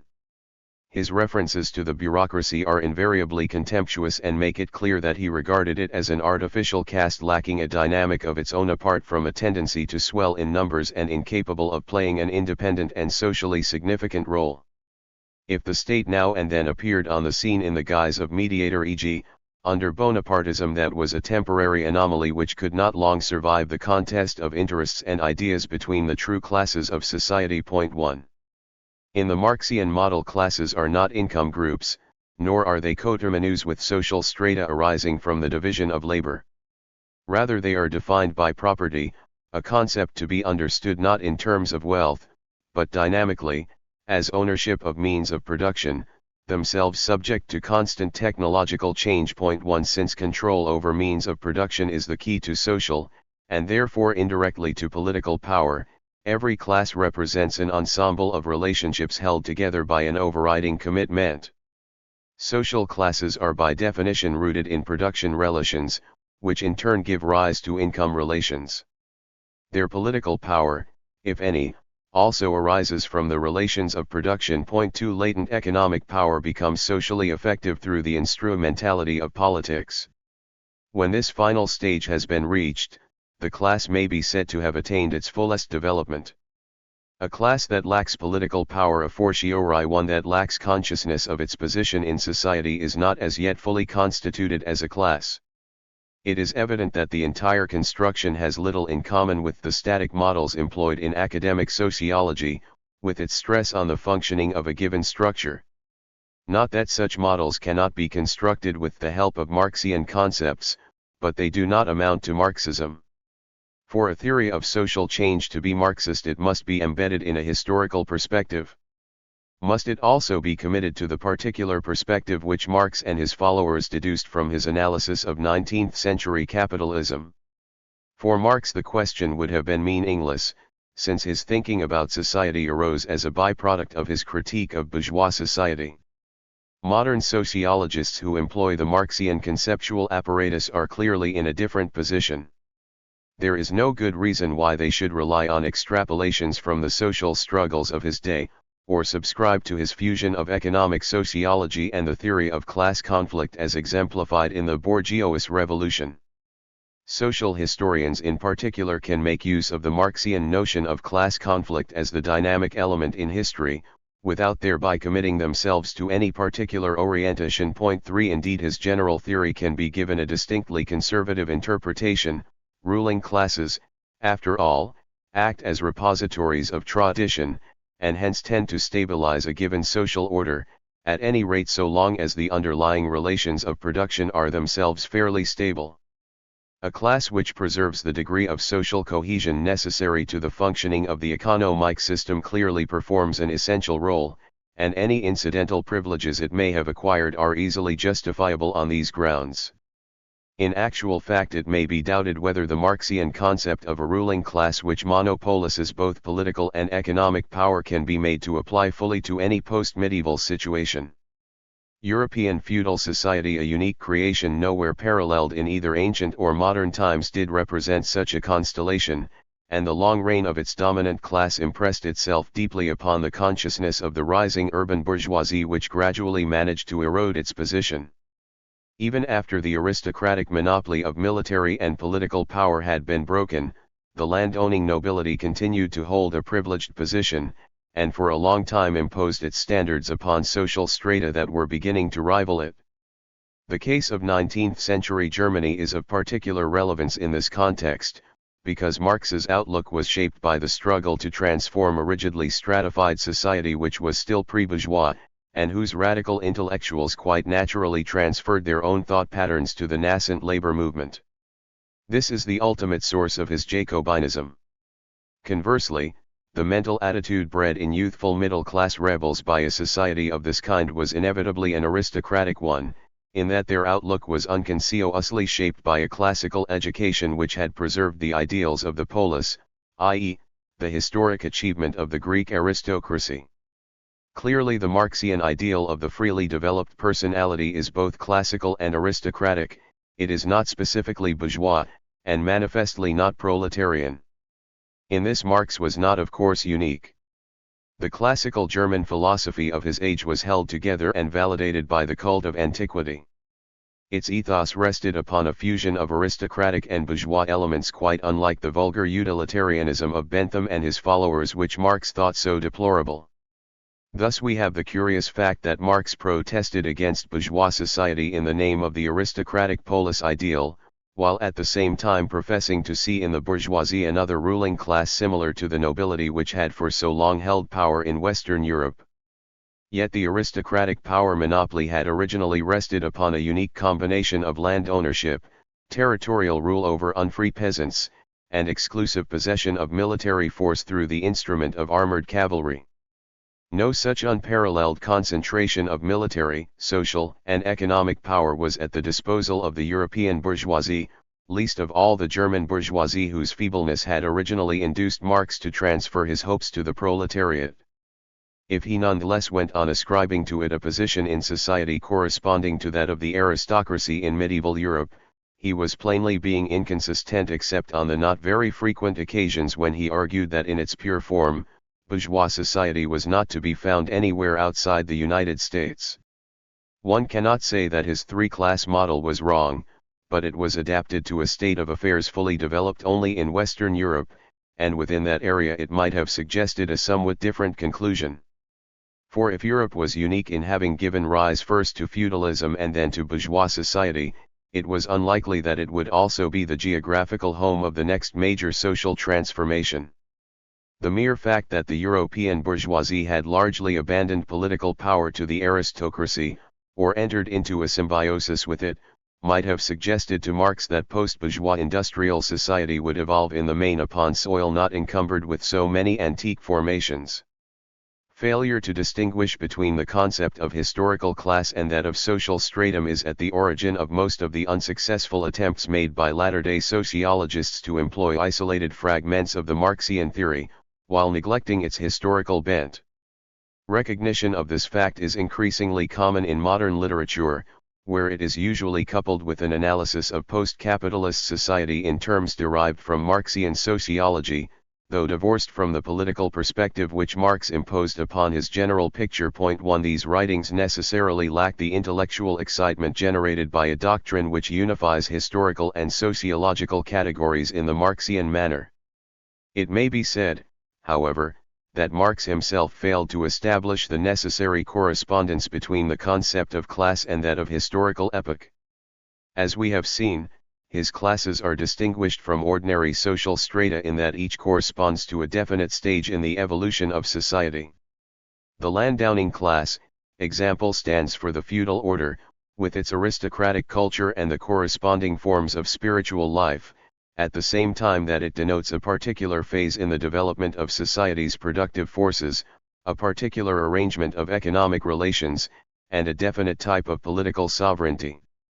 The bourgeois epoch likewise is characterized by an ensemble of historically conditioned traits linked to the evolution of a new form of socio-economic organization, and determining a specific mode of life and a unique culture. It is only in relation to these antecedent stages of history that socialism acquires the dignity of a principle ultimately derived from the role of labor capable of replacing earlier forms of organization. Unlike Hegel's epochs of the spirit, which in appearance they closely resemble, Marx's historical stages lend themselves to empirical study, but it is just this which has thrown the whole construction into disarray, for the close of the bourgeois epoch has not yielded the anticipated results. Post-bourgeois industrial society, whether capitalist or socialist, does not accord with the expectations current in the 19th century. If no new ruling class is visible which could take the place of aristocracy or bourgeoisie, there is all the more stratification of a type unwelcome to liberals and socialists alike. Moreover, the working class, so far from generating a spontaneous drive towards socialist democracy, has shown an alarming tendency to acquiesce in patterns of socio-political domination which promise to guarantee economic advance and full employment at the cost of freedom.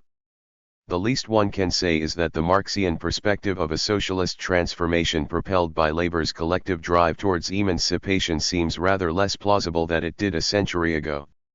As was remarked above, Marx formulated neither a systematic account of the class structure under industrial capitalism, nor yet a consistent view of the relationship between state and society during the presumably lengthy transition period preceding the establishment of the socialist order. His hostile attitude to the bureaucracy has been noted, yet in places it is tempered by a grudging recognition that modern society requires a certain degree of central control. 1 The context suggests that modern society here stands for industrial society, and more specifically for the socialist form it is expected to take after the irrational encumbrances still blocking its evolution have been removed. A rational organization of modern industrial society must be socialist. Thus Marx could define his standpoint, but this formulation left the role of authority undecided, save for specifying that it should be reduced to the minimum compatible with centralist control. Marx's view of what constitutes economic rationality cannot be divorced from his analysis of the labor process. At the genesis of his thinking about social organization there lies an unresolved conflict between alternative ways of envisaging the future pattern of industrial society. In 1846-7 he had argued, against Proudhon, that the rational organization of work in the factory might become a model for industrial society as a whole. 1 In Capital, written some 20 years later, with far greater command of fact, this line of thought is crossed by another one.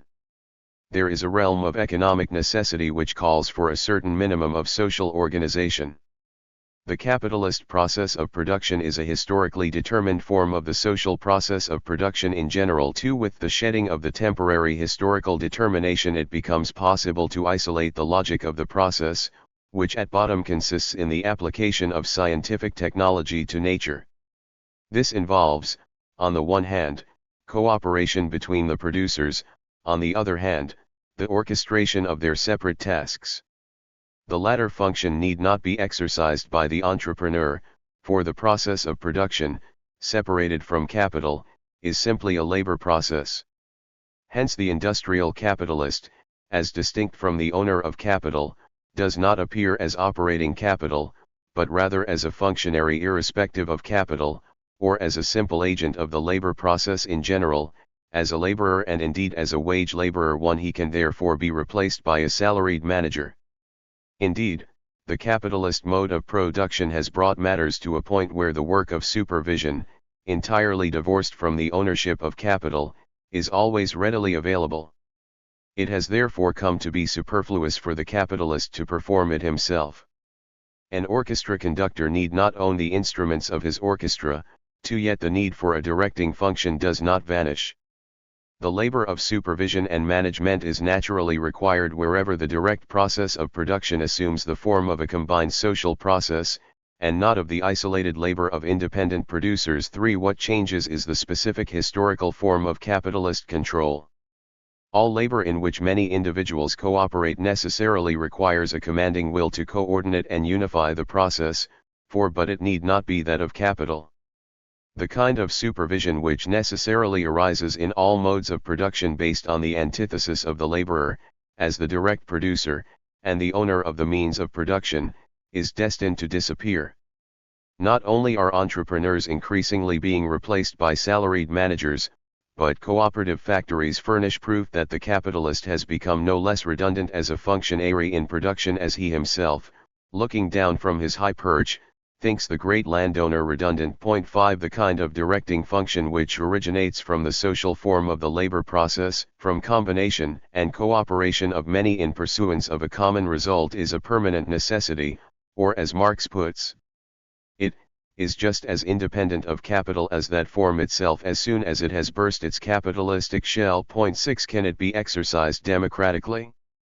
In a cooperative factory, the antagonistic nature of the labor of supervision disappears, because the manager is paid by the laborers instead of representing capital counterposed to them. 7. Rather inconsequentially, the immediately following sentence adds, stock companies in general developed with the credit system have an increasing tendency to separate this work of management as a function from the ownership of capital, be it self-owned or borrowed, just as the development of bourgeois society itself witnessed a separation of the functions of judges and administrators from land ownership, whose attributes they were in feudal times. This leaves it uncertain whether the basic line of development is towards cooperation or to the replacement of entrepreneurial by managerial control.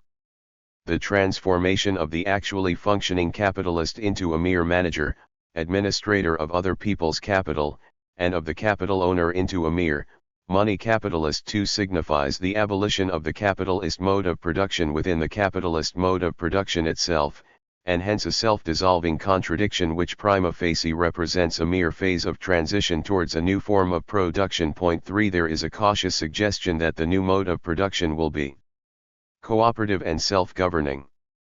The cooperative factories of the laborers themselves represent within the old form the first sprouts of the new, although they naturally reproduce, and must reproduce, everywhere in their actual organization all the shortcomings of the prevailing system.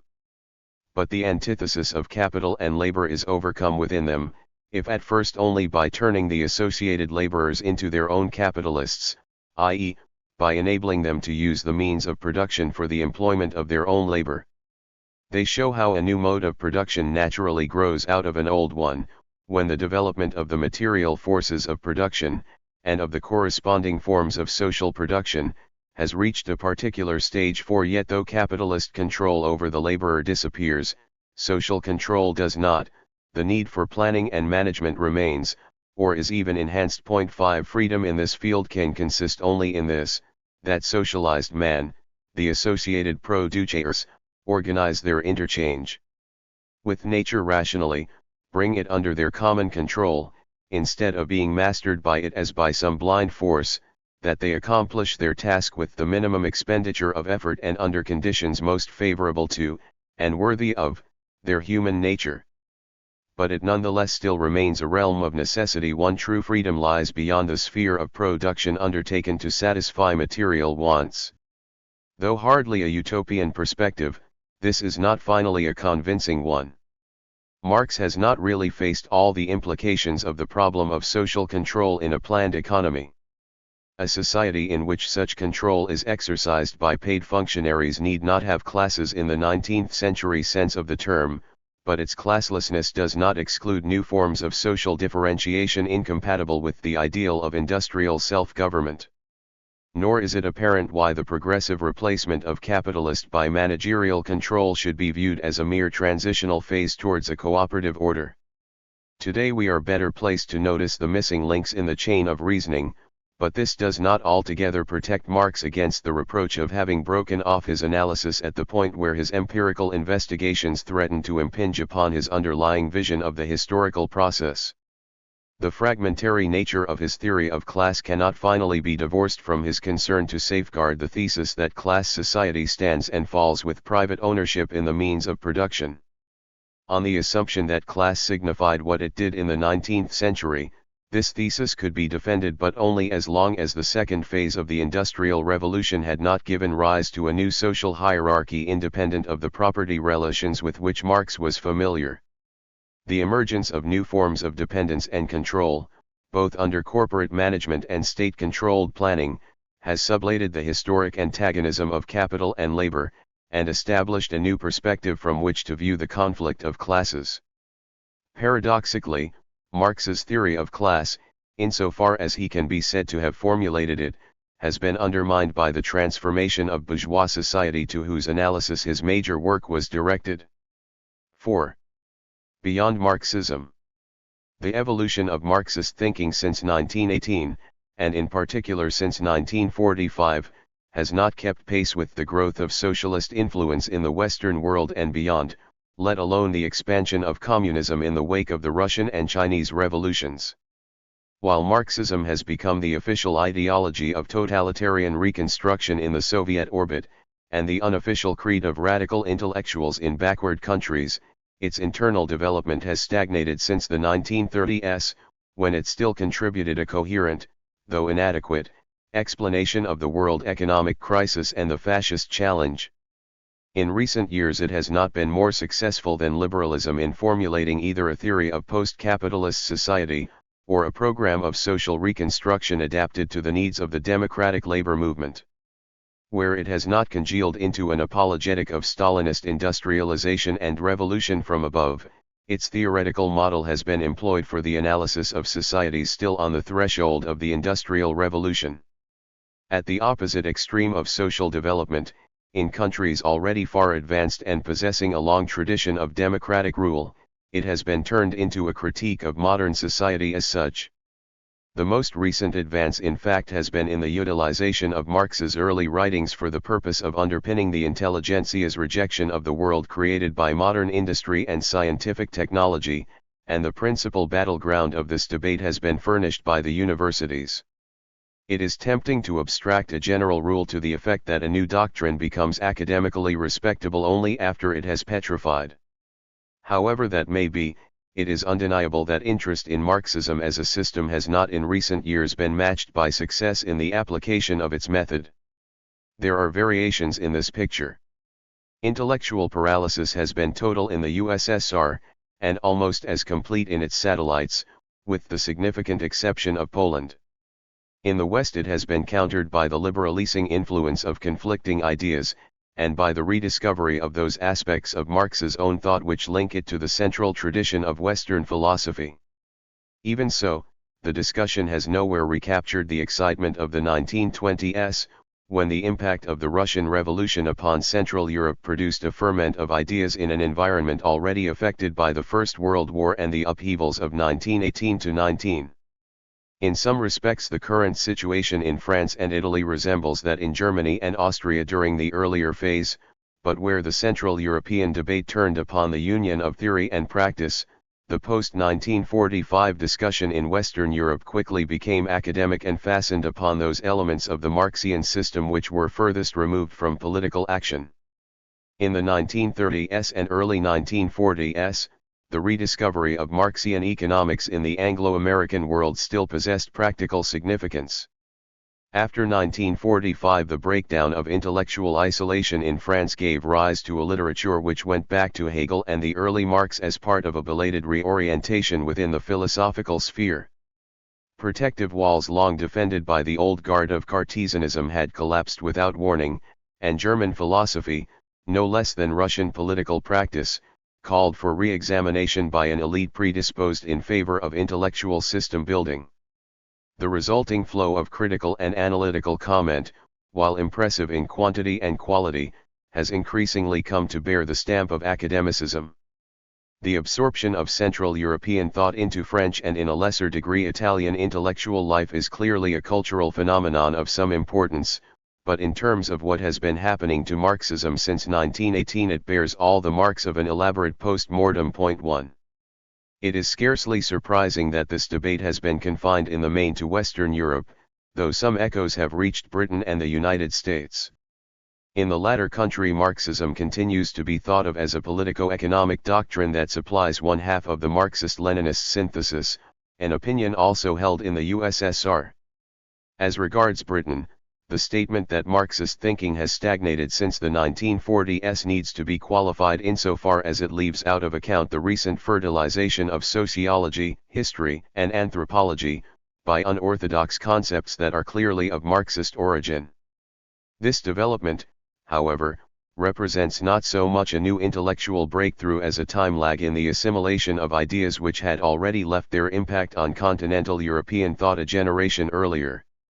However highly one values the contribution made by scholars working with a conceptual apparatus in part derived from Marx, there is nothing in this phenomenon to alter the impression that Marxism has achieved academic status at the cost of ceasing to be the theory of a revolutionary practice. 1. With this state of affairs in mind, it may now be asked what has caused the stagnation. Clearly this is not just a conceptual matter. An analysis in terms of what has been happening to Marx's theory since it was first formulated must take account of the discrepancy between the theoretical model and the real world. If the latter departs from the model, no amount of juggling with concepts will restore the precarious balance of theory and practice which Marx and Engels established in the second half of the past century. Nor does it help to allege that the whole question has been raised to an altogether different level by the emergence of the USSR and the other members of the socialist world. This recourse to political language is open only to Leninists. For those who do not share their assumptions, the problem presents itself as one of growing divergence between theoretical premises inherited from the liberal era, and totalitarian practices developed to cope with crises stemming from the breakdown of the liberal system. What needs to be clarified is in what precise respect the Marxian analysis has ceased to provide a working model for socialists.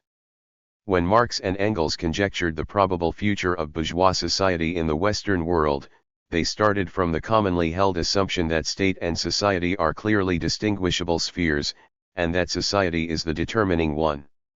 In terms of this analysis, it could plausibly be held that a political superstructure resting upon a society dynamically propelled by class conflict would eventually take a socialist form, the more so since the industrial working class was tending to become the majority of the population in all advanced countries.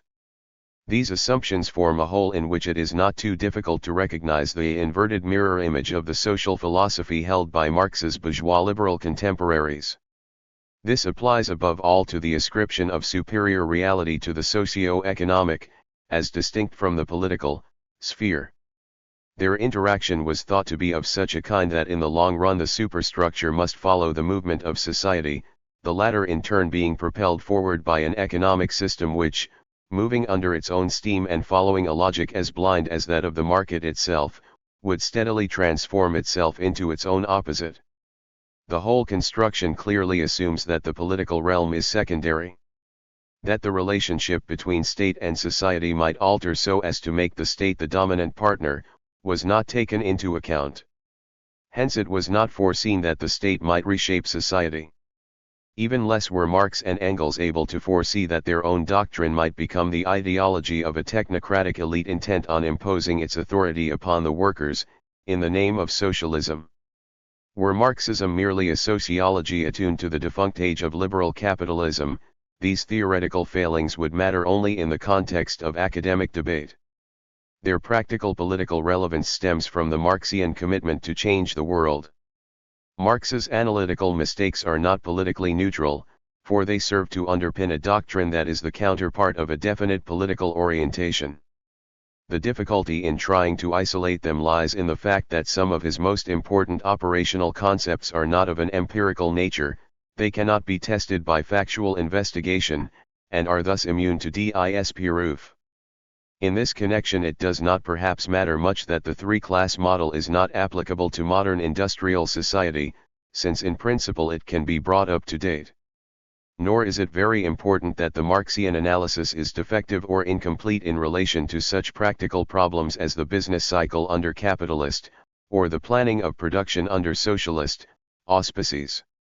The real trouble is that Marxism tries to do duty both as a theory of society and as a philosophy of history, and that its philosophical postulates are hopelessly at variance with its scientific insights.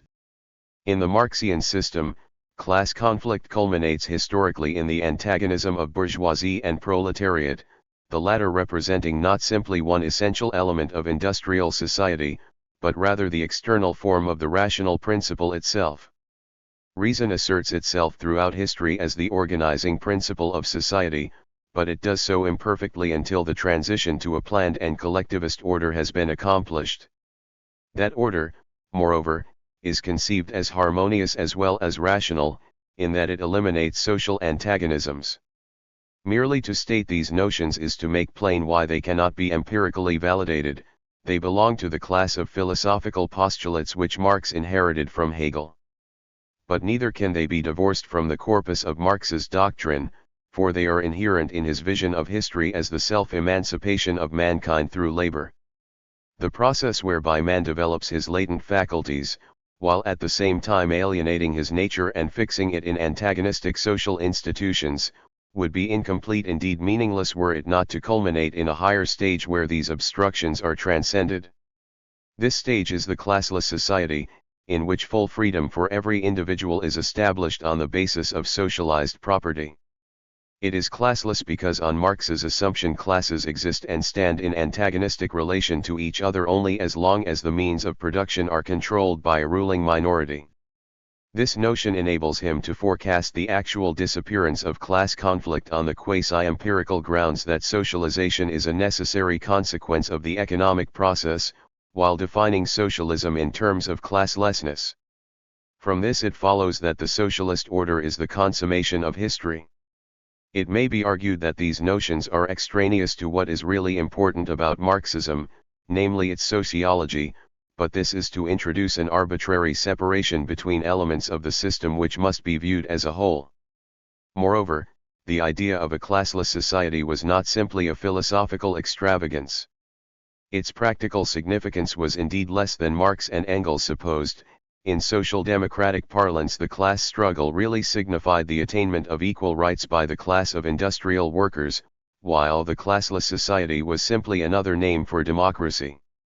But these equivocations, of which Marx was quite aware and which he never ceased to deplore, did not touch the core of the doctrine, and the latter finally became operational after 1918, when the communist movement set out to establish the proletarian dictatorship in dead earnest. So far as the utopian expectations of the first generation of communists went, the attempt was a gigantic failure, but it was a failure which in its turn gave rise to the phenomenon of totalitarianism. In the fully developed Leninist system, of which Stalinism is simply the final consequence, the general interest of the working class is hypostatist in the party.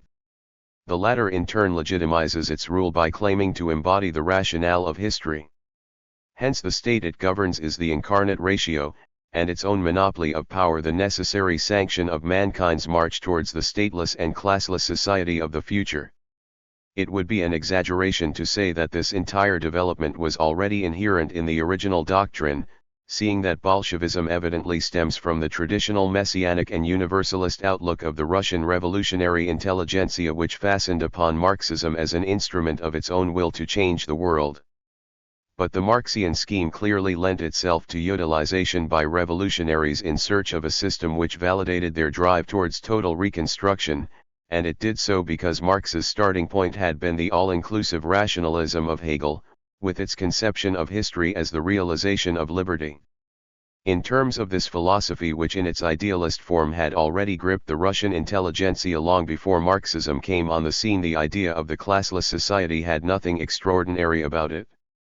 That so abstruse and far-fetched a notion could become genuinely operational was clearly due to the exceptional circumstances attending the impact of Marxism upon Russia, a relatively backward country whose radical intellectuals had broken with religious tradition, but retained its chiastic inheritance, and transferred their hopes to the revolutionary doctrines imported from Western Europe.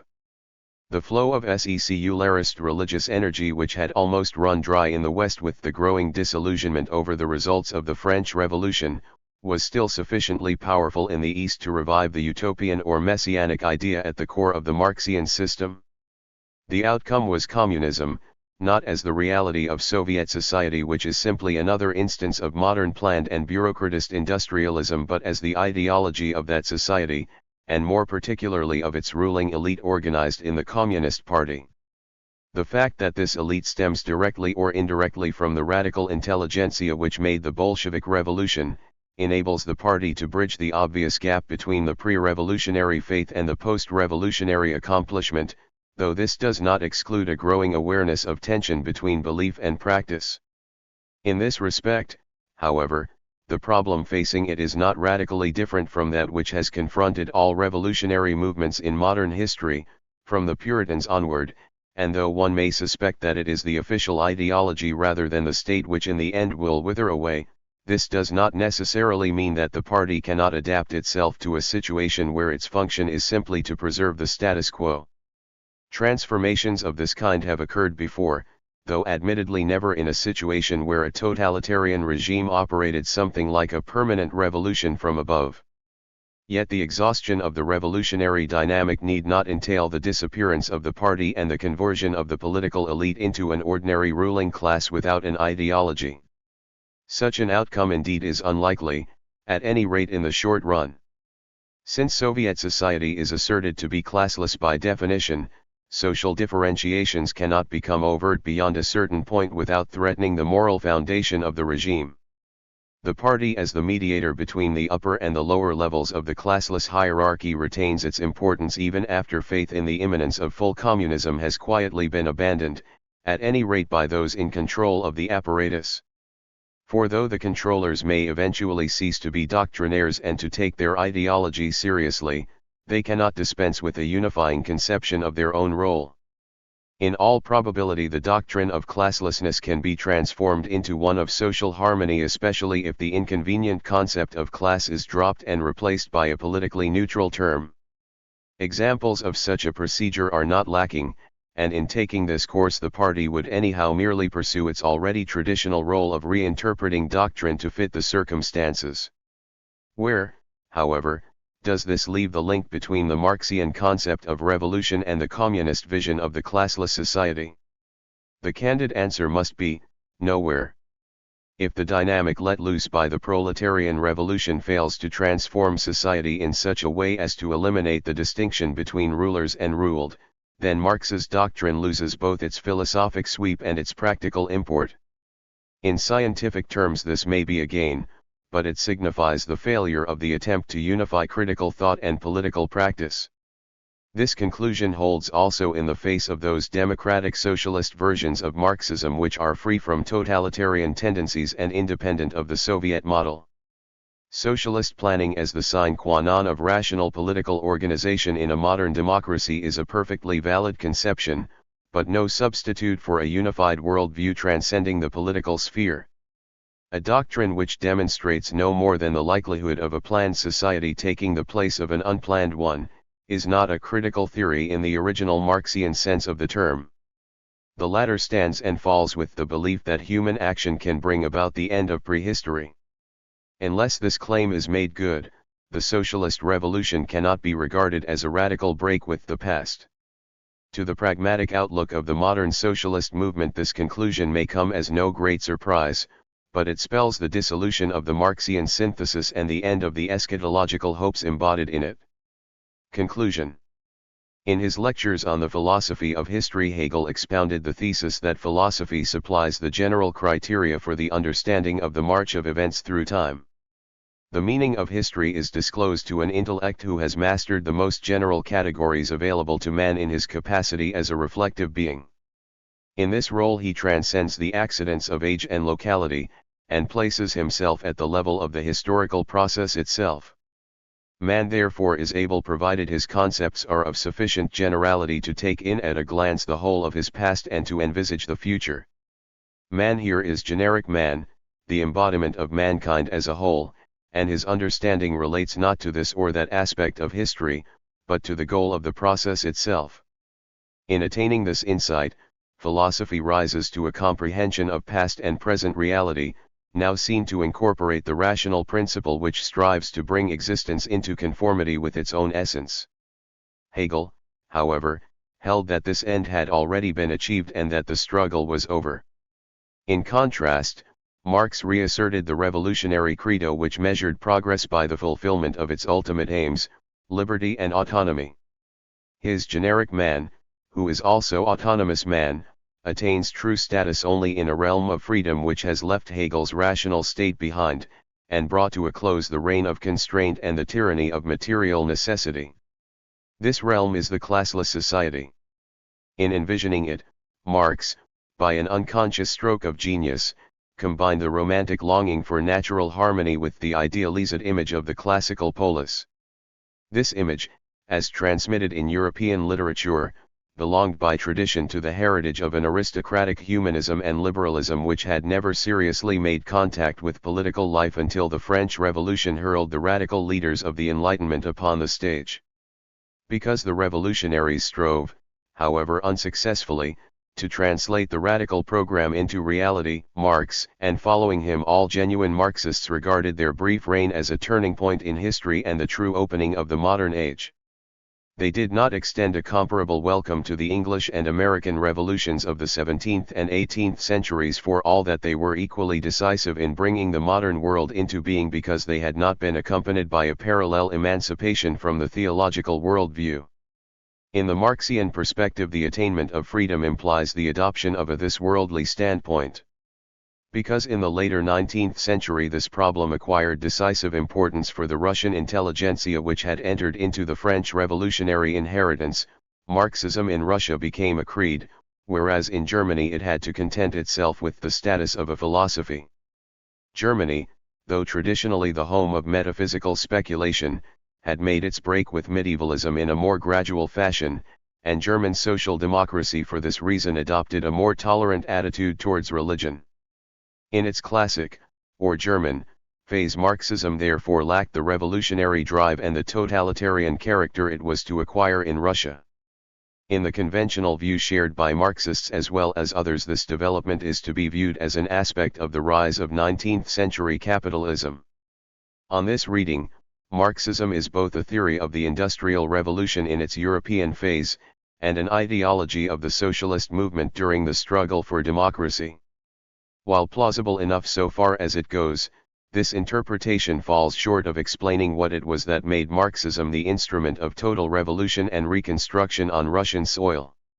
In particular, it overlooks the fact that modern capitalism revolutionized European society only after it had been extensively secularist, i.e., placed on a rational foundation. Late medieval and Renaissance economic development effected nothing of the kind, while as late as the 17th century, the bourgeois revolution in England was intermingled with a religious struggle which was certainly more than a sham. It was only in the late 18th century that the dissolution of the traditional religious worldview gave rise to modern secularism, and it was then that the French Revolution proclaimed a totally new conception of politics as the application of rational principles to human affairs.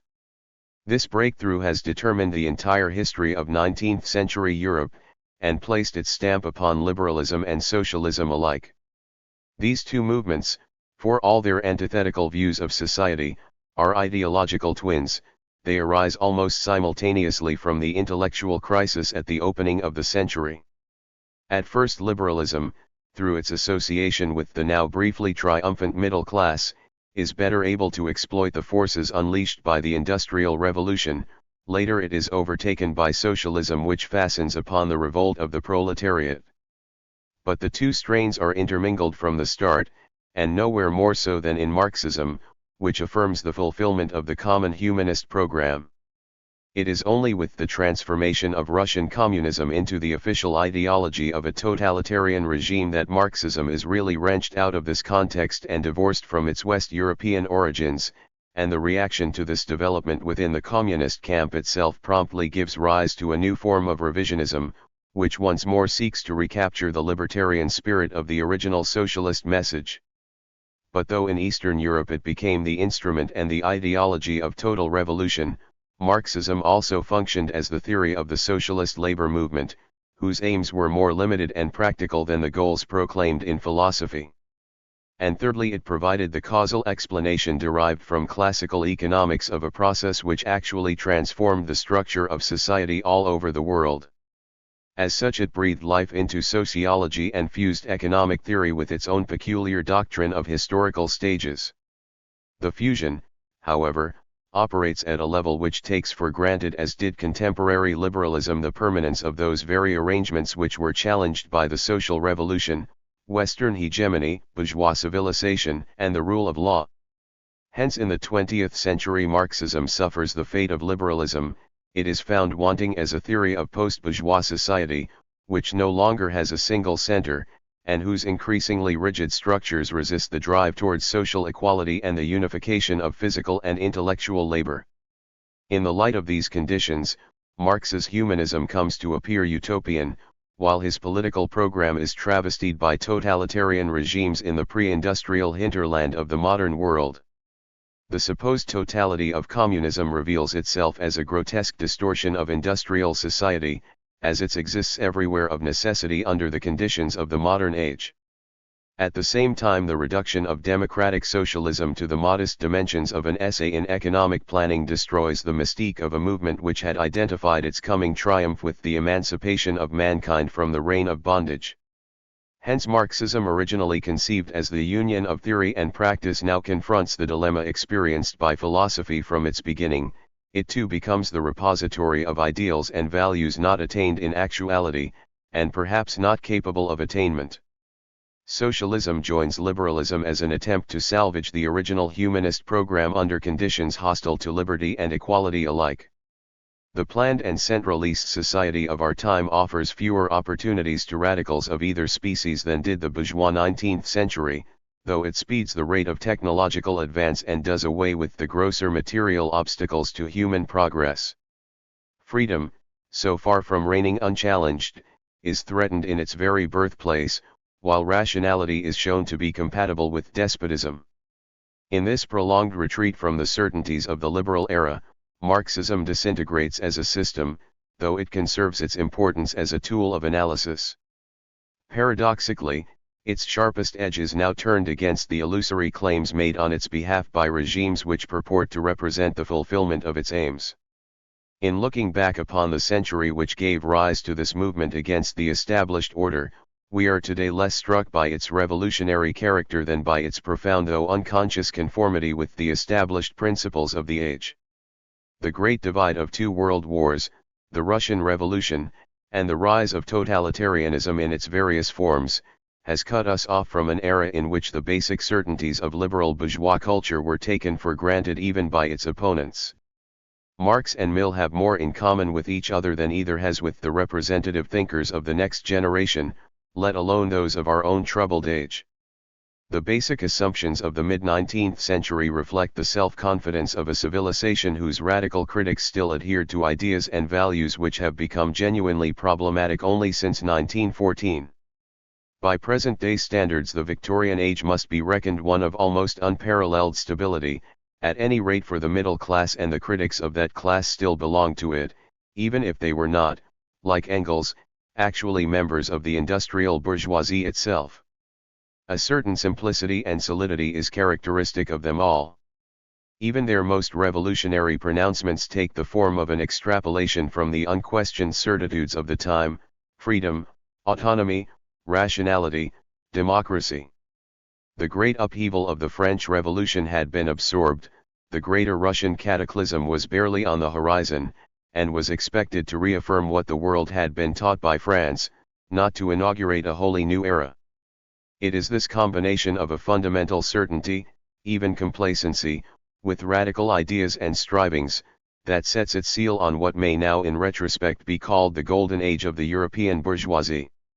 In generalizing the notions elaborated by this era of material expansion and ideological ferment, historical materialism attained the paradoxical result of making the century conscious of its own achievement. Capitalism received its true, and not wholly unflattering, portrayal in the writings of its greatest critic. The grandeur and the horror of its achievement are forever stamped upon the record because Marx broke through to a deeper level of reality than that portrayed in the official panegyrics. In so doing he rendered bourgeois society a service whose significance becomes visible only now that this society has disintegrated. But by the same token he misconstrued the immediate future. In the 20th century, bourgeoisie and proletariat have both been sublated in a higher unity which is not that of socialism as conceived in 1848. The dissolving class society of the liberal century turns out to have been too closely bound up with its geographical center in Western Europe to serve as a model for the second, global, phase of the Industrial Revolution. The scale on which events have shaped themselves has dwarfed the dimensions of the Victorian era. Its small wars between great nations, its violent conflicts over limited issues, the intellectual and moral certainties of its leading figures, belong to an age that has vanished. In nothing has this transformation expressed itself more profoundly than in the disappearance of the characteristic radical faith in the union of theory and practice. The liberal era opened with an unparalleled outburst of utopianism, and after an interval imposed by the partial defeat of the French Revolution it witnessed a second climax in mid-19th century Germany. The advanced thinkers of the time were confident that the reign of thought was about to be succeeded by a triumph of will, a revolutionizing of reality by way of action. It is a psychological law that, once the theoretical spirit has been liberated, it turns into practical energy, emerging as will from Amanthe's realm of shades and rounding upon the world of external reality. 1. In this act, philosophy realizes its aims and at the same time ceases to exist, its disappearance implying the birth of a world in which the cleavage between ideal and reality has been overcome. Although the offspring of German metaphysics and youthful idealism, this was only the most extravagant formulation of a faith which runs through the entire period from the French to the Russian Revolution, linking the second upheaval to the first and terminating in the discovery that after the most strenuous exertions the gulf between reality and ideal remains as unbridgeable as ever. Midway between these two crucial dates the Victorian compromise offered the radicals of that age a chance of turning philosophy into science. The Marxian system is a response to this challenge and at the same time its negation. It responds to the reality of Western bourgeois society by a critical analysis of economics which, after an enormous detour, presents the conclusions already briefly formulated in the pre-1848 critical theory. These conclusions, suitably amended and modified, were adopted by the socialist labor movement, and to all appearances validated by the catastrophe of 1914-18. The latter, however, while it delivered a mortal blow to European civilization, failed to transform Europe into a socialist commonwealth. The cataclysmic events it set in train are now seen to have resulted in the virtual destruction of the society which gave birth to the Industrial Revolution. Therewith Marxism disintegrates in the only manner suitable to a system that represents the union of its own theory with the practice of a revolutionary movement. Its accomplishments are shown to be incompatible with its ultimate aims, which thus disclose their essentially metaphysical, i.e., transcendental and unrealizable, nature. What remains is, on the one hand, the travestied fulfillment of these aims in a reality which is their actual negation, and on the other, the caput mortuum of a gigantic intellectual construction whose living essence has been appropriated by the historical consciousness of the modern world, leaving the empty husk of dialectical materialism to the ideologists of a new orthodoxy. In the sunset of the liberal era, of which Marxism is at once the critique and the theoretical reflection, this outcome confirms the truth of its own insights into the logic of history, while transferring to an uncertain future the ancient vision of a world set free.